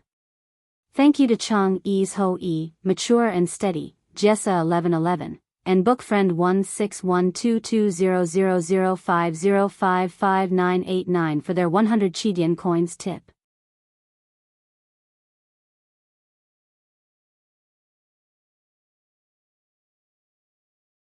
Chapter 94. Hathaway needed a quiet environment to take the potion, so Sulen specially prepared a quiet room for everyone in the castle. He also arranged some barbarian guards to stand guard outside. Hathaway's advancement went smoothly. Sulen could clearly feel the elemental energy in the surroundings gathering towards the room. After about 3 hours, the situation finally calmed down. After another 2 hours, the tightly shut door opened. Hathaway walked out of the room with a face full of joy. When she saw Sulen and Chris, she immediately jumped towards them in excitement. "I did it. I'm an intermediate wizard now." Hathaway hugged the two of them and yelled in excitement.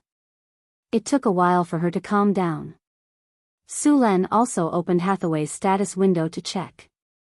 Name, Hathaway, loyalty, 95 profession, wizard, alchemist rank, intermediate wizard, intermediate warlock, intermediate alchemist strength, 13 agility, 12 will, 23 vitality, 15 charm, 23 command, 30 characteristics, talents intermediate elemental affinity, strengthened will, focus, strengthened sense, energy control, bloodline awakening, intelligence, mana regeneration skills, magic trick, magician's hand, illuminate, hypnosis, charm person, arcane missile, grease, shield, featherfall, web, burning hand, acid arrow, invisibility, scorching ray, protective arrow, intermediate alchemy, potency, elemental resistance, fly, fireball, lightning, summon magic creature, freeze, abilities, combat casting, proficient casting, rapid casting, meditation, magic talent, spell maximization weapon proficiency, sword weapon 60, staff 95, horsemanship 107. Note: a wizard's research costs a lot of money. You need to pay her every month. This time, not only did her wizard profession level up, but her sorcerer profession also leveled up. The power of her bloodline had improved her physical fitness, and her will had improved the most. It had increased by 5 points, 4 of which were from the awakening potion, and the other one should be from her advancement. At the same time, her talents and skills had also changed. Her elemental affinity had leveled up to intermediate elemental affinity, and she also gained mana regeneration.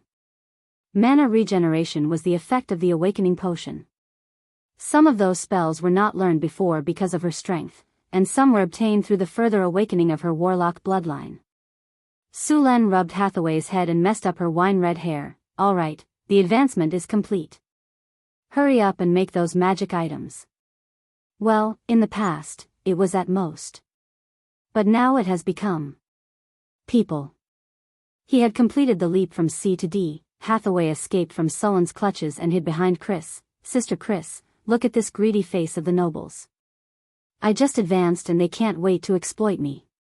Chris smiled and said, "All right, it won't be too late to do it after you've rested. There's no rush to make those things." "All right." Sulen shrugged. After becoming an intermediate wizard, Hathaway was more familiar with making magic items. It only took her 2 days to make a leather armor and a cloak. These 2 magic items were made from the skin of the Gale tiger. They looked good. Cloak, unnamed intermediate magic item. Material, Gale tiger skin. Defense +3. Warmth. Additional spells, lesser haste 1 time per day, featherfall 1 time per day, disguise 1 time per day. Lesser haste, after activation, increase speed by 20%. Lasts for 10 minutes. Featherfall, after activation, reduce body weight. Won't be hurt when falling from a high place. Lasts for 10 minutes. Disguise, after activation, become one with the surroundings. Won't be easily discovered. Movement will lose effect. Lasts for 1 hour. Leather armor, unnamed, intermediate magic item, material, Stormwind tiger hide, defense +8, movement flexibility, additional effect, reduce magic damage received by 10%, additional effect, increase strength 1/day, haste 1/day. Lesser haste, after activation, increase strength by 3. Lasts for 10 minutes. Lesser haste, after activation, increase movement speed by 20%. Lasts for 10 minutes. The 2 magic items were not bad. The cloak was more suitable for scouts, and the 3 additional spells were very practical. The leather armor was for warriors on the battlefield, and after wearing it, it would not affect ordinary equipment. Take this leather armor for example. Barbarians could wear a half-body armor on top of it. This would allow them to display the effects of leather armor and also gain the defense of iron armor. Similarly, after wearing a cloak, they could also wear a chainmail and leather armor underneath. As for why they didn't choose iron armor, it was because the scouts wore heavy iron armor. Not bad. Let's make it according to these 2 items. Su Len checked the 2 magic items. He was very satisfied with them. I've calculated the Gale tiger skin you gave me. I can make 6 cloaks and 10 leather armors. The rest can be cut into a few blank magic scrolls. If you agree, I'll make it according to this plan. Hathaway handed a blueprint to Su Len. Let's do it according to your plan. Su Len casually glanced at it and agreed. Oh right, I almost forgot to tell you. I can also make the materials from the ogres. Hathaway said proudly. Her expression was as if she was asking for praise. Good job. Su Len praised. After nearly 2 months of construction, the water supply system in the territory was finally about to be completed. There was a 4-kilometer-long elevated aqueduct, 30-meter-tall water wheels standing on both sides of the Red Sand River, and a reservoir that could hold 1,000 cubic meters of water. Such a reservoir could easily satisfy the water needs of a city with tens of thousands of people. The water supply pipes in the territory were made of pottery. Su Len used mud to stone to connect the pipes. The water supply pipes would be connected to each house in the territory. The water pipes in the houses were made of iron. The ancient Romans disliked iron because it would rust, so they used lead to make water pipes. As a result, the pipes didn't rust, but the ancient Romans were poisoned by lead.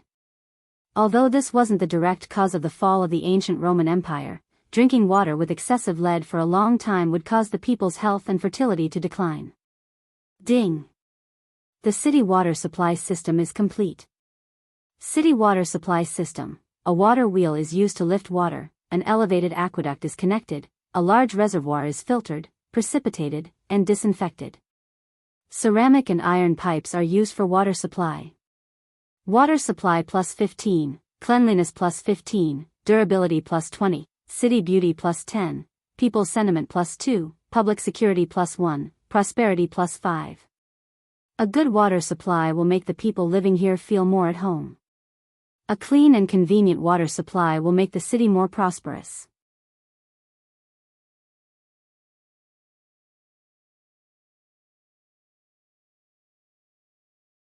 Chapter 95. After the water supply system was built, the town's public facilities needed to be built as well. Fountains, public bathrooms, and other things had to be built. Since they had decided to expand the town, the bathrooms would be built outside the town. The 500-meter-long town was divided into the Lord's residential area. Other than Sullen's castle, this was where the Lord's guards and their families lived. After the outer city was built, the entire place would be moved to the outer city. The new city wall was 1 kilometer long and 4 kilometers in total. It was considered a small town. The original city wall became the inner city. In order to build the outer city, Su Len brought the barbarian guards to the wilderness to capture a large number of slaves. In fact, after their continuous patrols, there were very few goblins, kobolds, and gnolls around the territory. Although these creatures were not very smart, they knew to avoid dangerous areas. Sullen's territory was now a dangerous area for the goblins, kobolds, and gnolls. If they wanted to capture slaves, they would have to go to places further away from the territory.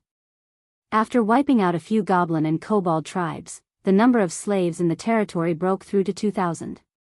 Su Len didn't intend to use mud to rock for the construction of the outer city wall, mainly because it was too much work. In Su Len's plan, the height of the wall was 10 meters and the thickness was 4 meters. If he relied on himself to cast mud to rock for such a large amount of work, it was estimated that he would have to do it thousands of times.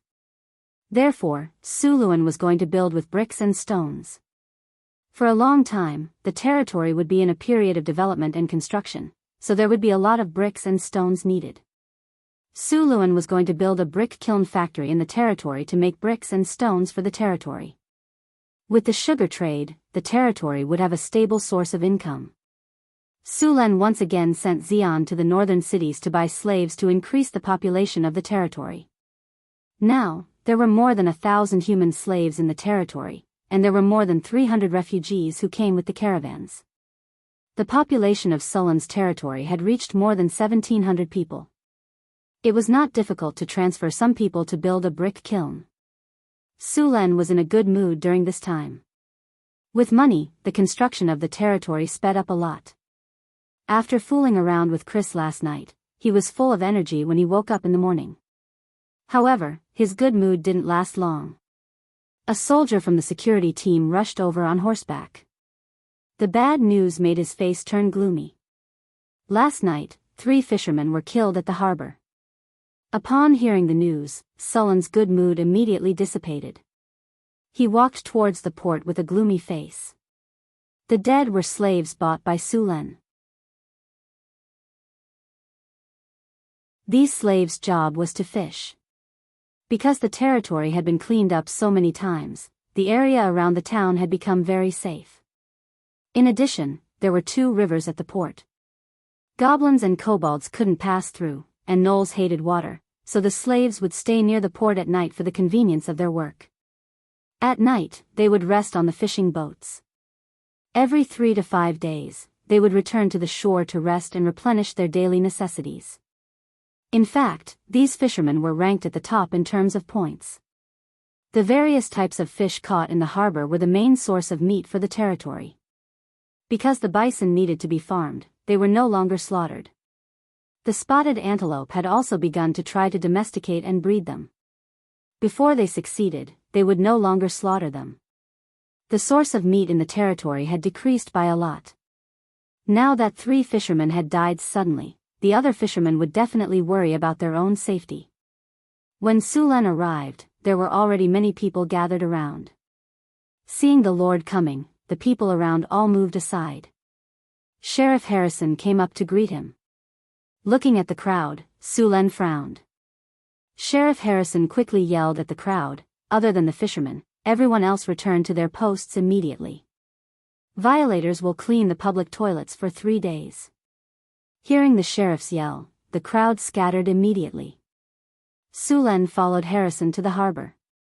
There were 3 stretchers at the harbor. The bodies had been fished out after they were found. When were they found? What's the cause of death? Have you found any clues? Suluan came to the side of the corpse, and a soldier quickly lifted the linen covering it. "Monsignor," Harrison replied. "The other fishermen reported to us this morning after they found a few missing people. After some searching, we found them. These bodies should have been dragged into the water and drowned by the senior. Look, there are many signs of entanglement on their bodies. Their faces are purple." As a veteran with investigative skills, Harrison could still determine the cause of death of these people. These people were suddenly attacked in their sleep.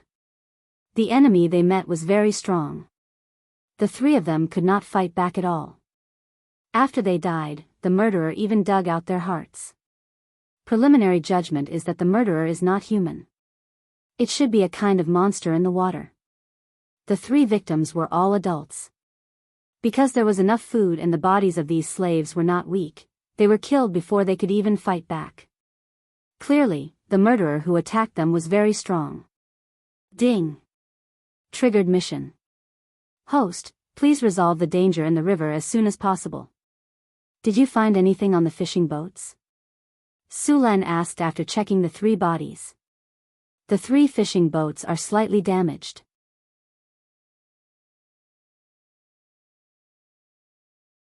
There's also a lot of mucus on the fishing boats. Let's go take a look. The few of them came to the fishing boats at the harbor. The fishing boats had already been towed to the shore. The 3 fishing boats were slightly damaged. There was a kind of translucent mucus in many places. The mucus was very smooth and had a fishy smell. Clearly, the murderer was a creature in the river. A monster in the water? Could it be murlocs? Sulen said with a frown. But murlocs lived by the sea. This place was at least a few hundred kilometers away from the sea. Why would those murlocs come here to kill people? No, judging from the bodies of these people, they were probably dragged into the water by tentacles. Murlocs do not have tentacles. Sulen quickly thought. Where were the bodies found? Sulen continued asking. Harrison brought Sulen to a bend in the river and pointed at a patch of seaweed. In a patch of seaweed. When they were found, the 3 bodies were all wrapped up in seaweed. Soon, the few of them arrived. As expected, there was a lot of mucus on the seaweed. Sulen and the others continued to search around and expanded the search area. Not long after, one of the soldiers found a new clue. Monseigneur, there's mucus here too. Sulen went to check it out. There was also a lot of mucus on the seaweed. Following that, the group continued to search along the mucus. More and more clues were found. The group continued to follow the clues. After searching for half an hour, there was no other discovery ahead. The group shifted the main search area to this body of water. P.S. Thank you to Say Loneliness to Loneliness for the 200 Qidian coins tip.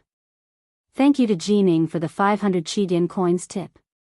Thank you to Heavy Dragon Rider for your 200 Qidian coins tip, Eat Well Ku for your 1000 Qidian coins tip, Heshipeng for your 100 Qidian coins tip, Old Cat for your 233 Qidian coins tip, and Chang Eashoi for your 100 Qidian coins tip. You're tuning into the Carefree Valley YouTube channel. Don't forget to subscribe and join us on this journey to catch the most captivating stories.